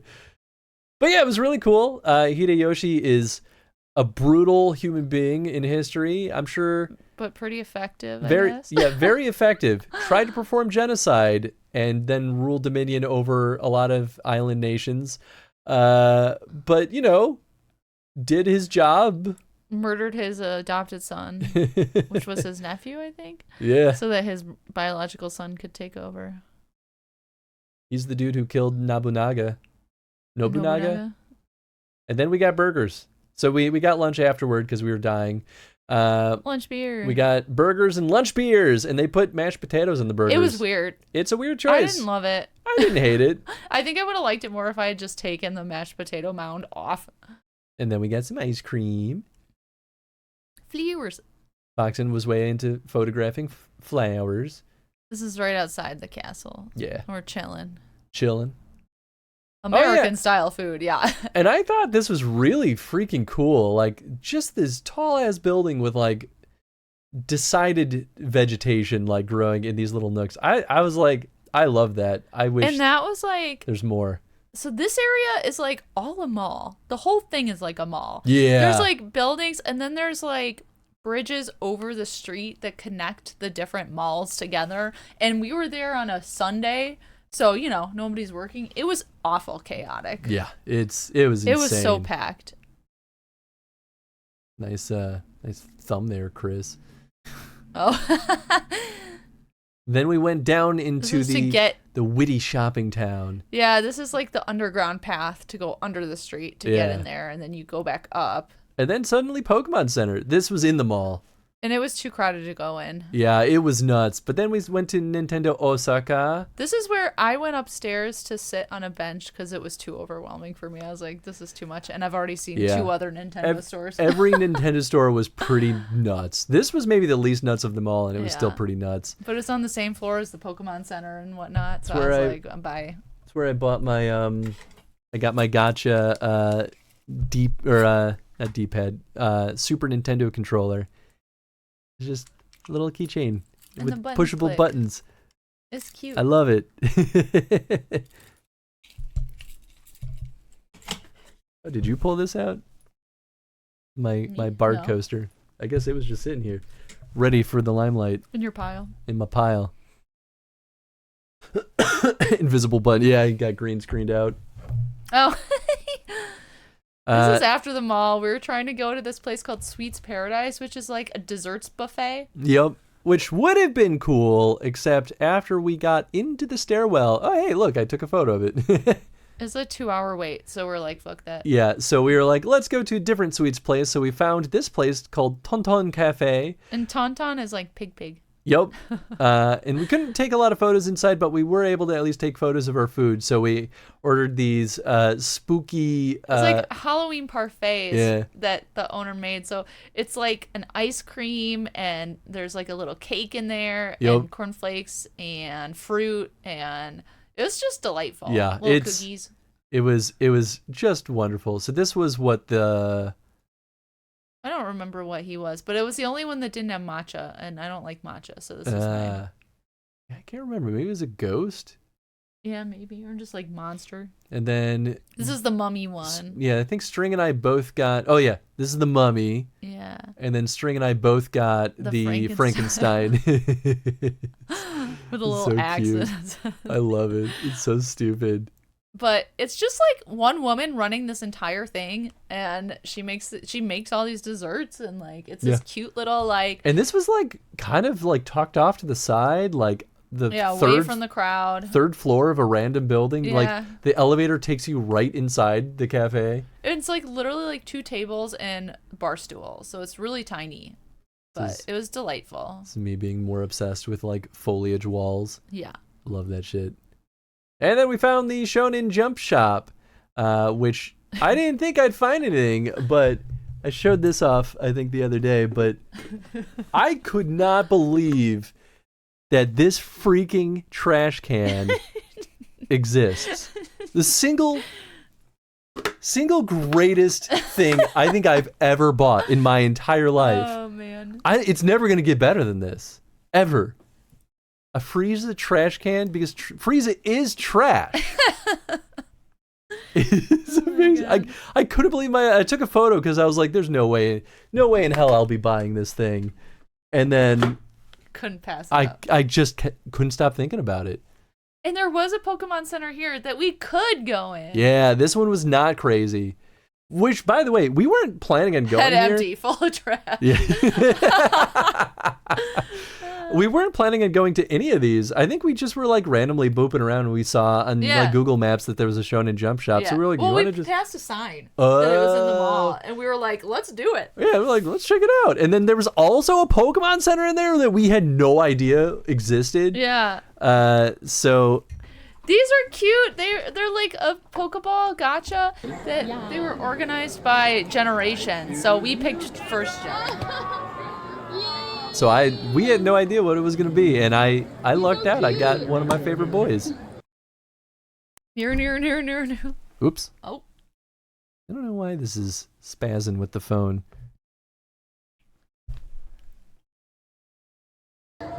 Ready. I choose you. I had a hard time. You gotta push the button. Oh, Yeah. He's so cute. He's super cute. Oh my goodness. They can be buddies now. It's such a cutie. Peak merchandising achieved. Seriously though. So imagine going through airport security and explaining the Frieza trash can. I thought about that. I was like, I don't know. It ended up in our checked bag. This is merch that my mom's friend requested for her daughter. Yeah. So we found whatever that Pokemon is with the giant ass hammer. Yeah, I don't even know. And then the other one is a Splatoon character. How cute. I'll take 100 of those Pokeballs. To be fair, I think there were only a total of like 8 to 10 Pokemon varieties. But that's like per generation, yeah.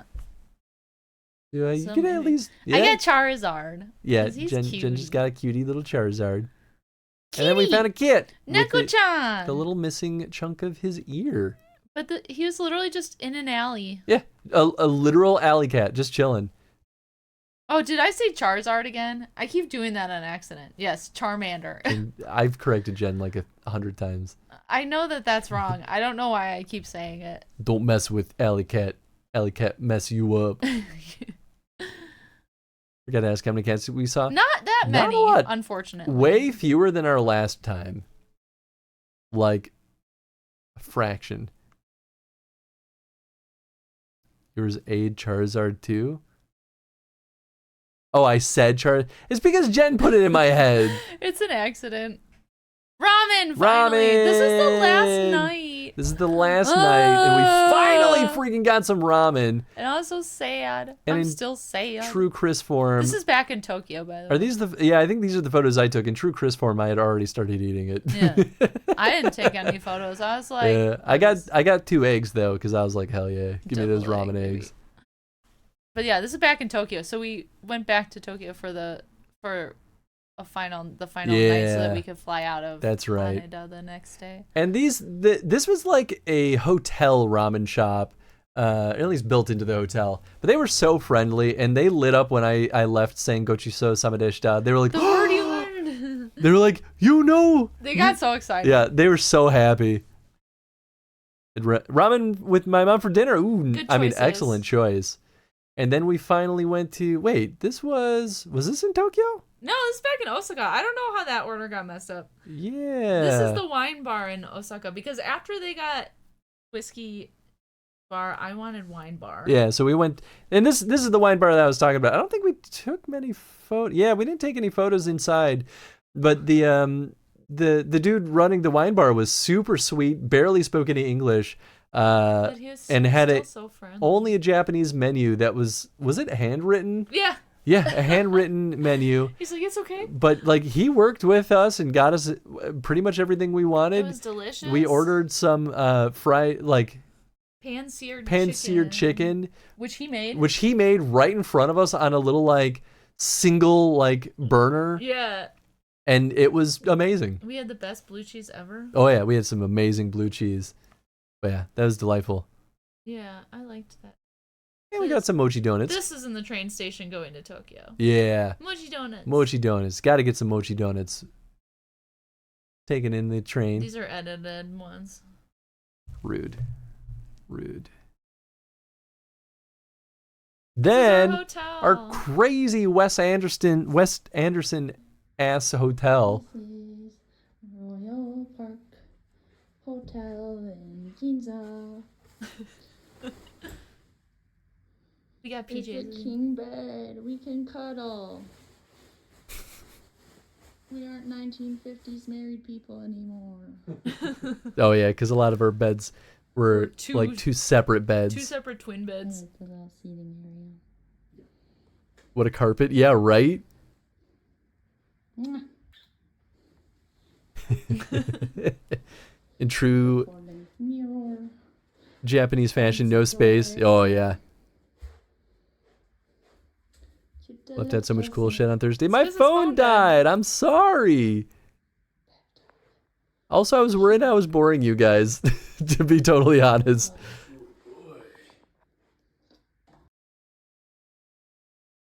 Nice face, Chris. Sugoi. Sugoi. And we got cheesecake. Fluffy cheesecake. This is like the famous brand of souffle cheesecake. But they had Halloween theme stamp. Yeah. It was so good. Clip that face as an emote. Good. This is us going out. Yep. Oh yeah, and then Oh man, Wes Anderson style photo shoot. I don't think I posted many of them because I was like, the group doesn't need all of these. And then we were walking over to the Yamaha store because Foxen needed to buy sheet music. Affinity sugoi. I just thought this whole little walkway was really cool, so I took some photos of it. You go up some stairs and then it's a walkway across the street, so you don't have to actually cross the street. Yeah. Smart, honestly. Oh yeah, we took photos of each other taking photos. Yay.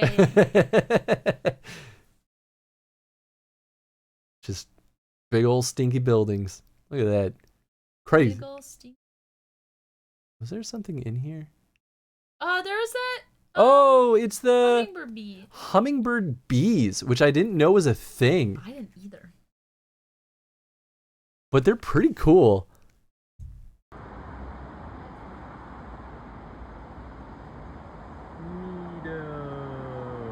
Bee hummingbird. Bee hummingbird. Yeah. So is it Smallest bird in the world. smallest bird in the world? Yeah, So it look is at an how little actual they are. bird. They're little bitty. They're tiny, super, and they're just over there chilling, eating flowers, flower nectar, because they're small and bee-like. Yeah, super cute. Almost didn't even see them. I think Foxen pointed them out. Lovebirds. And then Oh, Don me too. Quixote. And we finally in Tokyo went to Don Quixote. We didn't really take any photos inside because Don Quixote is a shit show. Yeah. But this was in Gion, so Ginza. Ginza. That's what I meant. So everything was kind of way too expensive. Way too expensive. And then we went to the ramen place. A bee hummingbird is very different things from a hummingbird bee. I'm doing my best. I was trying to remember. Yeah, so this was the ramen shop. Yeah. Thought there were more photos. Guess I'm drinking. Got some drinks. I got a matcha highball. I'm pretty sure it didn't have whiskey. It just had matcha instead, which was misleading, but I guess I'm still happy for the experience. There it is, the half-eaten ramen, because I was like, shit, I'm almost done. I haven't taken a photo yet. I was just like, I'm too into this ramen to care. Don Quixote is a it's like a department store. Yeah. But like an everything store. So there's gonna be like, you can buy cosmetics and bags and snacks and licensed merchandise, shit for your house, cleaning supplies, like it's just everything. Yeah. Oh yeah, I couldn't take a photo in the public bath, but I was just so excited because it was the only public bath I was allowed in with tattoos. Yeah.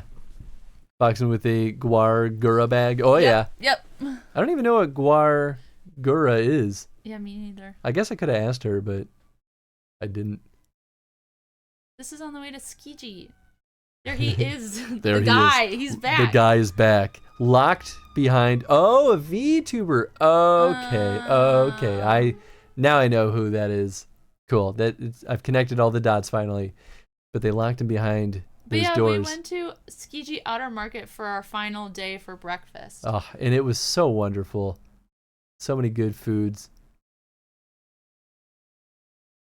Couple of dupes here. And then we found him again, so we took another photo. He was finally outside. we took this very seriously. Yeah, you look so serious. But yeah, then we just ran around in the market. We got a lot of like small foods. We got some, I think this was unagi. That's unagi skewer. Which was delicious. Then I got It's okonomi, not yaki. It's something else. But it's basically like an okonomiyaki pancake, only it's made into a skewer thing. Yeah. It was delicious.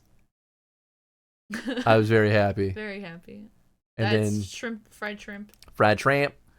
Big ass we grapes. Bought some giant grapes. They were so expensive for 4 grapes, but that was like 500 yen for 4 grapes. Yeah, that's really expensive for 4 grapes, but they were delicious. Street meat. Tried getting into unagi, just think it might not be for me. Hey, that's okay. It's very much for me. So for me. Barbecue sauce. Yeah, we're just kind of standing waiting while Fox and Instring were eating their grubs. I had my 8 a.m. highball. Hell yeah. String joined me too. Yeah, there was a shop that had like cheap ass highball and cheap ass skewers, so they were like, fuck yeah. Hell yeah. So I got some fried taco with a highball. A little fried octopus. So good. I was so happy. Oh, this shit was dope. Yeah, this shit slapped. Like it's like almost like a onigiri. Yeah, but they put the fish on the outside and the rice is like seared. It's like fried pressed rice. Yeah, and you basically eat it like a taco with the nori paper. So you just like fold it and eat it. Yeah. And we got this set, but because I wanted the row, and Chris says, "Is that an unagi?" Yeah, that's unagi. Yeah, it was good. That was really good. It was so good. Delicious. Oh yeah, and then the chef or maybe owner, the guy who gave it to us was like, no, you're not taking photos right. Yeah. And like was like, put it in portrait mode, then do like, and then he held it. Focus on this, and then hold it. And I was like, that's a much better shot. I agree. But yes, I agree with you, Chad. Masago's the bomb. It's like nice. Salty boba. It's I like it too, but y'all are obsessed. I love it. and then we saw this. Please do not touch this doll. And then we made up lore that he's cursed. Yeah, now they're haunted Foxen by and I him. we are cursed. And that's the reason why you're not supposed to touch him, but only one shop did the courtesy of saying that. Yep. And it was too late. It was too late. It's too late. And then Oh yeah, that we did get sushi from one of the street vendors, and it was great. Like the fatty, this was fatty tuna mostly, and it like melted in your mouth. It was so freaking good. Please don't sneak Masago in my smoothie. Yeah, just a shot of. It started getting a little bit crazy by the time we were wrapping up. Yeah, we got there at like 8, and then by 9:30 it was nutso. And then we ended with ice cream. We got some breakfast ice cream, because hell yeah. I got espresso ice cream. You got, what, chocolate? Mocha. Mocha, that makes sense. And this is in the airport. Yep, this is our way back. We got there really early, so we had so much time to go. And just, we were cackling about the, like, welcome to deep Japanese culture. Gotcha. Gotchas. The airport's dope, by the way. Airport was Kanada's, like, was sick, yeah. Departure lounge. Yeah, we couldn't drop off our bags yet. Yeah, we got there too early for our counter to be open. By like 4 freaking hours. I didn't know that the counter wouldn't be open, but I mean, at least we could take in the scenery. We found a bench to just throw all of our nonsense at. We took turns guarding it so people could go get stuff. And then after we finally got in and passed security, we got some cake. And coffee. And I, of course, took a bite before I took Every time. I don't know why I don't think of it first. I'm just like, ooh. It's more real. It's the real experience. It really is, though. And then we found a bar in the airport later, which I got the good one. I got a like grape martini with like literally freshly blended grapes, and then they just put vodka. It was really good. It was really good. I got a highball made with Nika whiskey, which was the more expensive choice, and I watched. They put the whiskey in first, and then they poured in the soda water through the little dispenser, right? And I watched it overflow, and then the guy just keep dumping out the foam. And I was like, stop it! That's my whiskey you're pouring out! Want an album of all your food photos with a bite or more? It's kind of better. Thank you, Eddie. Thank you. I live with that same problem. I've had pretty meals where I think, man, I should have taken a picture after eating like 80 to 100% of the meal. Yep. It's real. And then I used portrait mode finally.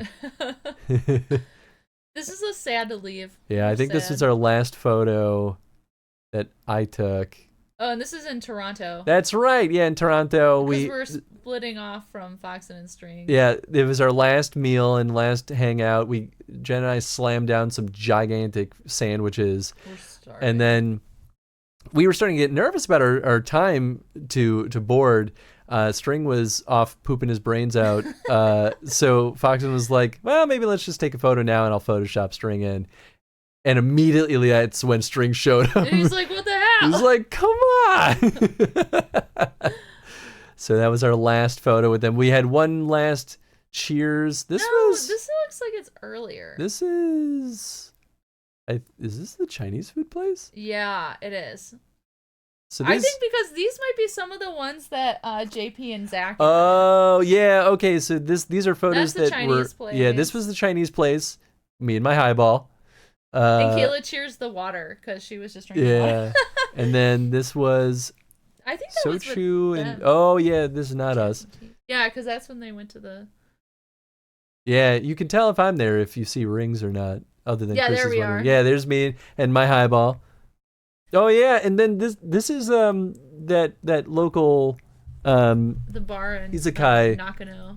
Yeah, and apparently it's a thing that you can buy yourself a whole bottle, and they'll just keep your bottle there if you're like a regular. Yeah, so and this is Zach's bottle. Yeah, this is Zach's bottle, and he's got his face drawn on it. Yeah, I think JP drew it. Yeah.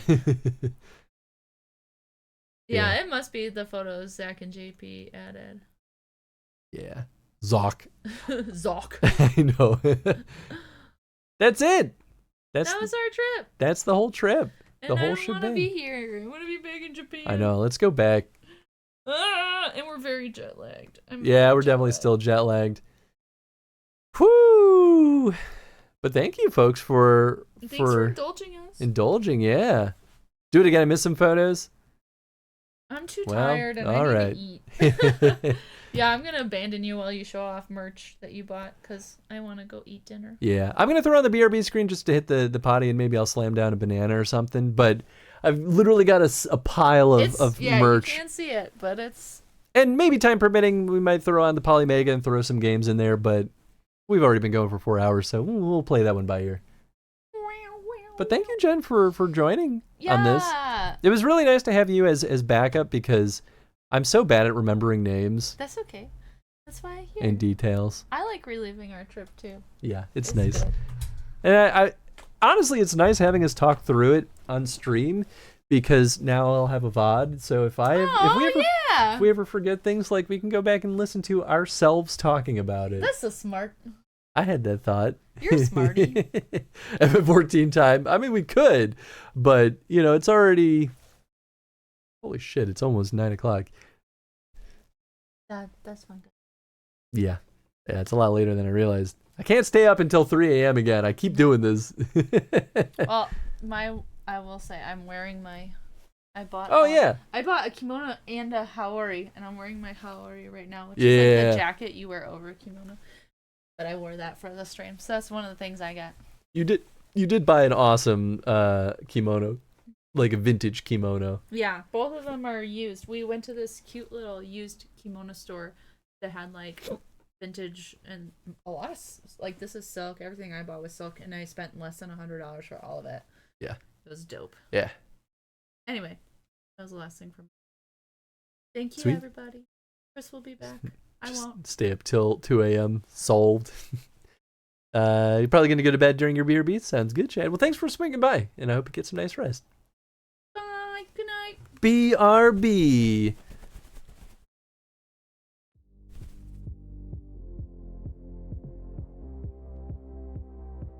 We're on the road to Meridian City. My voice is just a little wonky, so I want to give myself just a couple of days of rest before I start. Oh, thank you. Yeah, I'll bring this trash can over here. Oh, I was just about to do that myself. Nice. Yeah, pretty good. For all things considered, that was not too bad. It smells like whipped cream in here. It smells like Teen Spirit for sure. She's cracking up. Well, good. I'm glad. That's why we do this. We do this for the bit. Shall once more be as one.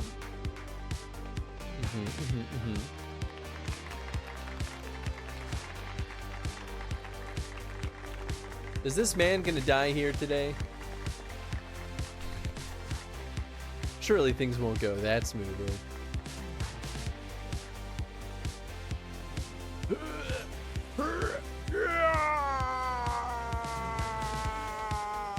Oh, I'm a dummy.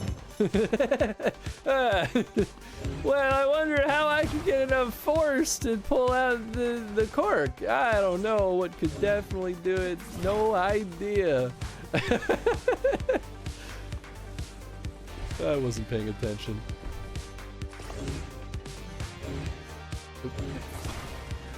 Alley-oop.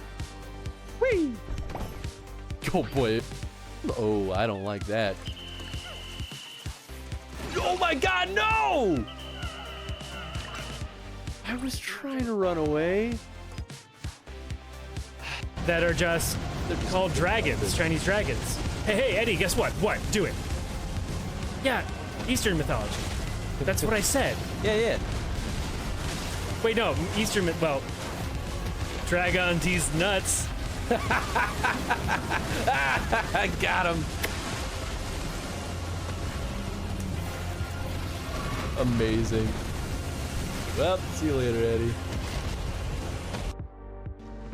Jubei! Keep back.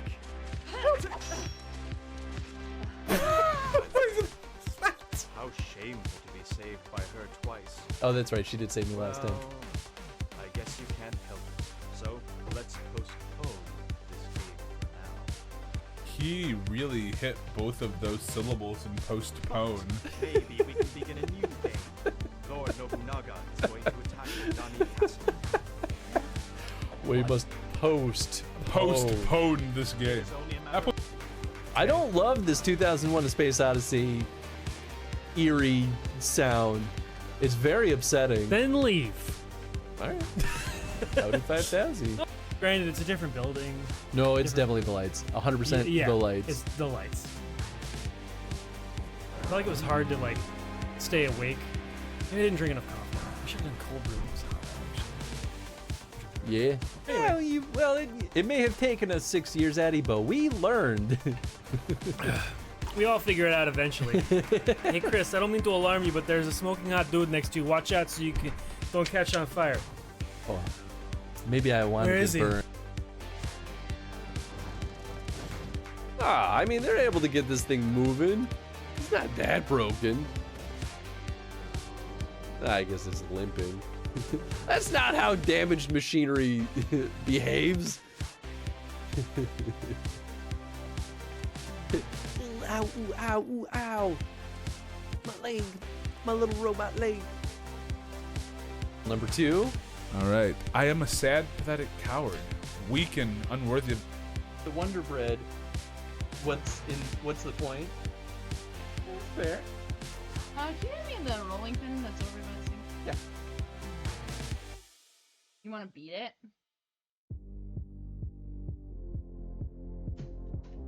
So violent. Whoops. My trust. Will you do this thing for me?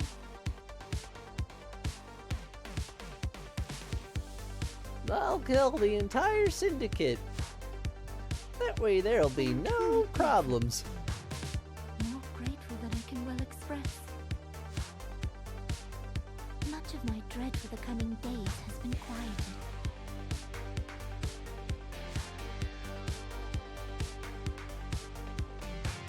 Uh-oh. I don't... How dare you! After all we have done for Uldar! Hold your tongue, witch! I'll not be ensorcelled. I know all about the dark gift that you and your disciples wield. Oh yes, I've observed how you worked upon the minds of the Alliance leaders, bending them to your will. It's called diplomacy. I don't understand.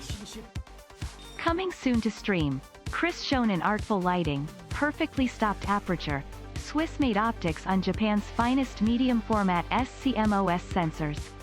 Got to get that bokeh, bruh.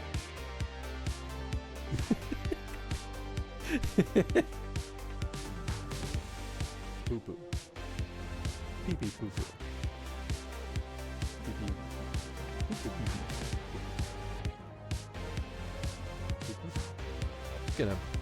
Just gonna get that out of here.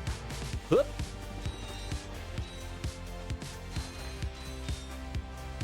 Hup. Beautiful. Hold on. Hold on. Just kidding. I don't need to worry about any of that. That's a future Chris problem.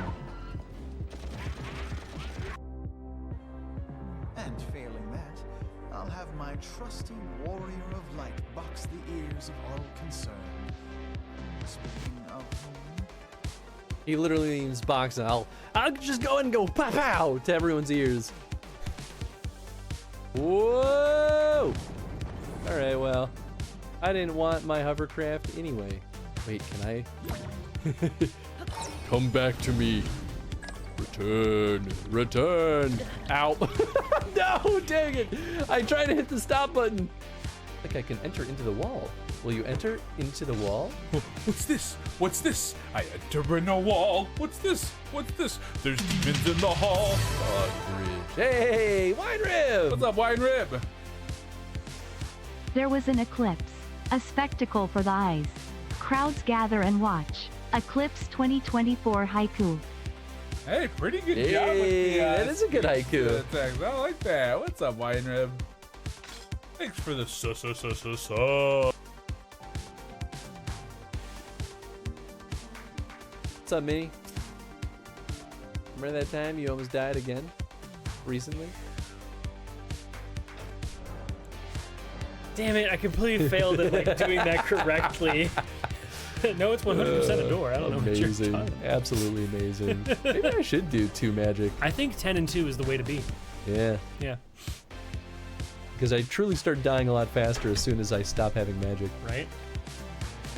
Okay, now let's make some progress. Did I do this yet?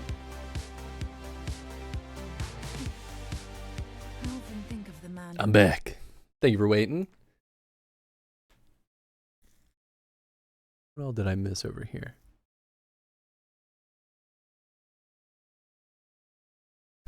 Lots of Hank Hill booty.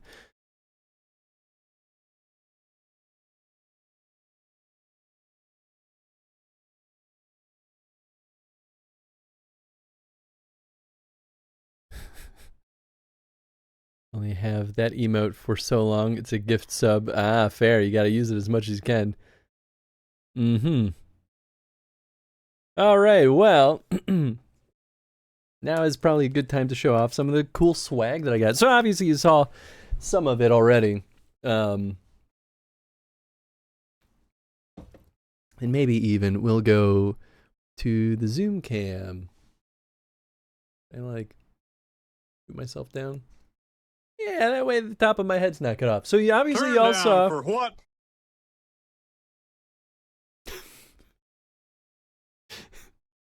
Turn down for what? Y'all saw the Mario cap. Maybe I should go to the normal camera for some of this. But what you didn't see.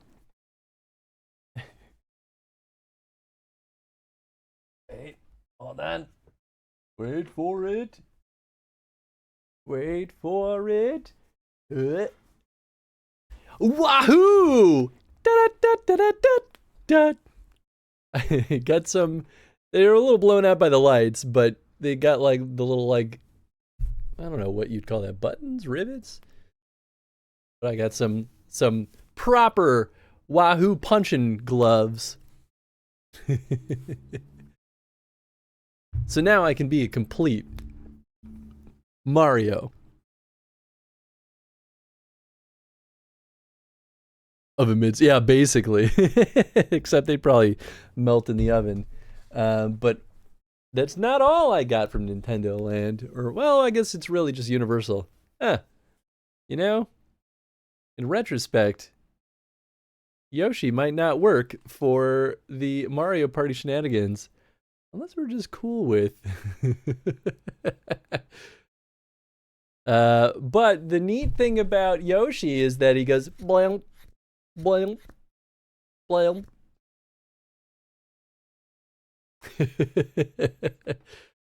Yoshi's blended into the wall. It's pretty cute though.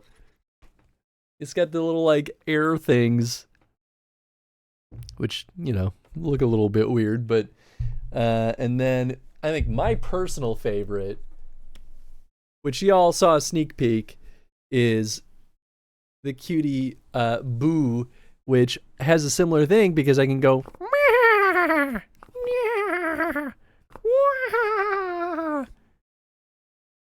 also gets a little blown out by the light. It's because my skin absorbs the light, so it has to be brighter, but everything else reflects the light a lot more. I can use this Boo as a bounce light at this point. So that's my Boo. Is that all I got from Universal? It might be. You guys saw the Mario watch, well, thing. You saw the Nintendo Store stuff. I do have my Gengar here.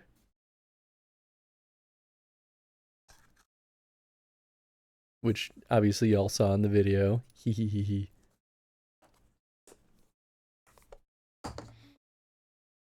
I think I took photos of all the... Well, maybe I didn't. Yeah, how well does this show up? It's not too bad. Oh, we did hit up one of our favorite sticker stores called B-Side, which apparently is going international, which, hell yeah to them. I've already thrown some of these in my water bottles and gifted out a bunch to other people, but yeah, here's all the, oh. It's all the swag we got from the Eorzea Cafe. So this is a magnet. I forgot that that's what this thing was. I don't think I know who this is, though. But magnets. Neat. But yeah, here's my Bard coaster. Pretty sweet. And I've got a... I have no idea what this says. Oh, Dark Knight, maybe? No. They use this text that's incredibly hard to read. So I have no idea what this is. You will eventually. Fair enough. Definitely a dragon. Don't know who this is, though.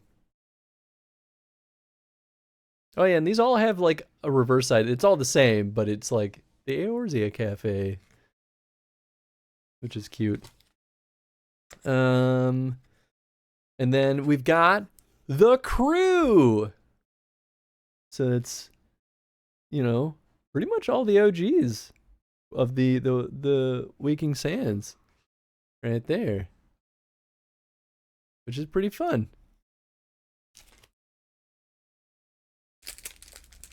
And then they put them all in like foil. I put all mine back in the foil just for sake of traveling. Oh, here's the North American BSAA, the lamest of all of the coasters that I got the entire trip. I can't believe they like were so unimaginative with it.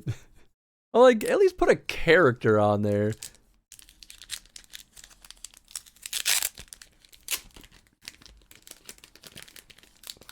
What is this? I don't even remember. Get out of there. Oh, it's another magnet. I think this one was Jen's. Or maybe this one was mine and Jen's was the guy. Yeah. Don't know who that is. But sweet. I might, for what it's worth, make these, some of these, or maybe all of them, honestly.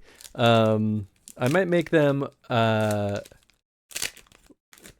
would you say, like, maybe raffle or like some kind of like redeem prize for Extra Life.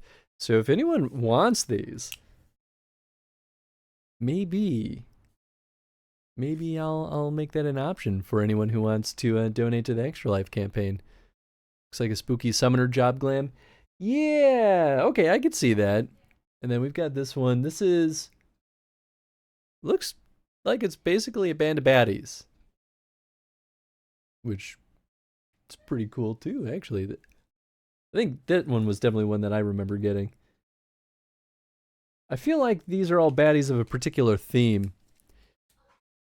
Given any more thought to my idea for Extra Life? I'm trying to remember. Which one was it? Remind me, if you'd be so kind. Oh yeah, and then I have. That was the only duplicate we got. Was the crew. Yeah, that's all the coasters and magnets.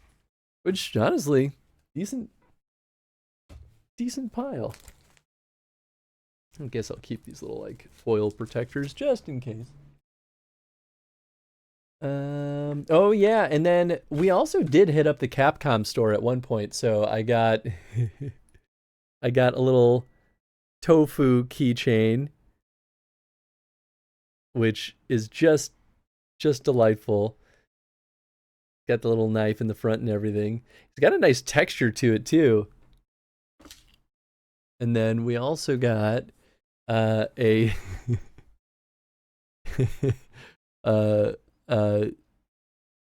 Tyrant or Mr. No. Not Tyrant, not Mr. X.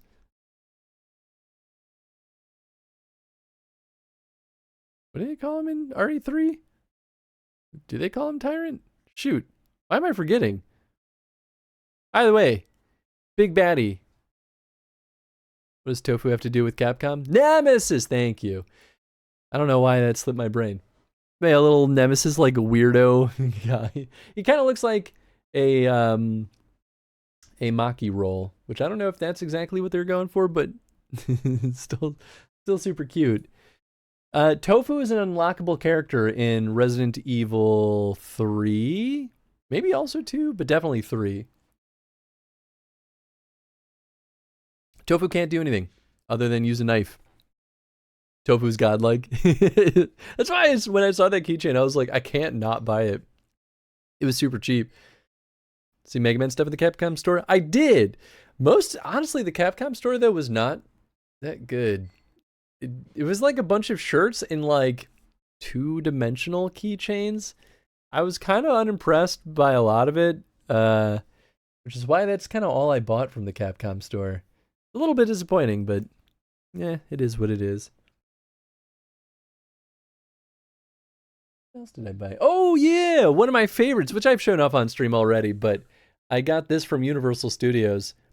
I didn't realize it'd get green screen. I guess it is kind of yellow-ish, but it's the first aid spray from Resident Evil, which I was just so so delighted by. It's a thermos, I should say, so it actually has a function. RA2 was the original appearance. Okay, I'm glad I'm not crazy. Let's see, what else is there? I showed off the Lon Lon Ranch Milk. This is the, I don't know how well you can see this, but this is the Frieza. Did I say that I got Frieza Daifuku at the Shonen Jump? So not only did I get the Frieza trash can, but I got the Frieza Daifuku. I was like, this is truly the dumbest combination of things I could have ever have bought. It's not very good. This doesn't expire until like December. It's filled with marshmallow, which is not a good mochi filling. Maybe it's just mochi. I don't know if I'm getting Daifuku incorrectly or not. But it's filled with marshmallow with like a blue raspberry kind of like syrup. It's fine. It tastes fine. My extra life idea was from the Onimusha streams, the Panda Fursuit. Oh, yeah, I'm probably not going to do that. I mean, getting a Panda Fursuit alone is probably going to be way too expensive, and I don't think I'm going to get much bang for the buck as far as donations go with that. I mean, I think you'd be interested in it, but I don't think anyone else would. I think that's it. Oh, there's one more non-video game thing. I guess I did get a bottle of sake, but I actually don't know where it is. But I did get this really nice looking peated whiskey called Far East of Peat. 6th batch blended malt whiskey. It's very tasty. It's already mostly drank because I brought this back to share with friends over here, and I shared a bunch of Japanese treats with them, and we drank some whiskey, and it was a great time. But yeah. Otherwise, it's just a bunch of games. Which actually, I guess I could show off the games that I can't put on the Polymega. So the big adventure that I really wanted, well, I also got an N64 controller because I just needed more. I think all the N64 controllers I have are like slowly deteriorating. So I was like, I can get this for cheap. I don't know where the price went, but I was like, might as well grab it while I can. For a moment thing anyway. Wasn't all that serious about it. Wasn't expecting you to actually do it anyway. Yeah, that's fair. But yeah, the big goal that I had on my trip for my retro game hunt was I really, really wanted to find myself a Wonder Swan. This beautiful boy here. It's actually kind of a cool system. Like it's a system that never left Japan. It's doesn't have like a ton of games. It really had maybe 2 real iterations. There might have been like a 3rd or a 2.5.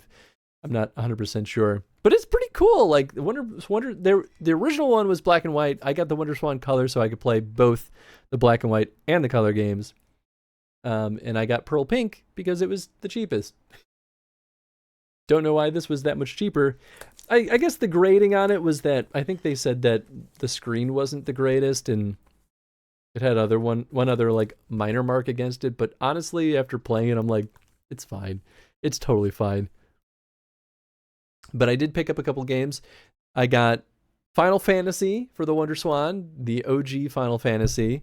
It doesn't work. I think I just need to replace the battery on it though. So I'm not too, and I bought this for 500 yen. This was like nothing. The WonderSwan was 11,000 yen, which is about 80 bucks. So not cheap, but like honestly for a no longer existent system, pretty good. And it's complete in box. That's like you would never see that in the US. Then I bought a bunch of games for it. So I got the Uzumaki visual novel, which is pretty expensive. This was more expensive than the WonderSwan itself. This is 16,500 yen. So this is a pretty penny, but I was like, Junji Ito game? Apparently there's another Uzumaki that's rarer and more expensive, but is like a full game and not a visual novel. And I'm like, damn, if only I had found that one. My one other goal was to come back with some Clock Tower. I really wanted it, so I got Clock Tower on the WonderSwan. I have got my very first Digimon game. These are all complete in box too, which is crazy to me.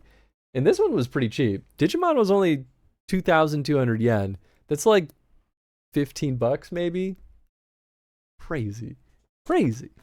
And then I bought Battleship Yamato, which I at least have seen the remake of the anime, and I love it dearly. But this is cool. It's like a little tactical game. It was 4,400 yen. Not too bad though. Only other one that I think won't work on the Polymega is I got Tales of Rebirth, which I'm pretty sure never came to the US. I don't actually have a good way of playing this other than like modding my PS2 maybe to be non-region locked, but still. Even though I have a love-hate relationship with the Tales of games, I still kind of like having all of them, so. And then I guess we could just like jump right into Polymega-ing. If y'all are down for that. What am I looking for? Headphones, I guess? I'm gonna just throw all this stuff off to the side.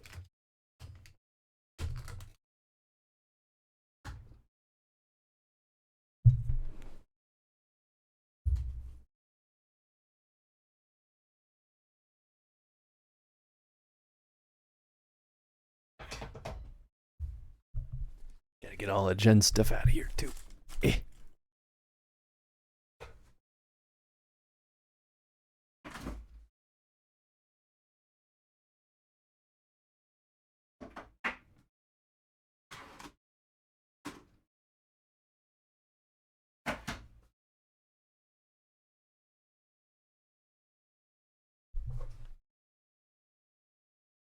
Oh, that's right. I was plugged into the phone. There it is.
Controller's dusty. It's been sitting out forever.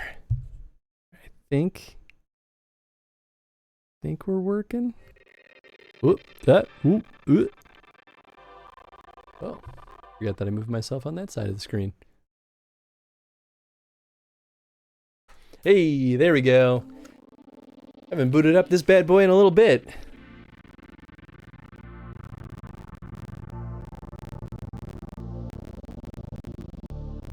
That's definitely not how it's supposed to be sounding. I'm gonna try... First things first. I'm gonna make this nice and quiet. I'm gonna disappear for a second, I think. Oh, never mind, I don't need to. I wonder if this is...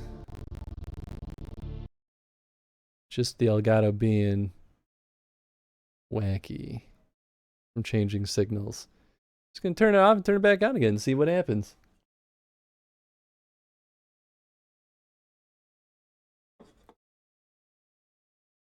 Down for whatever. Nice chill stream? Heck yeah, well cool. I'm glad you're down for it too. Hey, I think that worked. Oh, did I speak too soon? No, okay, I think it was just loading because the controller was getting plugged in.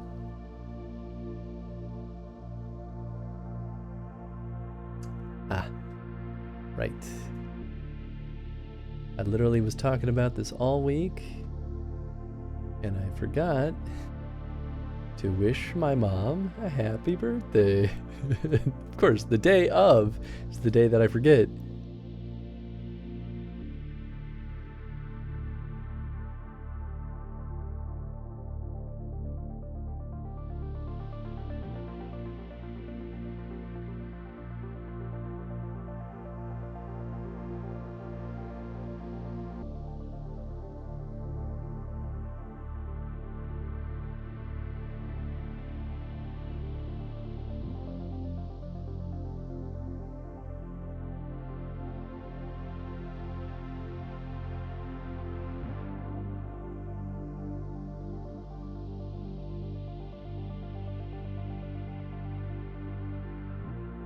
Okay, sorry. Wanted to do that before I forgot. Don't want my mom being mad at me. Or sad, I guess. Part of me wants to set up my camera and start some WoW streaming. I mean, hey man, I don't know what's stopping you. Okay, so first of the streamable games. Oh, you know what? I guess maybe I'll change category at this point, because now we're technically in retro category.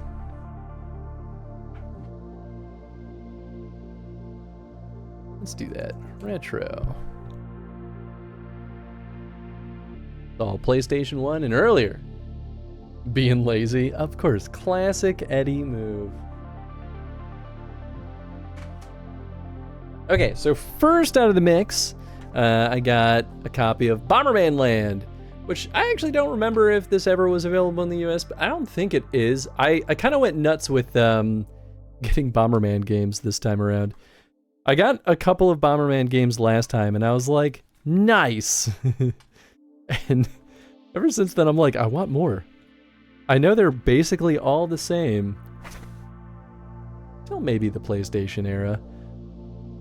PlayStation N64 Bomberman's got weird. But before that point, they're kind of all the same thing over and over again.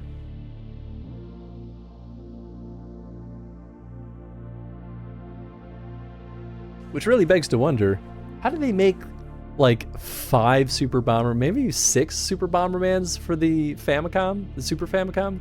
It's crazy.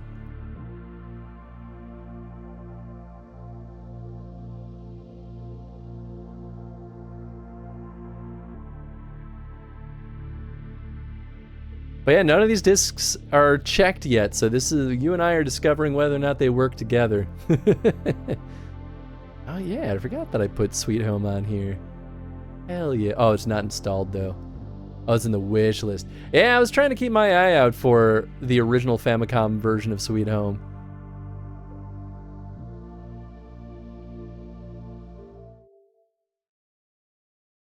I will probably only play like, I don't know, 10 minutes of a bunch of them. I just want to like play enough to like make sure that the thing works. Bye, Henderson!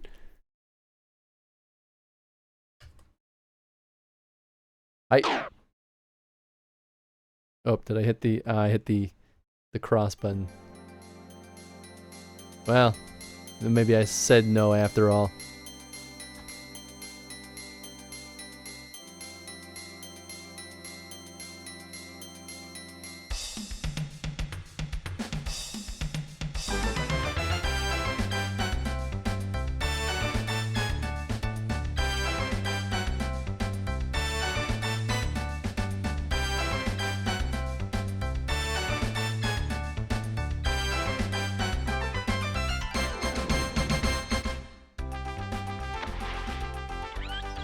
so loud.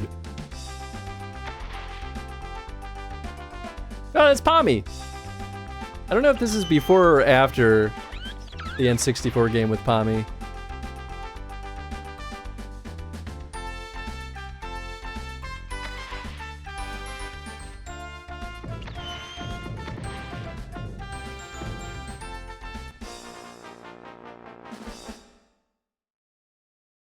But I do love Pommy. Alright, we're gonna go with... Cool, cool, cool. Great, love it. Height. Height. First one. I think we just saved. Nice.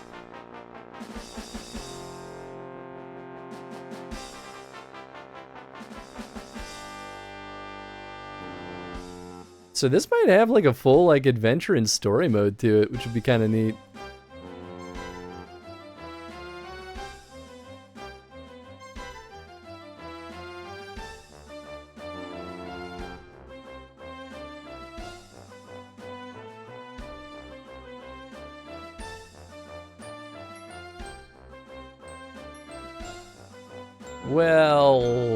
Welcome. Thanks, thanks. Happy to be here. You know, Bomberman and his bomber ship.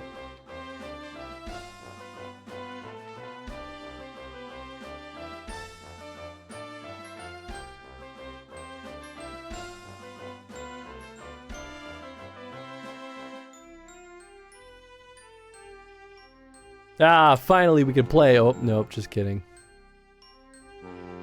Darn it. They faked me out. Yeah, I always thought that Bomberman Land looked kind of cute. That's why I was like, ah, there we go. It almost looks like an RPG.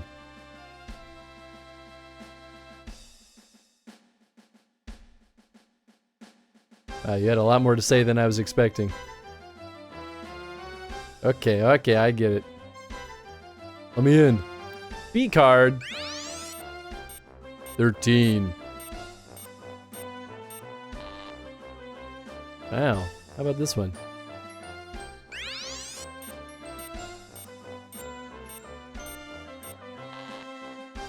No?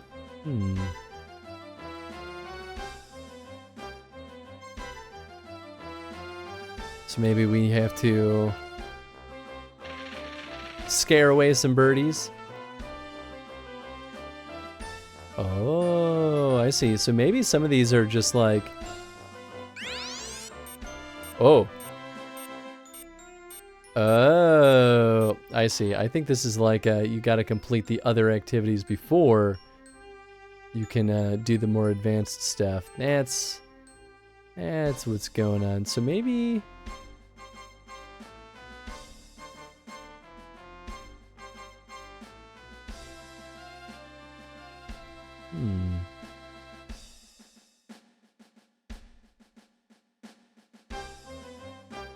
Oh.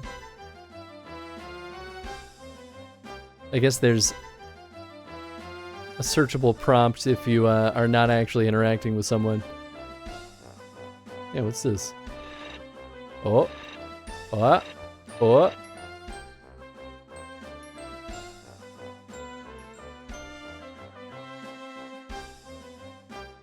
Well, how about... Oh, nope, there's nothing over here.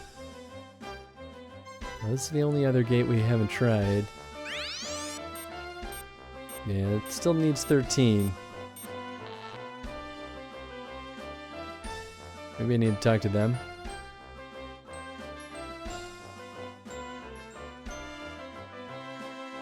Able to read a little bit? Nah, I mean, maybe if I really try, but I'm only gonna get like a handful of words here and there. It won't be enough to like rely on it. I could always just bust out Google Translator.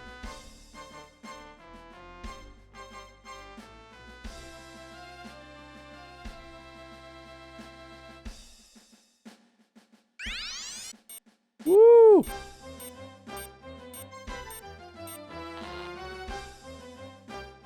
Yeah, okay. I mean, not that... I'm mostly just making sure that the games work. So we don't have to get too far, but... Alright, let's see. I have 17% battery on my phone. After all those photos. Where's my translator? Oh, I don't think I have Google Translator, but I can use the built-in iOS one.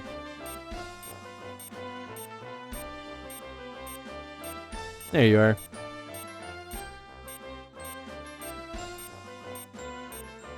You can't open this gate with your B card.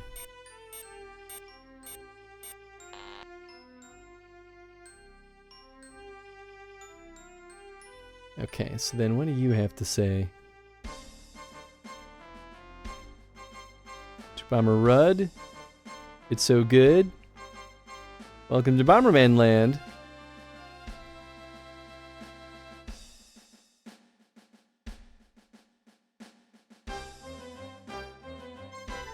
Sensing,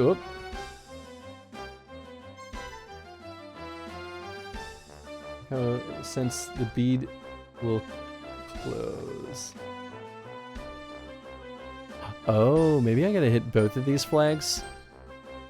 I didn't see this one on the other side. Bomberman is...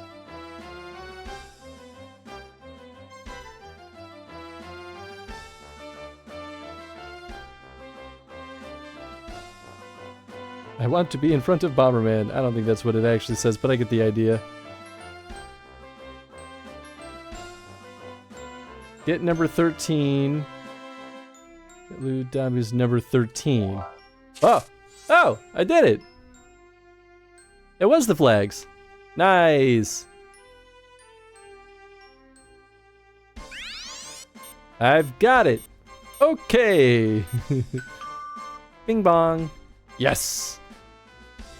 I will destroy the bombers of Bomberman Land. Yeah. This is pretty cute, though.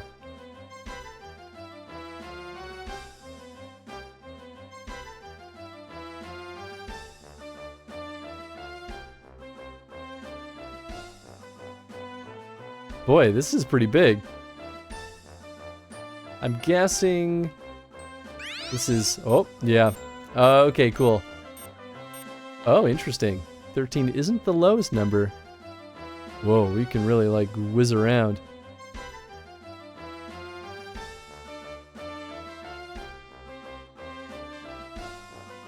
Maybe this is kind of like an RPG, sorta.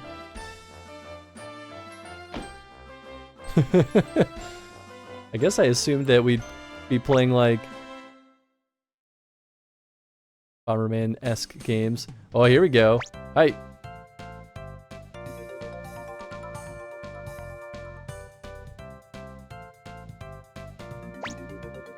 Game start. Okay. Huh. Boom, baby.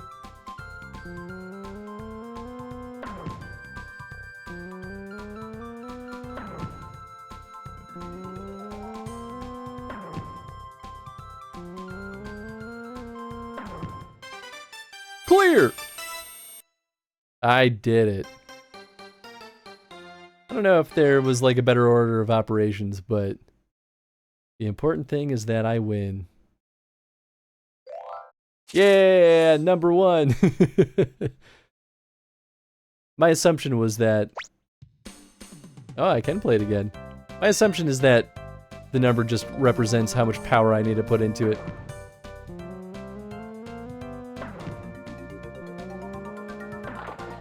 Oh yeah, if you don't hit it hard enough, it just all collapses. I see. Cool. Alright. I feel satisfied. Next one!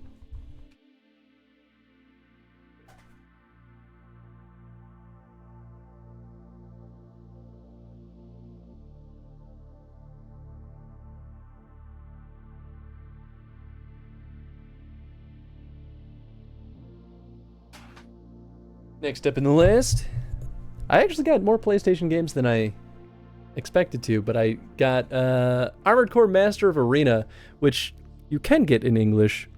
I wasn't sure at the time because there are a couple of Japanese-only Armored Core games, so I kind of gambled on this one, but it wasn't too expensive. And I'm like, I also don't have Master of Arena anyway, so even a Japanese version is better than none. Oh, there's 2 discs. Well, we're going to start with disc 1.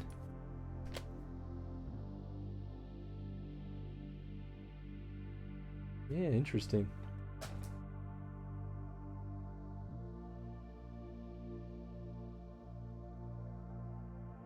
feel like when we get to the Famicom and Super Famicom games, it'll be a little bit easier to just like jump in and go wild with them, because those are usually a little bit simpler.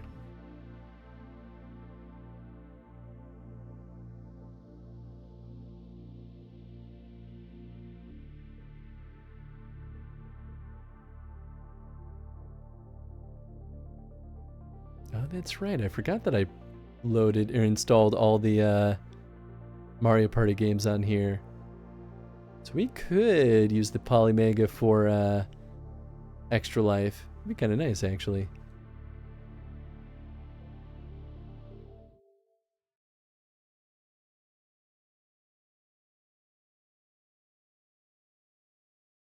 Good old Armored Core. I still need to beat the newest one. I was playing it for a little bit. Armored Core 6. Gotta get off my butt and get back into that one. FromSoft presents Armored Core Master of Arena.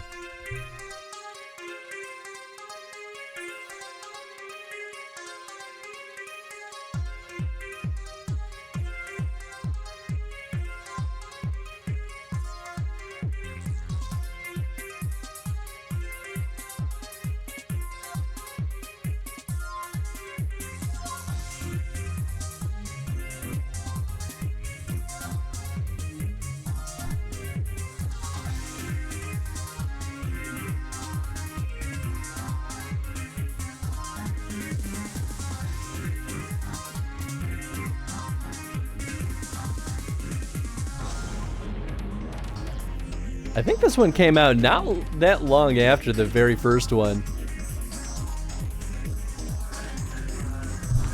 I don't think the first one had such cool vibes to it, though. I should know, I played it not that long ago, but...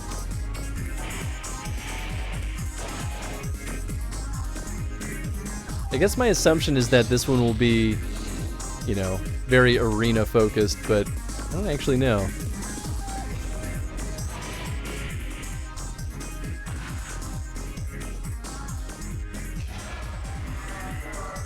The Say FromSoft classic? It absolutely is.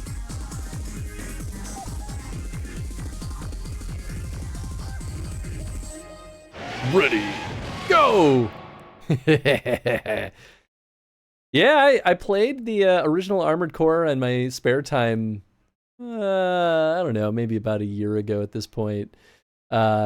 And it's pretty tough, but like I really liked it, and I've always wanted to get my hands on more of the Armored Core series, but they're pretty hard to find, and they're usually really expensive, which is why I haven't really gotten very far in that collection.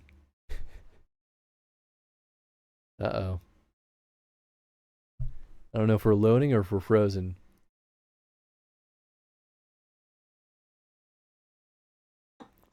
Polymega doesn't always give you the best information. Well, PlayStation doesn't give you the best information when things are bugged out. And I can always look at this. Give it a second.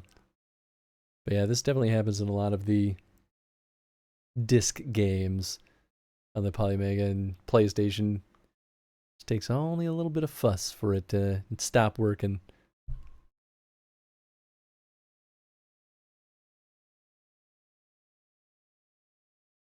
Yeah, I don't think any of this would change anything. Sometimes skipping the intro cutscene will actually help. PlayStation games are weird like that.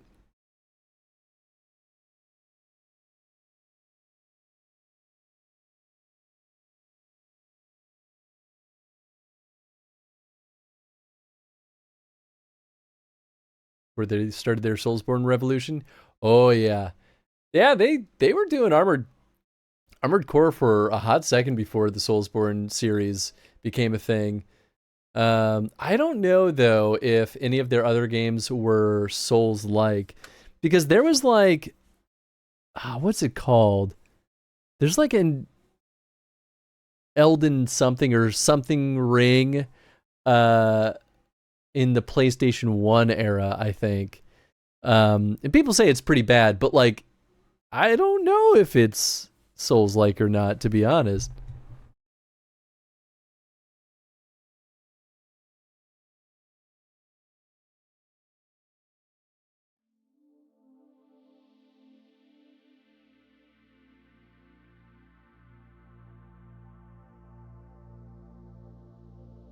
Well, the disc is mostly fine. It definitely looks like there were some kind of repairs on it at one point. Just make sure it's not like a smudge.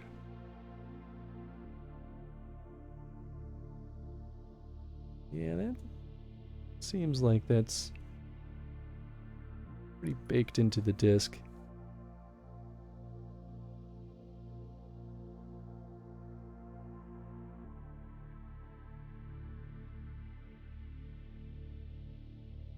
Actually, I think my lens cloth just... It must have had like a chunk or something. It just added a couple little scratches. We'll give it one more hurrah. But worst case scenario, I just got to clean up the disc. It honestly looks pretty good.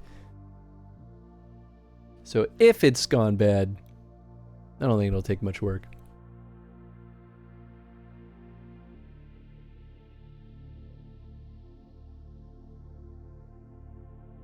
Just trying to see how much battery is left on this controller, but they don't really tell me, do they?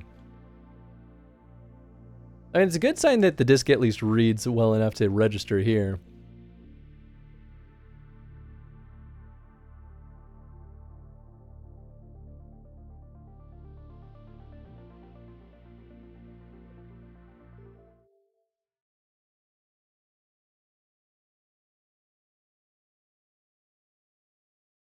Now loading.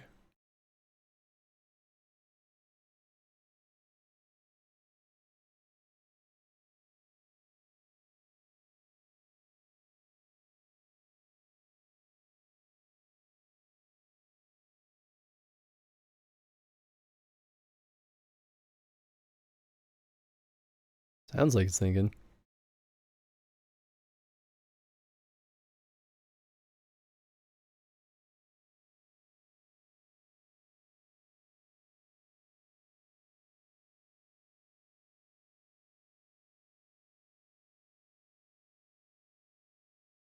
Yeah. That might just be it for this one. Oh well.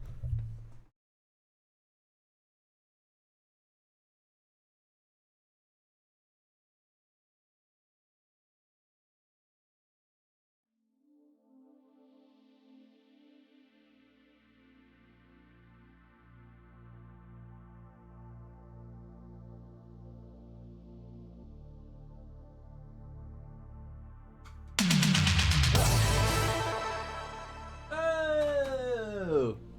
Dean, how's it going? Ho, ho, ho, ho.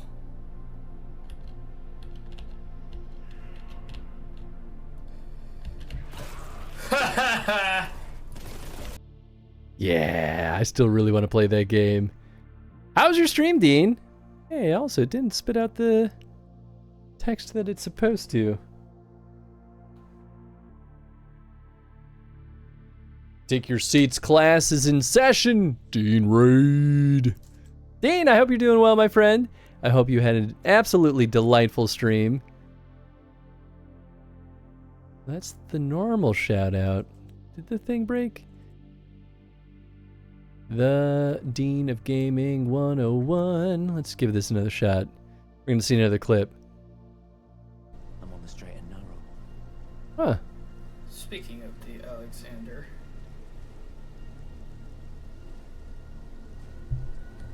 My partner made this. Hey! happy 23 months. Oh, thank you, Dean. Even got the little detail there.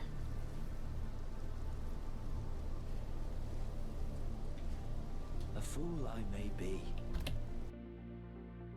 Thank you so much for the raid, Dean. I hope you're doing well. I hope you all had a wonderful time with our dear sweet friend, Dean. I hope you had a wonderful stream. What were you playing? Normally, my little Twitch thing would spit out what you were doing, but it's decided to be a bully, which does that sometimes. Every now and then, I just need to, like, re-up the permissions, and they don't tell me that I need to re-up the permissions. I just have to find out the hard way. But that's how it goes. I'm looking at the shout-out player right now. Chat settings. I authorize Twitch Guru to post links. But welcome on in, folks. Went well? Good. Always happy to hear. For anyone that's never been here before, we do Chrono streams. Normally, we play entire series in chronological order. We've been working through Dragon Age and Ratchet & Clank, but today is a very special day. Back from Japan, so we spent all day, we literally spent 4 hours looking through the photos and videos that I took with my traveling companions on my trip to Japan. And now we're just kind of wrapping up the stream by just hanging out and testing a bunch of the games that I bought. Elden Ring again, this time doing the DLC and base game. Nice. We just got to the final boss in Elden Ring. The boss hired me because I'm as gay as the day is long. That's how I mentioned his voice. Yeah, it still isn't spitting out the thing. Well, I'll have to figure that out. But happy to hear that Elden Ring is going well. But yeah, we're right now. I threw on the Polymega. We're just testing a bunch of games. Oh, and I haven't grabbed the next one yet. So we've had one good one, one dud.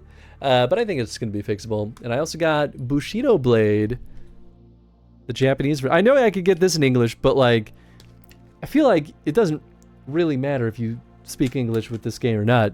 The rules are simple: cut bad guy with sword. Done. Or opponent, rather. A lot of these are kind of dusty, though. That's the weird thing about these discs. Like, how'd you get so much dust in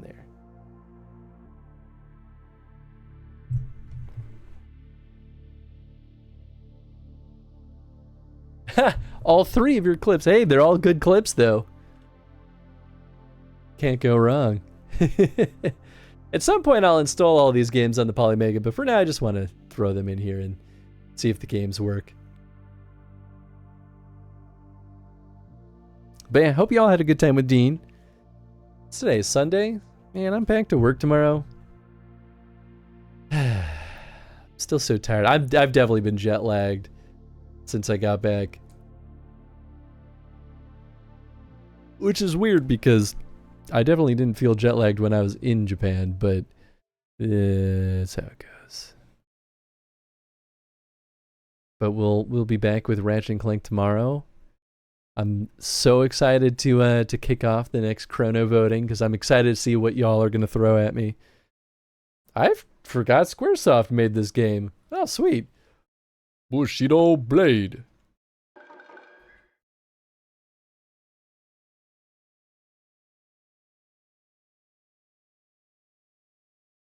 Yeah, sweet. Man, I haven't played this game in a long time.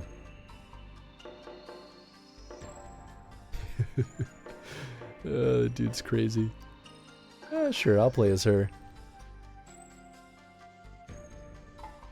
Thank you.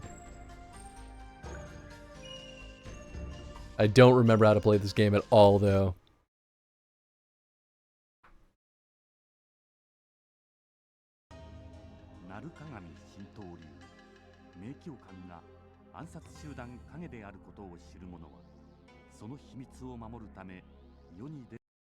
That's okay. I get the idea. Oh boy, it's my favorite character, Lady in Purple. I mean, could be.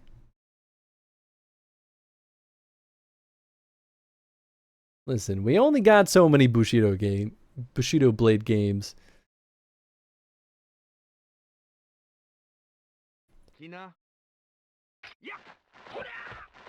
Okay, let's see. So that's the low stab. It's a slash.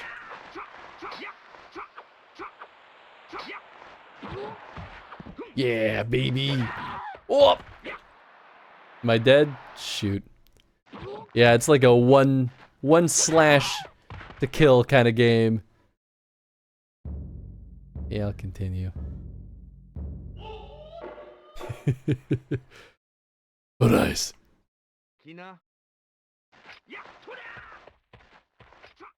Yeah, wait, how do I? Oh, there we go. That's how I free move.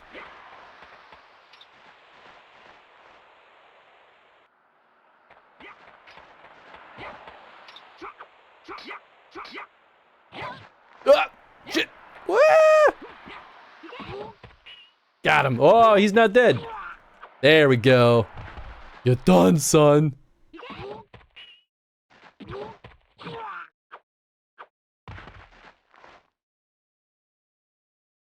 Nice. I have been avenged for my own death. Cheetah Blade's fun.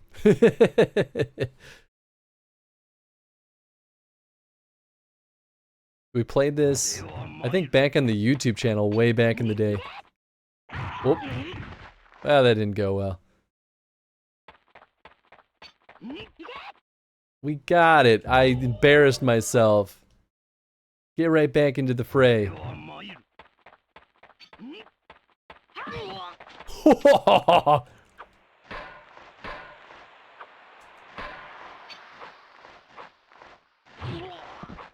Got him! That was a very silly dance.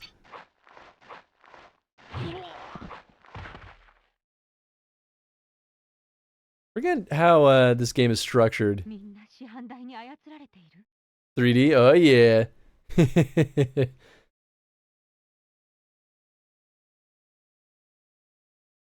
Yeah, there's some chunky polygons in this one. Pretty advanced.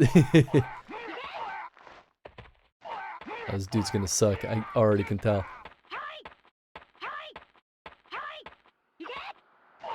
Woo!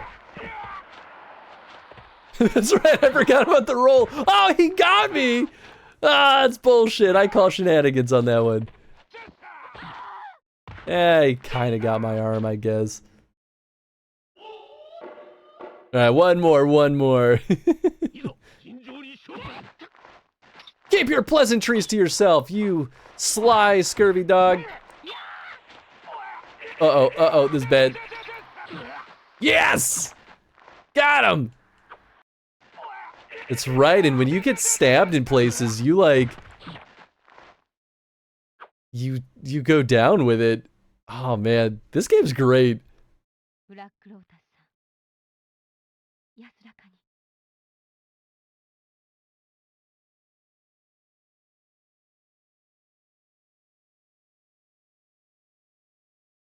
Makes me wonder how many Bushido Blade games there were.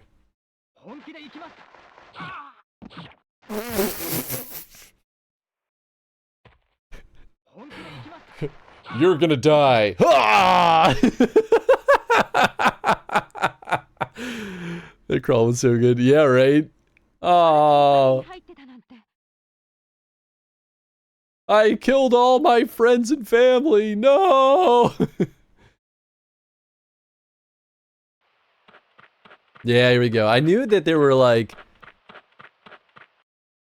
boss fights and narrative sequence changes. Sure, that was a tender moment. Yeah, honestly, I guess each character kind of has their own story. I don't think I ever saw hers.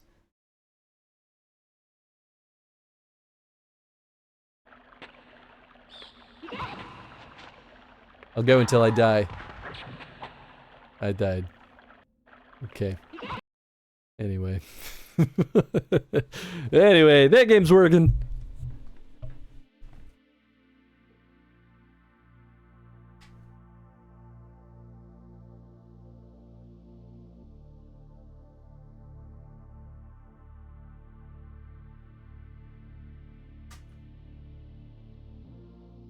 Next up, we've got a bunch of unopened, well, open, but like unopened, still in the plastic from the retro store. We've got Tales of Destiny, which is getting a little bit green screened out. It was an old Tales of game for the PlayStation 1. I forget where this stacks up with the rest. Whoa. There's a lot of inserts. The hell? Whoa, it's like little character cards, I think? Whoa. So there's like a promo thing, right? But like, I'm like, did the manual get busted? No, I don't think so. I think it's just like this. Tales of Destiny. Tales of Destiny. Pretty boy.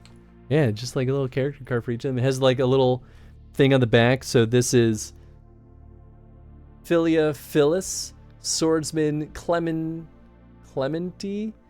age 19, sex female, height 162 centimeters, weight 45 kilograms, birthplace Stray Lies Shrine, pastime stunning ancient civilization, clan priest, or class is priest, enjoys cleanliness, carryings, cleaning tools, personality gentle.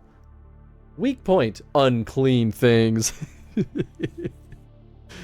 Oh, it's very silly. I kind of love it though. Ooh, there's like a booger on it. The hell is this?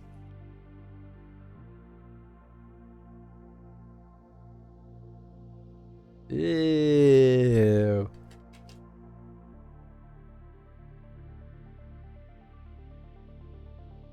All right, I'm gonna go get a cleaning thing set up. I'll be right back.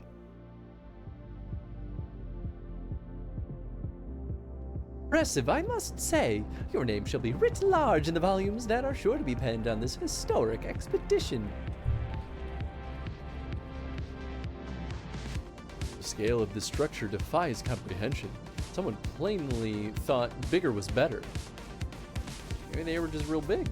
According to the findings of my Beldezian colleagues, the Crystal Tower was constructed to collect and store the endless energies of the sun. Hey, get to see Tofu. Yeah. I remember Eddie was like,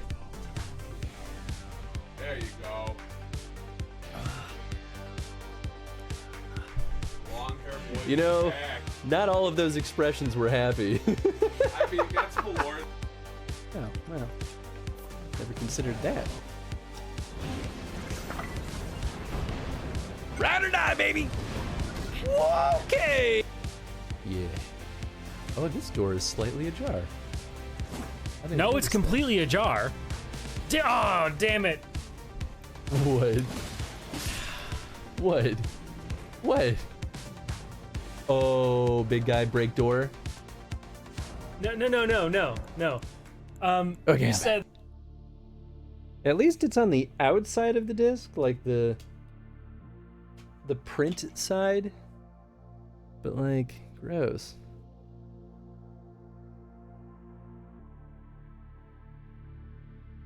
I don't want to put that in my system. What if it flakes off in there?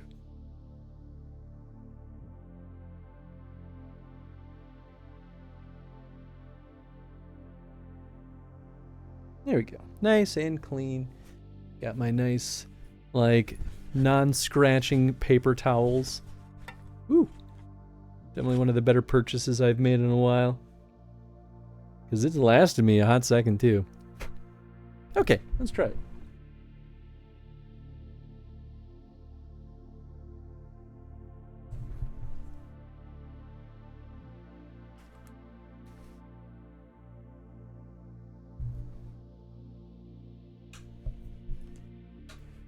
Well, the downside of the Polymega is it takes a little bit for these bad boys to load, but that's okay.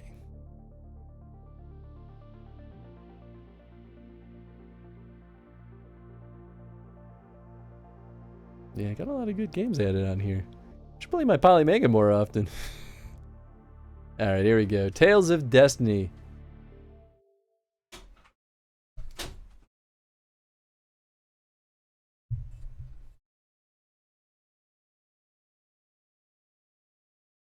Good old Namco. Yeah, that's what we came here for, were the intro cutscenes.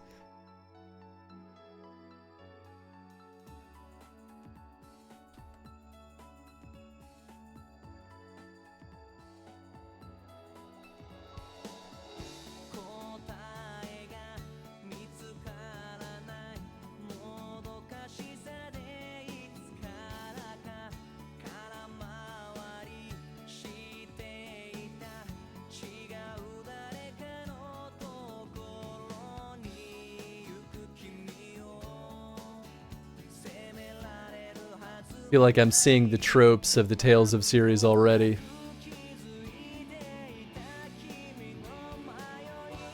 Though this feels way more classical fantasy.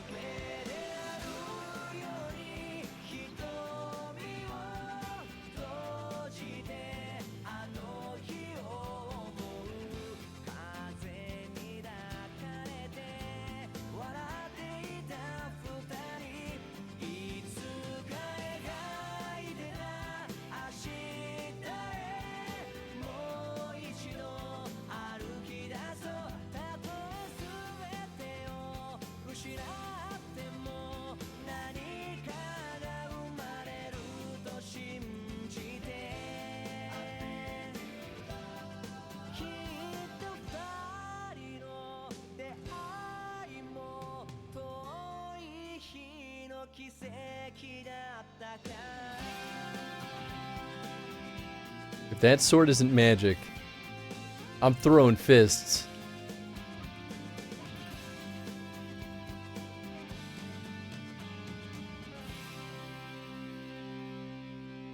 I forget what they call them in the Tales of games, but then, unless this was only Symphonia, oh, I think a bunch of the Tales games have it, the like spheres that give them power.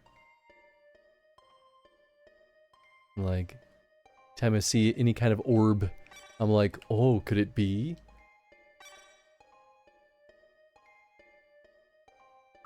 Yeah. Confirm. Yeah, I thought this would be 2D pixels.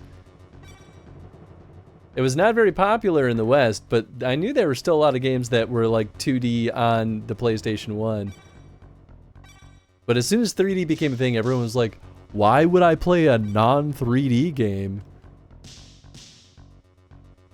They're wrong for that feeling, but...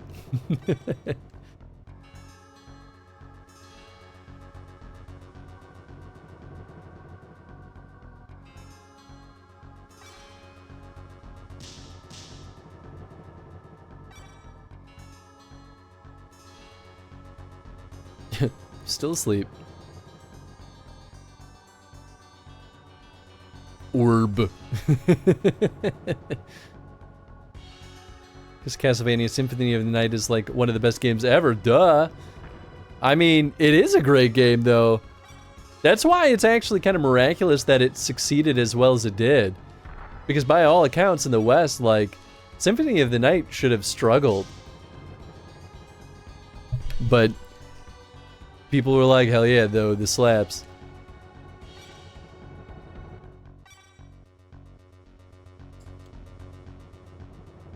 Well, I take it that I'm a prisoner right now. Turns out this is the exact same story as Tales of Arise. We just never knew. How crazy would that be?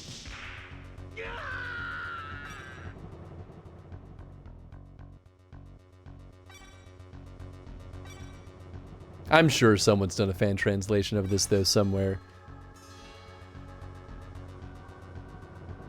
You get a big enough franchise with people feverishly trying to, like, make sure that things are accessible. It's only inevitable.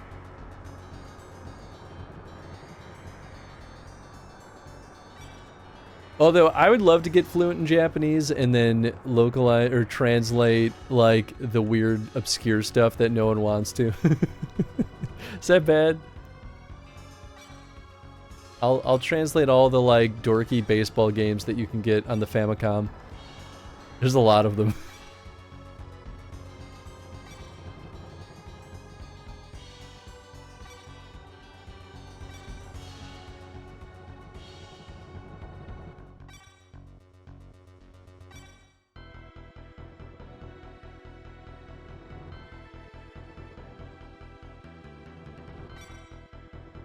Just like I expected from any JRPG. It's a lot of dialogue before we get to any kind of action. That's pretty weird looking though.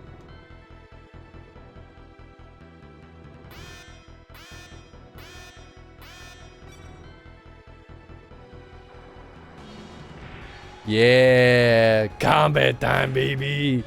This just look like little cavemen with axes.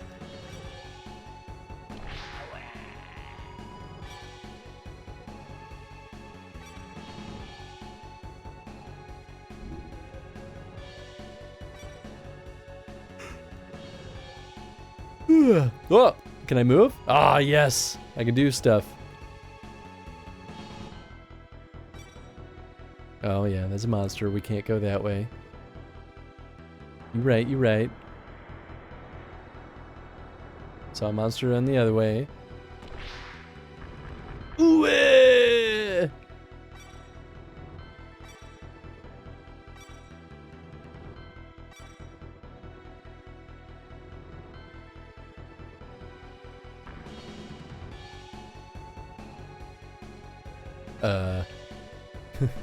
Hiding in the toilet. You know, it's a good idea.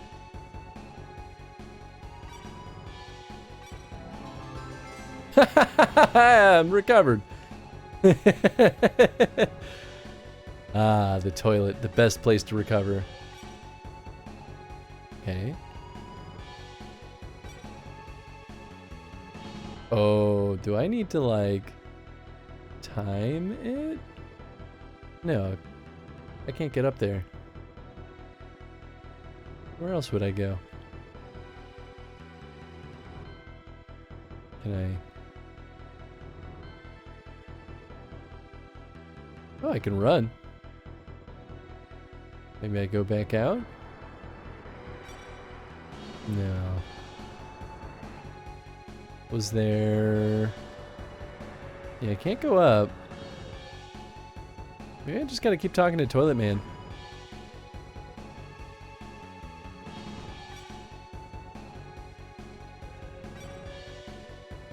Maybe not. Oh, hold on. Maybe I found an item. Oops, wrong button. Keep thinking cross is gonna be, oops.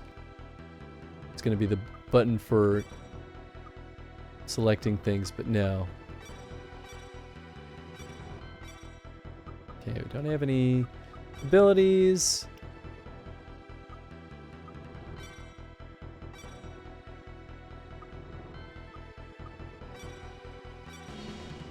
Okay. Oh, that's a red jelly. And I just equipped.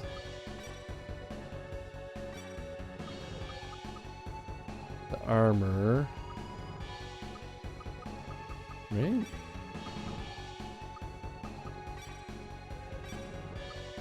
Yeah. Hmm.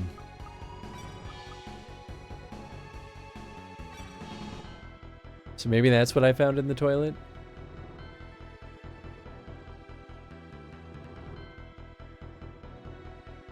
Oh, I can move these boxes.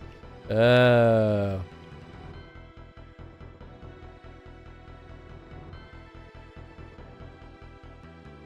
Oh. Wait. Not working though. Oh, I have to run into it. I see. Okay, okay. It's a puzzle.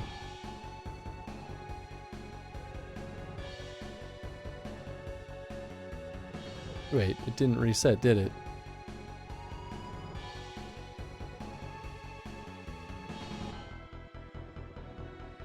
Hmm. What if I fully leave?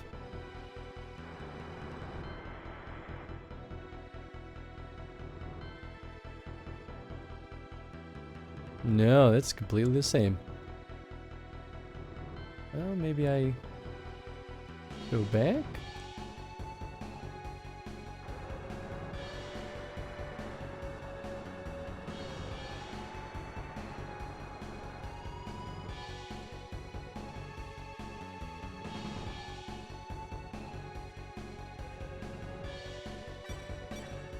Okay, not that way.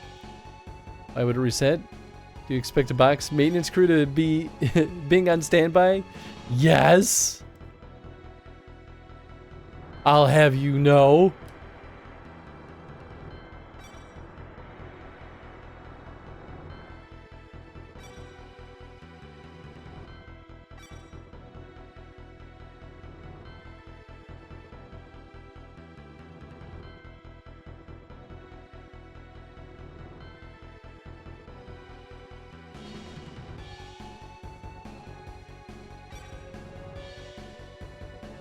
Hmm.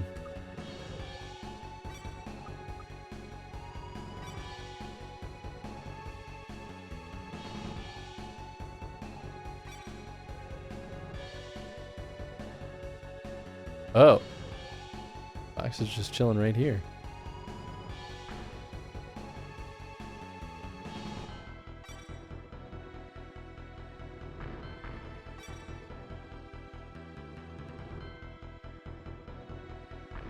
Maybe something with these? I just wanted to get to one combat, that's it.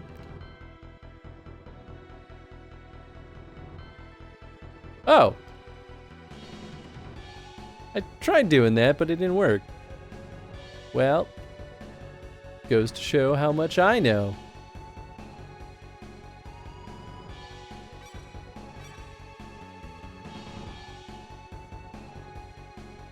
Oh, for the bunks. That's funny.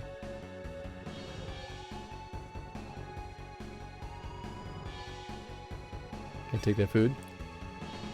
Nope.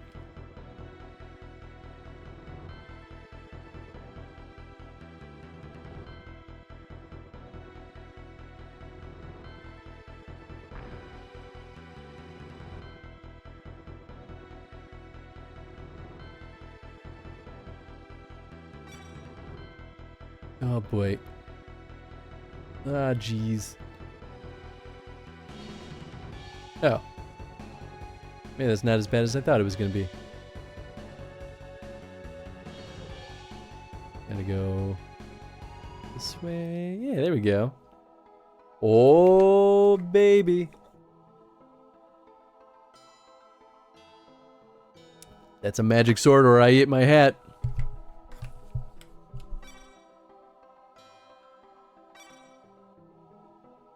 Ba-ba-da-ba-da-ba-da. Oh, it talks to me!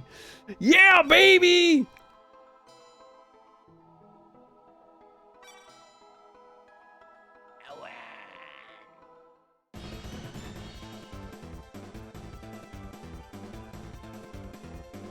You either get the box puzzle right the first time or you soft like yourself. Welcome to the 90s. Yeah, this is some classic Tales of Combat right here.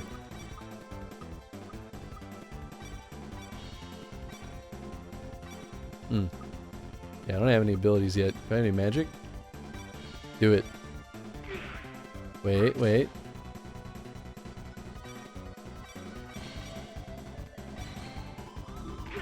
You son of a gun. Fine. You just die then.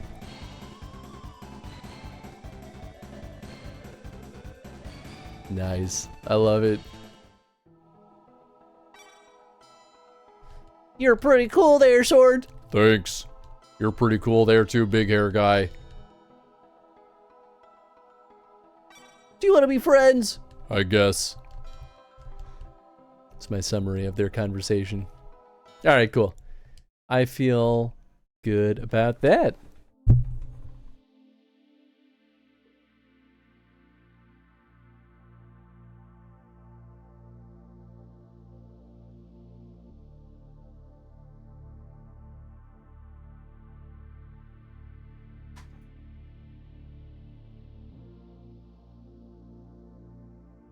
And very unsurprisingly, next up we have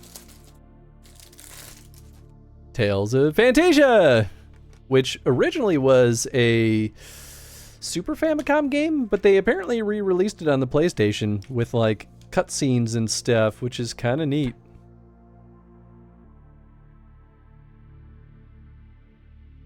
Come on. There we go.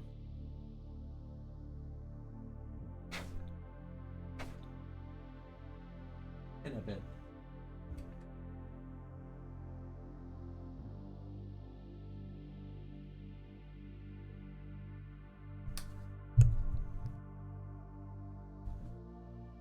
And this time, no boogers on the backside.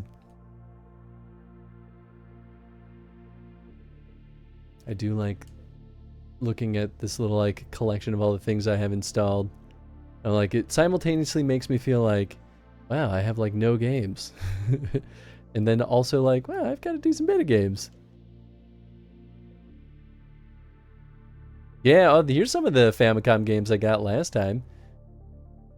Bomberman, OG Bomberman, Dragon Buster, OG Fire Emblem. Actually, I think I bought that more recently.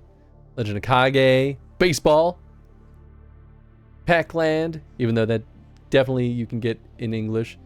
Vigilante 8 Party when? Right now, come over. Hell yeah, I love Vigilante 8.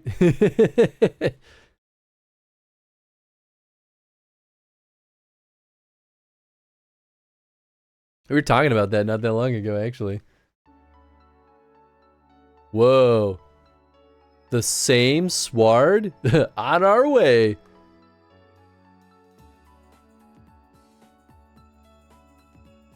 Wait, what? Did they screw me? Is this actually the same game? Those pieces of crap. No way.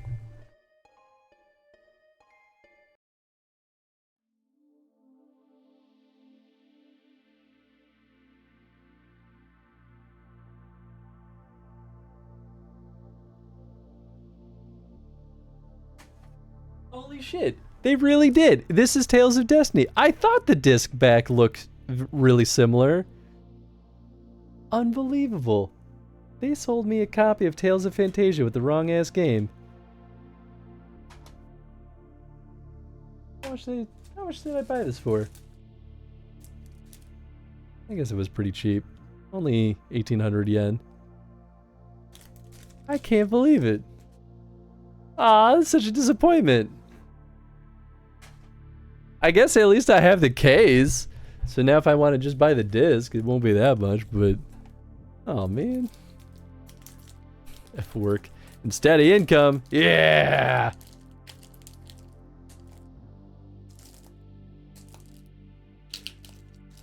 I have not opened the plastic on this one yet.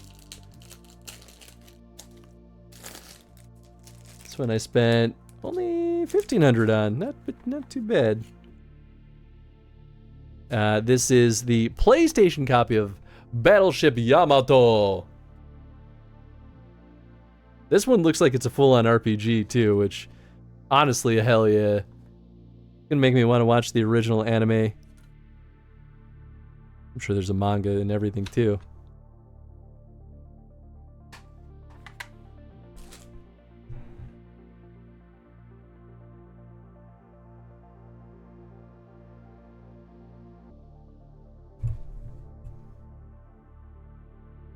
Oh, there it is.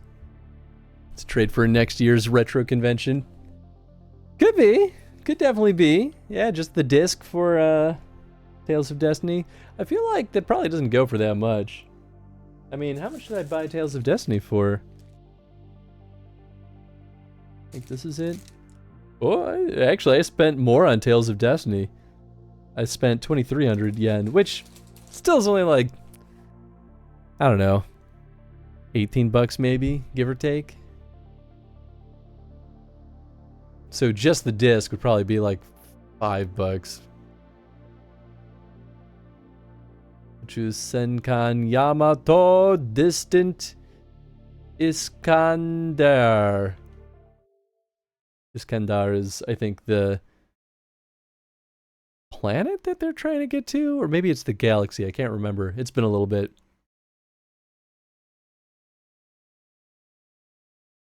Bandai.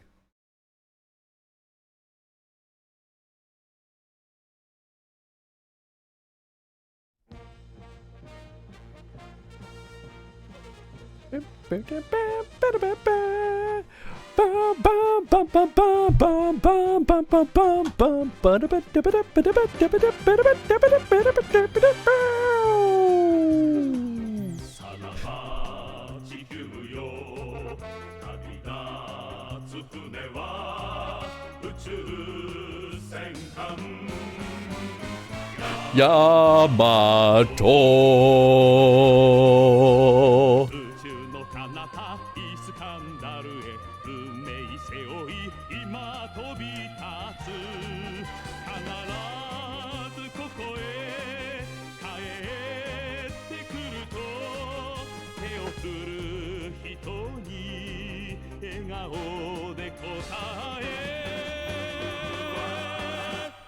みんなを離れイスカンダルへはるばる望む宇宙戦艦Yamato.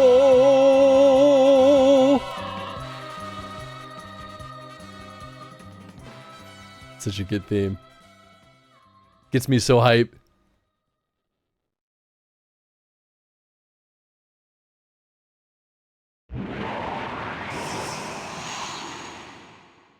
Yes.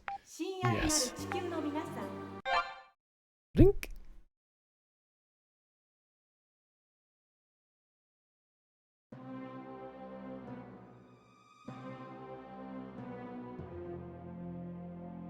Big Robotech vibes? Oh, absolutely. Pluto S16 August 21st, 2199. Prologue of Yamato, the space battleship.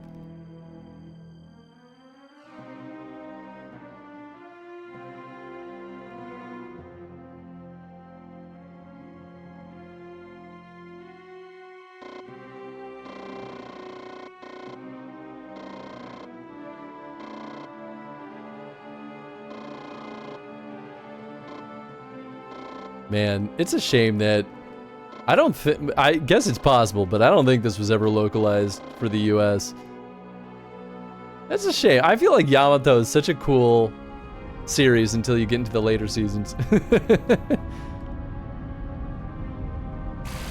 Which maybe that's why, I don't know. The remake, when did it come out? Like maybe the mid 2010s? The remake was really good until season 2, which was complete and utter trash. Need a remaster of the old Robotech games? I bet they'd be awesome. I did see some Robotech while I was shopping for games in Japan.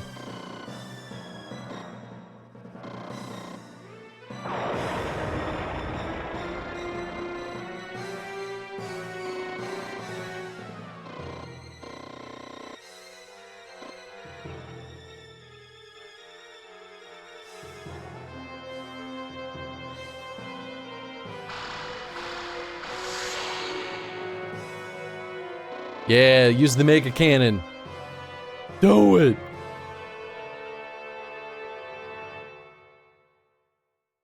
No. Are we gonna do some tactical spaceship action?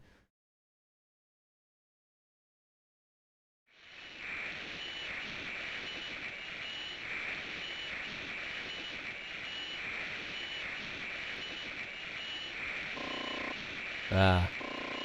That dude. Sort of the main character.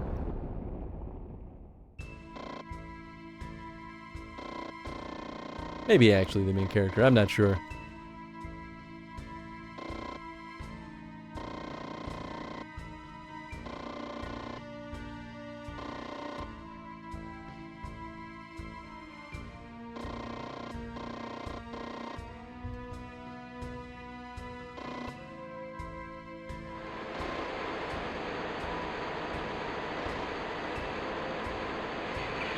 I can definitely read some of that text until they throw kanji in there, and then I'm like, I have no idea.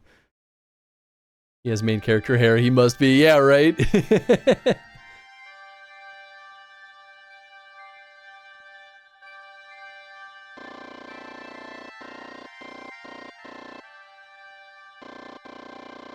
I'm gonna laugh if none of this is actually any gameplay and it's all just like a 3D recreation of the anime. Although, who knows? Maybe this came out... Nah, the anime definitely came out before this.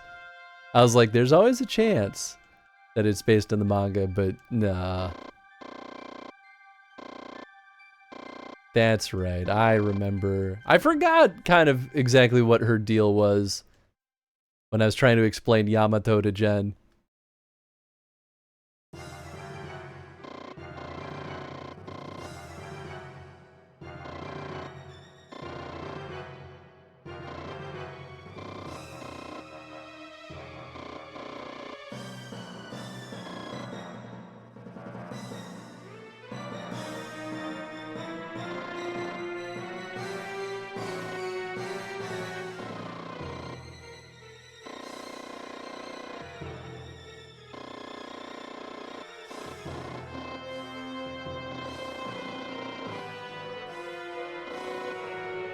Man, people who get good at kanji, I'm like, I feel like it would take me a while to like really dissect the whole individual characters for kanji.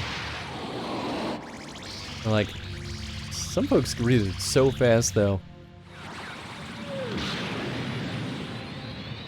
No!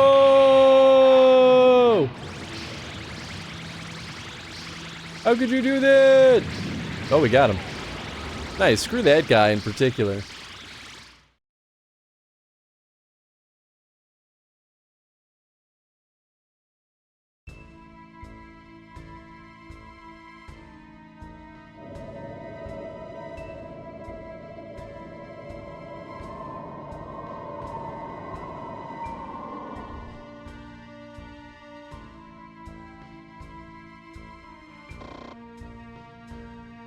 We're never gonna get to gameplay, are we? It's too much story to set up.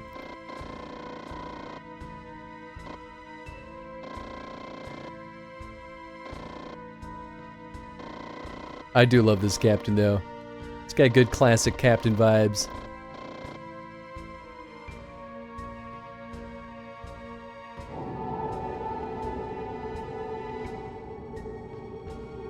Oh dang, we're going to the planet.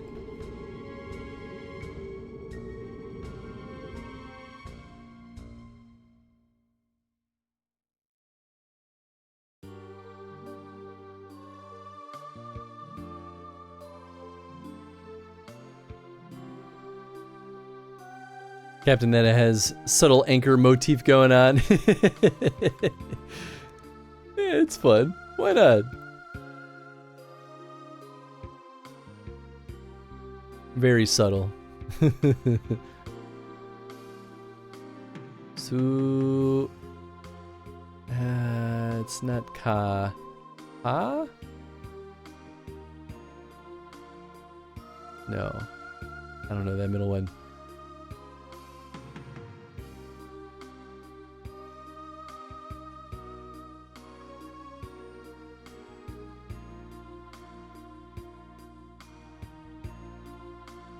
Yeah, in kanji, you pronounce it differently too, based on the context that it's presented in. That's the thing that's going to mess me up the most when I finally get off my butt and learn proper kanji. I think the only difficult thing with learning kanji, hiragana, or katakana with the old video games is you have to learn how to like understand the chunky pixel fonts for it. I feel like it's not always easy. By PlayStation, maybe it's not so bad, but... Okay, yeah, so this is giving us the context of, like, why the battleship Yamato is important. It's because all of human civilization has gone to ruin. That's why. So they're the last hope for the human species surviving.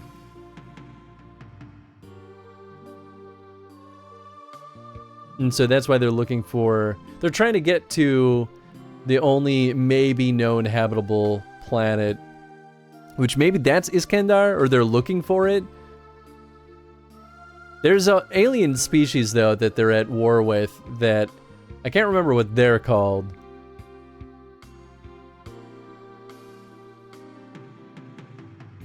Bigger issue for me is the unpausable scrolling text. Yeah... That's legit, though.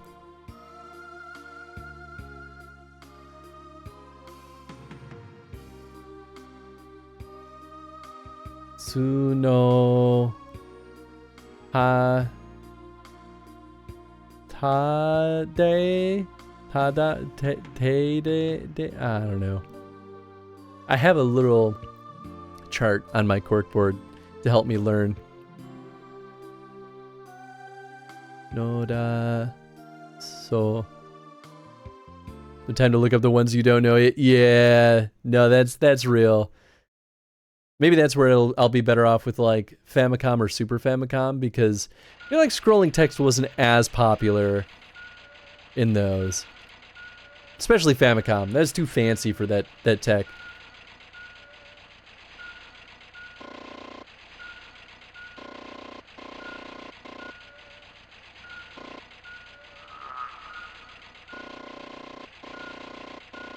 But who is she?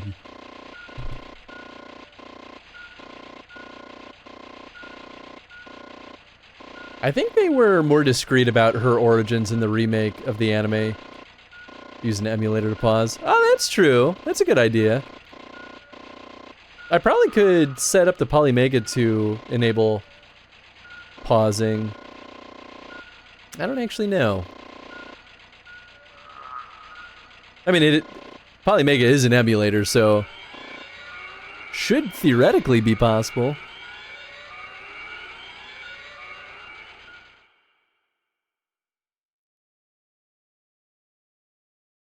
Well, so far the disc has been reading well.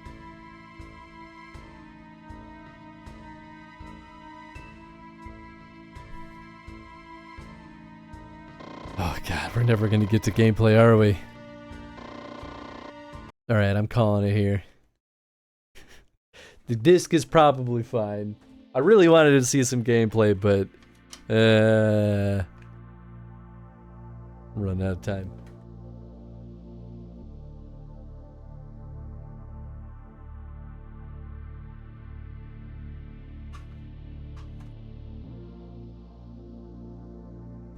Alright, we've got 3 more PlayStation games.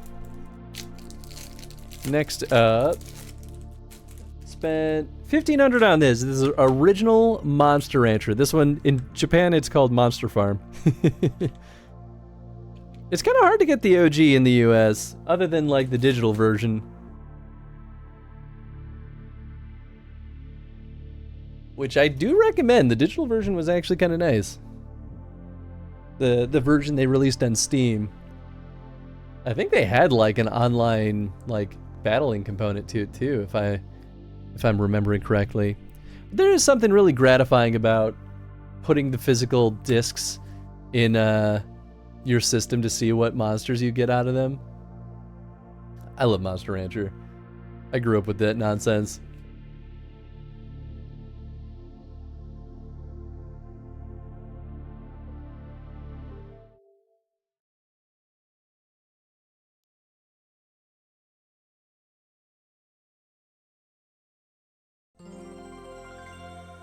Temco.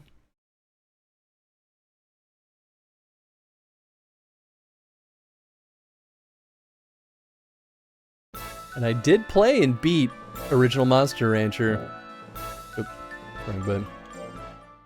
Remember, Chris, circle button is your accept button, not cross. Hey there, trainer. What's your name? Your name is Ah? Ah, okay. Sadly, I'm off to bed. Have a great time, and welcome back home, Dad. Thank you. Always happy to see you, Snake. We'll probably be wrapping up pretty soon here, too. I'm losing steam myself.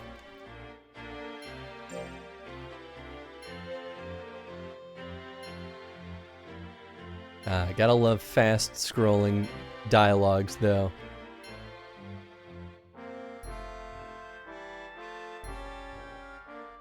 Yes. Oh, you're helping the new trainer. Ah, well, I'm sure everything will be okay because you're smart. Is her name Cole in this also? Can't remember.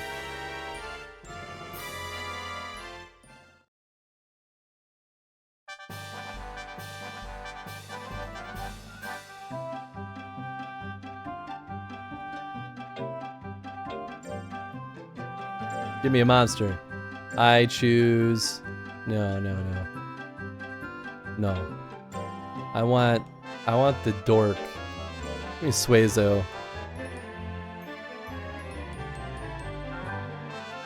Suezo. I think that actually is right. Suezo.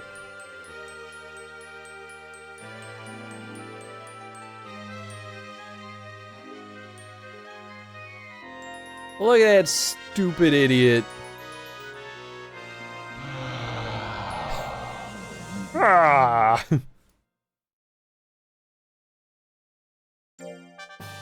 Isn't he a weird looking monster? E.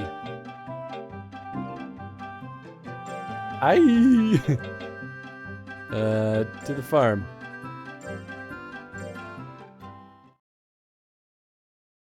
Did I choose it right? No, you chose arena. You're fighting. Yeah, there we go. He gets meat. Give it to him. All right, we're training, big guy. You're gonna do that one. Oh, that's right. It's the little 2D cutscene. The monsters are yearning for the mines. Exactly. Why we're pulling the cart. You did great, Suezo. Do it again.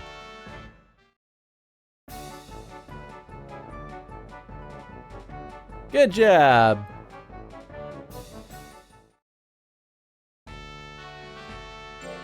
All right. Next we'll do this one. You dirty little biatch. Yeah, slap him, silly. How dare you slack off like that? Alright, go to bed. Oh, that's save. Rest? Oh, that's the shop, okay. Yes, very nice to meet you. Okay, that is great. Rest. No. Rest? Ah, it's the bottom one. Oh, no, is that not? Oh, this is back to town. Duh. Shut up again.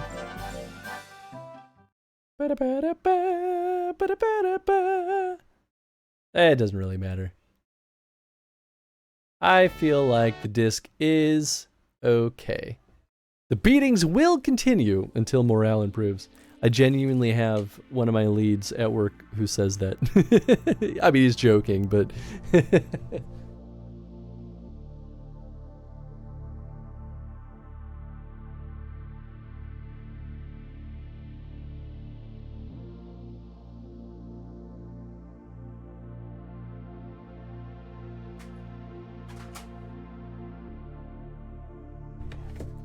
Alright, next up, I've got Parappa the Rappa,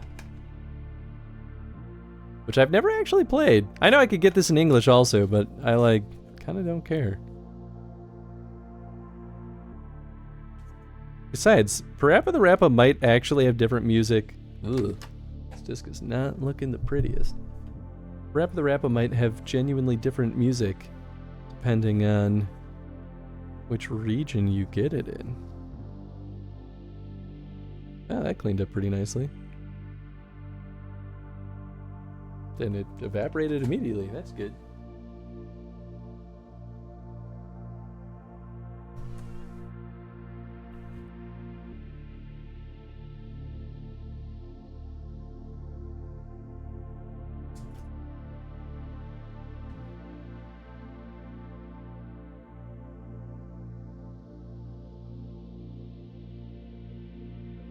Did I have Vigilante 8 on the PlayStation list? Oh, I've got Vigilante 8 too. I once upon a time had the first one, but I think it got busted. Or lost, probably.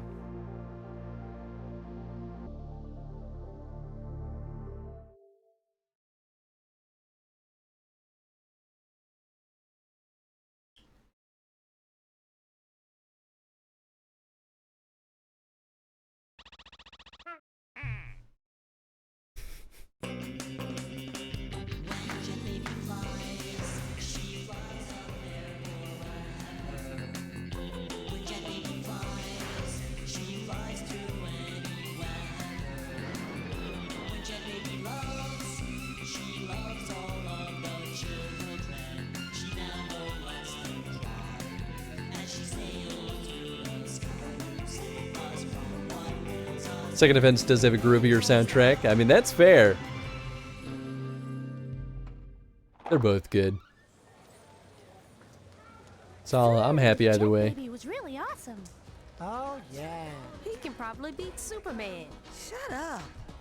Boy, he sure is my hero. And I'll take a giant spicy fries, giant vanilla frosty, and cherry pie.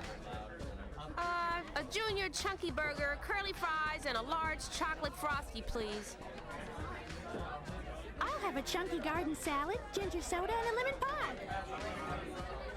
Well, here I am, with the girl of my dreams, Sunny Funny. Boy, she sure is beautiful today. Next, please. Water. Here it is. Water. Yeah, I didn't realize that the voice acting was going to be in English. That's kind of fun.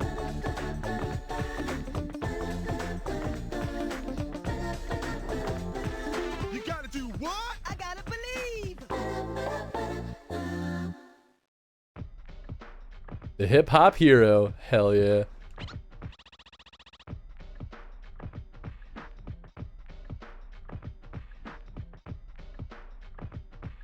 A moment.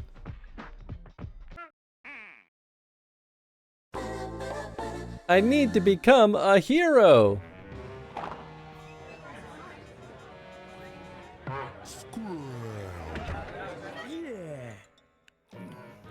Well, what do we have here? Plenty of munchies for everyone, right? Yeah. Munchies, but a little bag, all dressed up for us. Ain't that right? Right. What do you say? How about if you and I go for a little walk outside, huh? Let the punks stay and eat their food. Stop it. There's no need to fear. Because Joe Chin is here. Hey, it's Joe.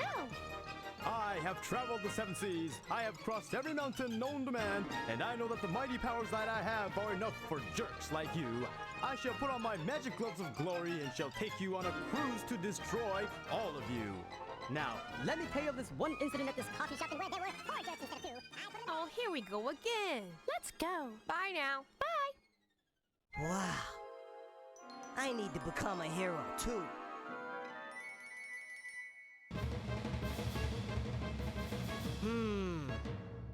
But how could I possibly do that? Yeah, I know. I gotta believe.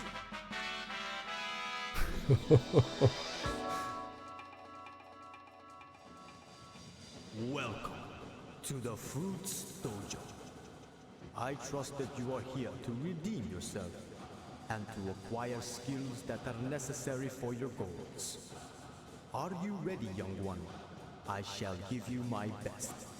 But first, let's see if you can challenge my right.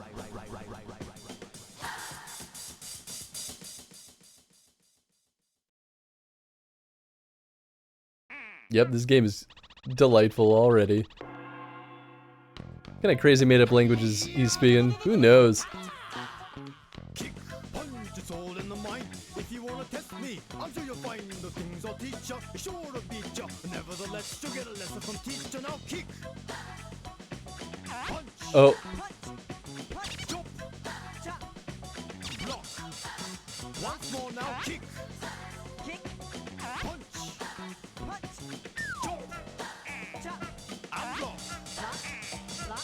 Don't get cocky, it's gonna get rocky. We're gonna move down to the next jockey. Now duck. Jump. Oh.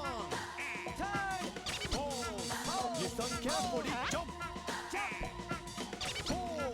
Pose. Duck. And turn. Yeah, I see you're getting better. Kick to the limit in order to get another kick. Punch. Kick. Punch. Chop. Block. Aw, man. What? Boy, it's tough to get that timing because it, like, is so immediate. You just have to, like, understand the... Punch, it's all in the mind. If you wanna test timing. Nevertheless, you get a lesson from teacher. Now kick, kick, punch, punch, jump, jump, block, block. Once more now, kick, kick, punch, punch, jump, jump, and block, block. Don't get cocky. It's gonna Yeah, I don't know what I'm doing wrong. move down to the next jump. Now duck, duck, jump, jump, turn, pause. Listen carefully. Jump, Oh, okay. pause, duck, duck, and turn. Yeah, I see you again. Okay, okay. Gotta believe. And now kick, punch, kick, punch, jump, block, chop, block, jump, kick, chop, kick. I think it just has to be immediately after. Gonna get harder now. Duck, Oh. duck, jump, turn and pause, turn, pause, Yeah, I think so. duck, turn, jump and pause, jump, pause. I guess the start lights up when you do it right. It's kind of hard to see though. Wanna see if you wanna see what it means to be the man with a master plan. Are you the man now? Here we go now. Kick, punch, block. Oh boy. Kick, punch, block. Chop, kick, block. Chop, chop, kick, block. Oops. Block, duck, and kick it. Block, duck, kick. Block, duck, punch. Block, duck, punch. Duck, duck, turn. Duck, duck, turn. Jump, kick, chop. Jump, kick, chop. And punch, punch, punch. Punch, punch, punch, punch.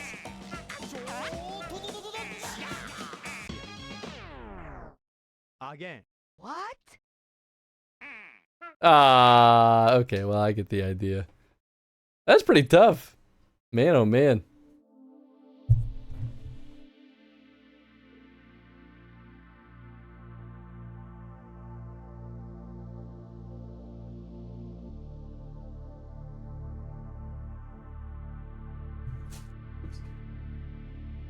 All right, the last of the PlayStation games.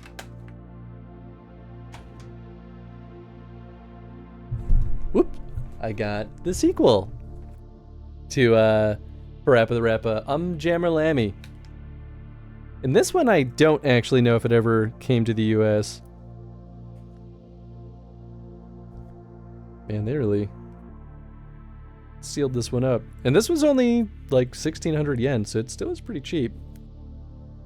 This is definitely not the original packaging, though. I don't think, at least. Seems way too... Yeah, this is way too, like, individually taped up. Whoa.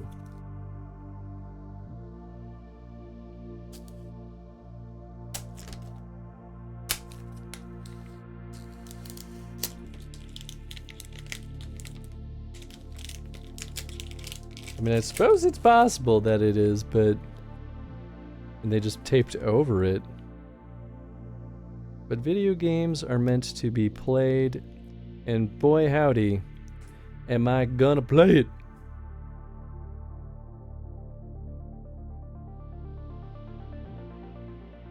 And the funny thing is, I didn't even really, like, deliberately seek out a bunch of these. I really did just kind of, like, coincidentally stumble upon most of these games.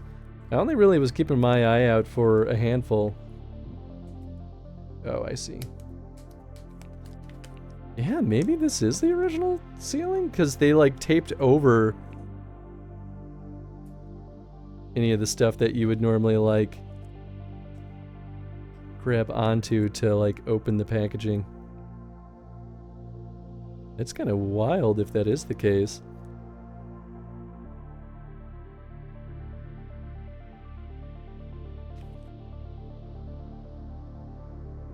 Come on. This tape is really hard to, like, get to go.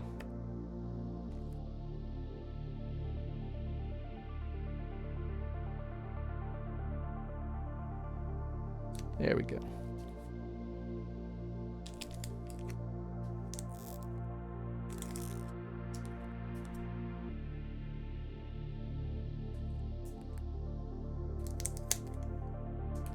Oh no, definitely. This is like, I think it's just like in a sealed thing.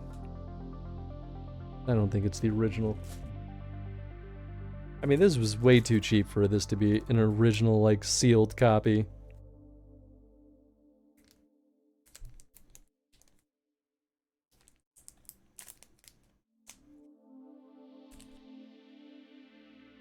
Maybe I should just, let this open with something. And I'll be right back.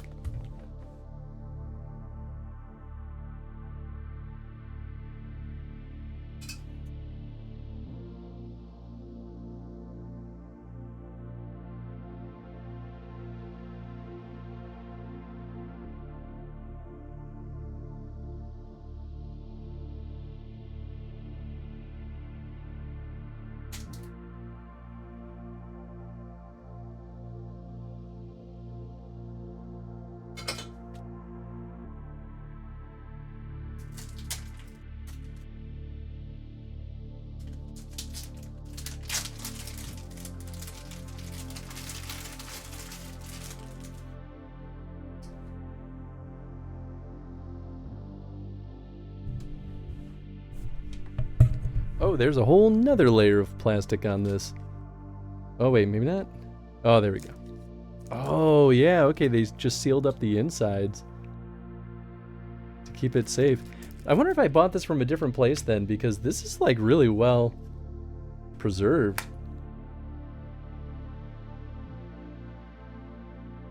Nice.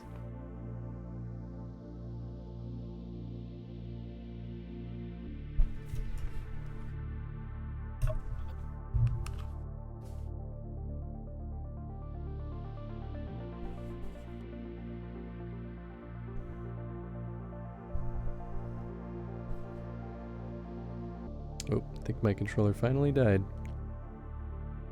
Unless it just fell idle. Oh yeah, maybe that's all it was.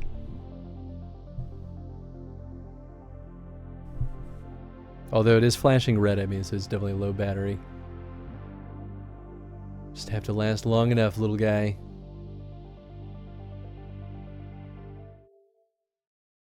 So we went from rap to... Does she play? Just a guitar? Yeah, I think it is a guitar. What a fun concept, though. It's such a different style of game.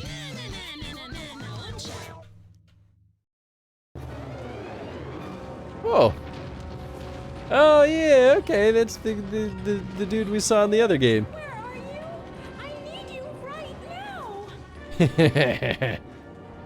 Nice. Jet baby.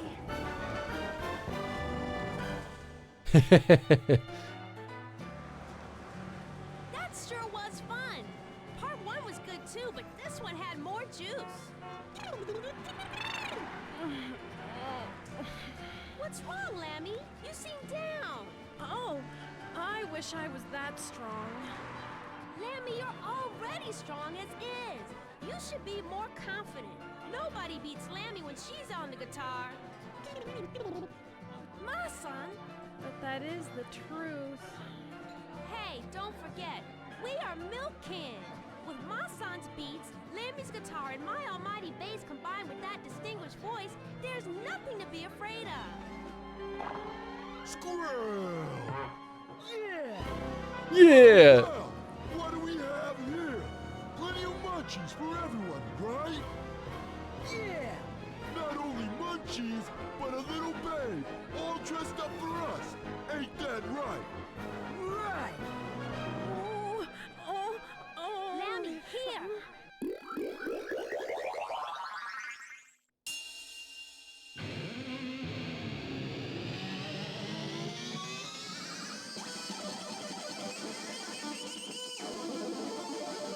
See?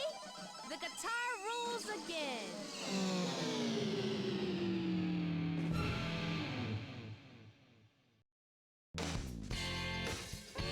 Nice.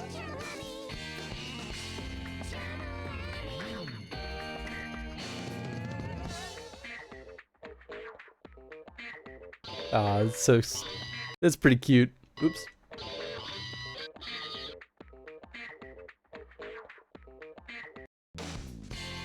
Now wait a minute. Who was that?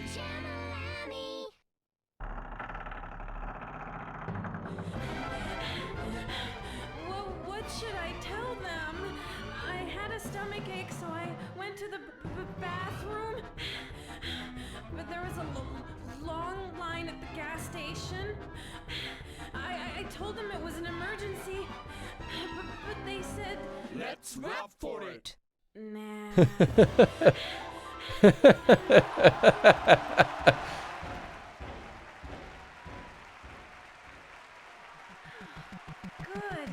I made it. Who's that? And here's our new vocalist, Chop Chop Master Onion! Now, wait a minute. Who is that? Lemmy, here!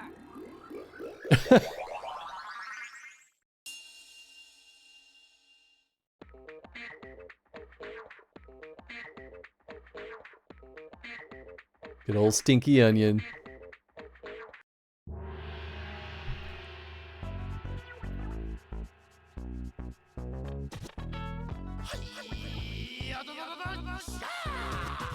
Kick, boom, you remember. Chop, chop, back again, yes, forever. You have many challenges coming at ya. Fast to the fire.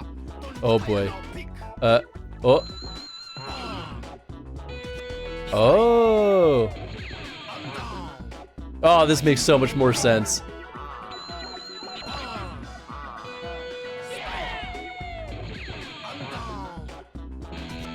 Listen to me now as I do my chore. Nobody ever talks to me no more. But if I really want to come crying out loud, do you think you could play and calm it down?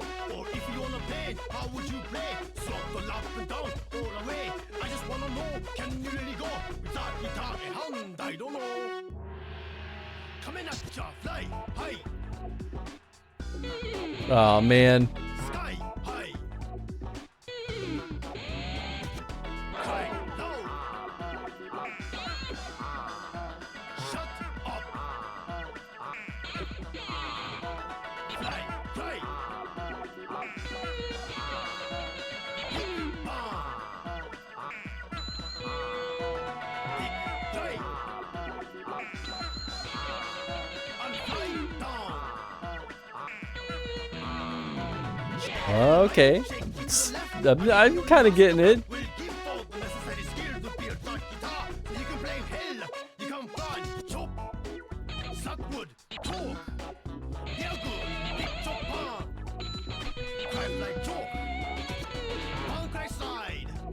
Oops.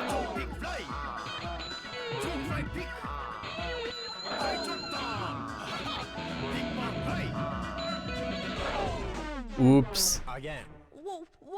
What a nightmare. Nah, I think. Oops. Alright, I'll give it one more attempt.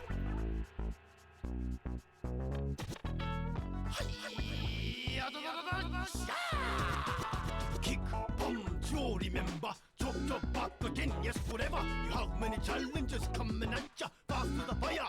Don't retire now, pick. Bam. Slide. And down. Again now, pick. Bam. Slide. And down. Listen to me now as I do my chore. Nobody ever talks to me no more. But if I really want to come crying out loud, do you think you could play and calm it down? Or if you wanna play, how would you play? Slot up and down, all away. I just wanna know, can you really go? Without guitar in hand, I don't know. Coming at ya, fly high. Sky high. Cry loud. Shut up. Fly, fly. Oh, what the heck?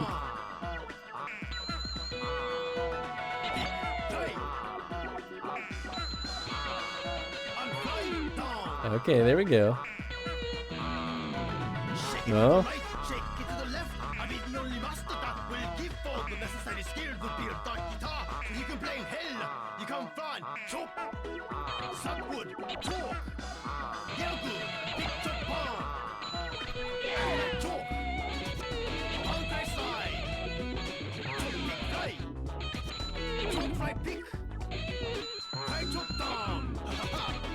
Oh, I messed that one up.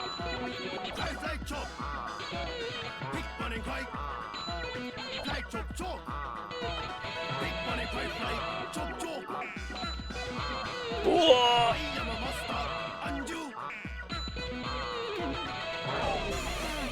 No! What a nightmare! Oh man, these games are hard. I mean, I bet it would play a lot easier on a CRT, but the Polymac is pretty good about input delay. Oh, cool. This is nice. Oh, I can change my language? Wow. Whoa, look at that. It's not often that you get a language option in old games like this.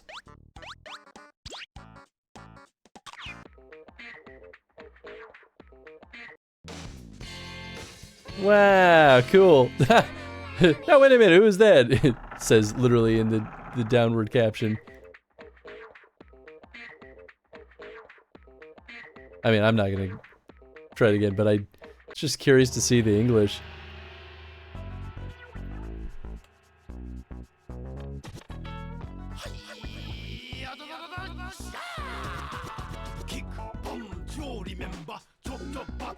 Yes, forever. You have many challenges coming at ya. Fast to the fire.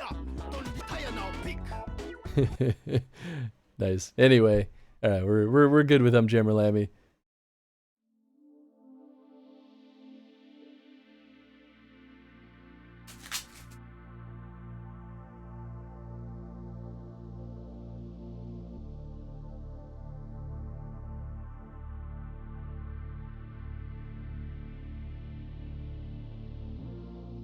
Oh, I understand now. So this case is kind of crazy because it's got like this transparent thing in the middle. Whoops. And the disc was inserted backward.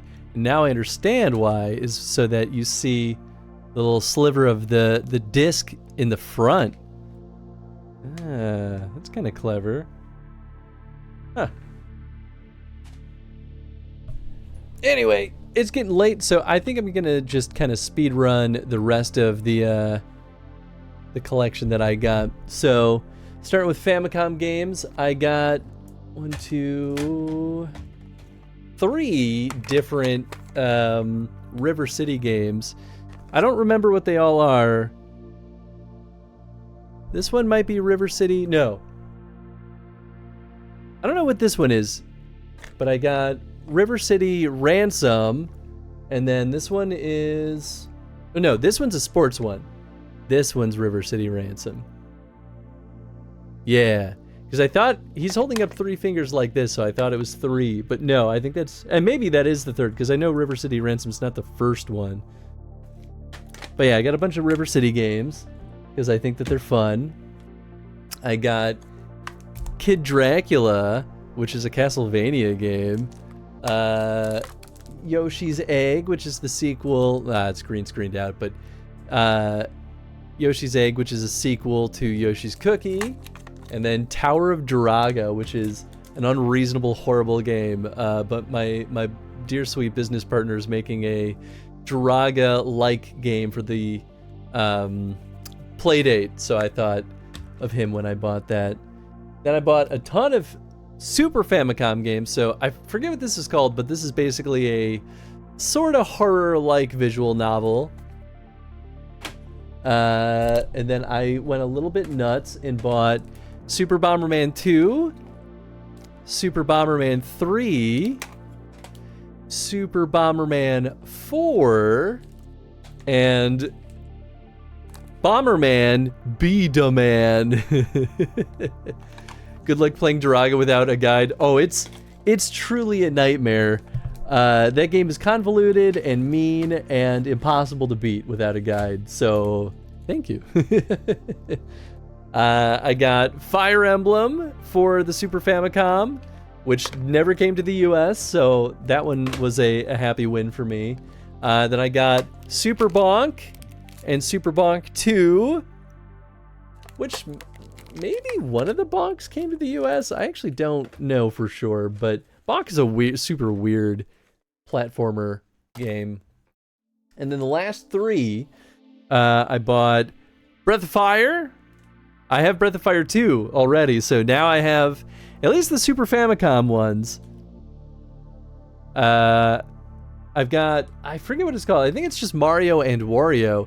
This is the mouse-controlled game. So this is the one where Mario's got a bucket on his head, and you have to like change the environment to help Mario navigate to the end. It's super silly. And I have a Super Nintendo mouse. Duraga would make a great Chrono Stream series. Actually, it might though. Like, there's a lot of Duraga games. And then I have the Super Mario, or Mario Collection. So this is, I believe, the equivalent of the All-Stars, Super Mario All-Stars. I don't know if it has all the same games, but it certainly has the same kind of mix, I think.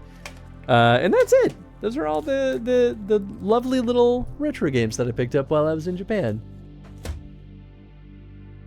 But yeah, well, I guess that's the whole shebang. But I think I'm gonna wrap this bad boy up. It's getting a little bit late, but I had a lot of fun. Oh, this is just cloth for wiping the disc after I cleaned it. But thank you folks for hanging out. I hope you all had a good time. I definitely did. I had a great time showing off all the photos, videos, and swag that we picked up from Japan. So I appreciate you all listening to the little story and hanging out with me. But yeah, we'll wrap this bad boy up. I'm gonna go eat some dinner too. I'm getting hungry. We'll go find someone to go throw the raid over to. Who's online? Kay's still streaming? She's crazy, man. She's been streaming like all day. Let's go hang out with. We'll hang out with Drew. Drew's playing some Persona. We talked about Persona earlier. It's a Japanese style game. Well, literally made by a Japanese company, but like the OG Persona games. Well, I guess those did come to the US also, but it feels in the vein of what we've just been doing. Was a great stream. Thanks. Thank you for hanging out. We'll be back tomorrow, officially kicking off voting for the next Chrono Stream post Ratchet and Clank. We'll be playing through Ratchet and Clank Before the Nexus and then jumping into the PS4 remake, which I'm going to throw that in right after I end the stream to make sure it's installed and everything and ready to rock and roll. Wednesday, we're back with Elden Ring. Saturday, we're back with Dragon Age Inquisition. And then hopefully we'll find some time to do some FF14 soon. It's been way too long since we've booted that bad boy up, so we'll squeeze some time in wherever I can find it. But thanks again for hanging out, folks. And yeah, we'll catch y'all later. All right. Take it easy, folks. Good night.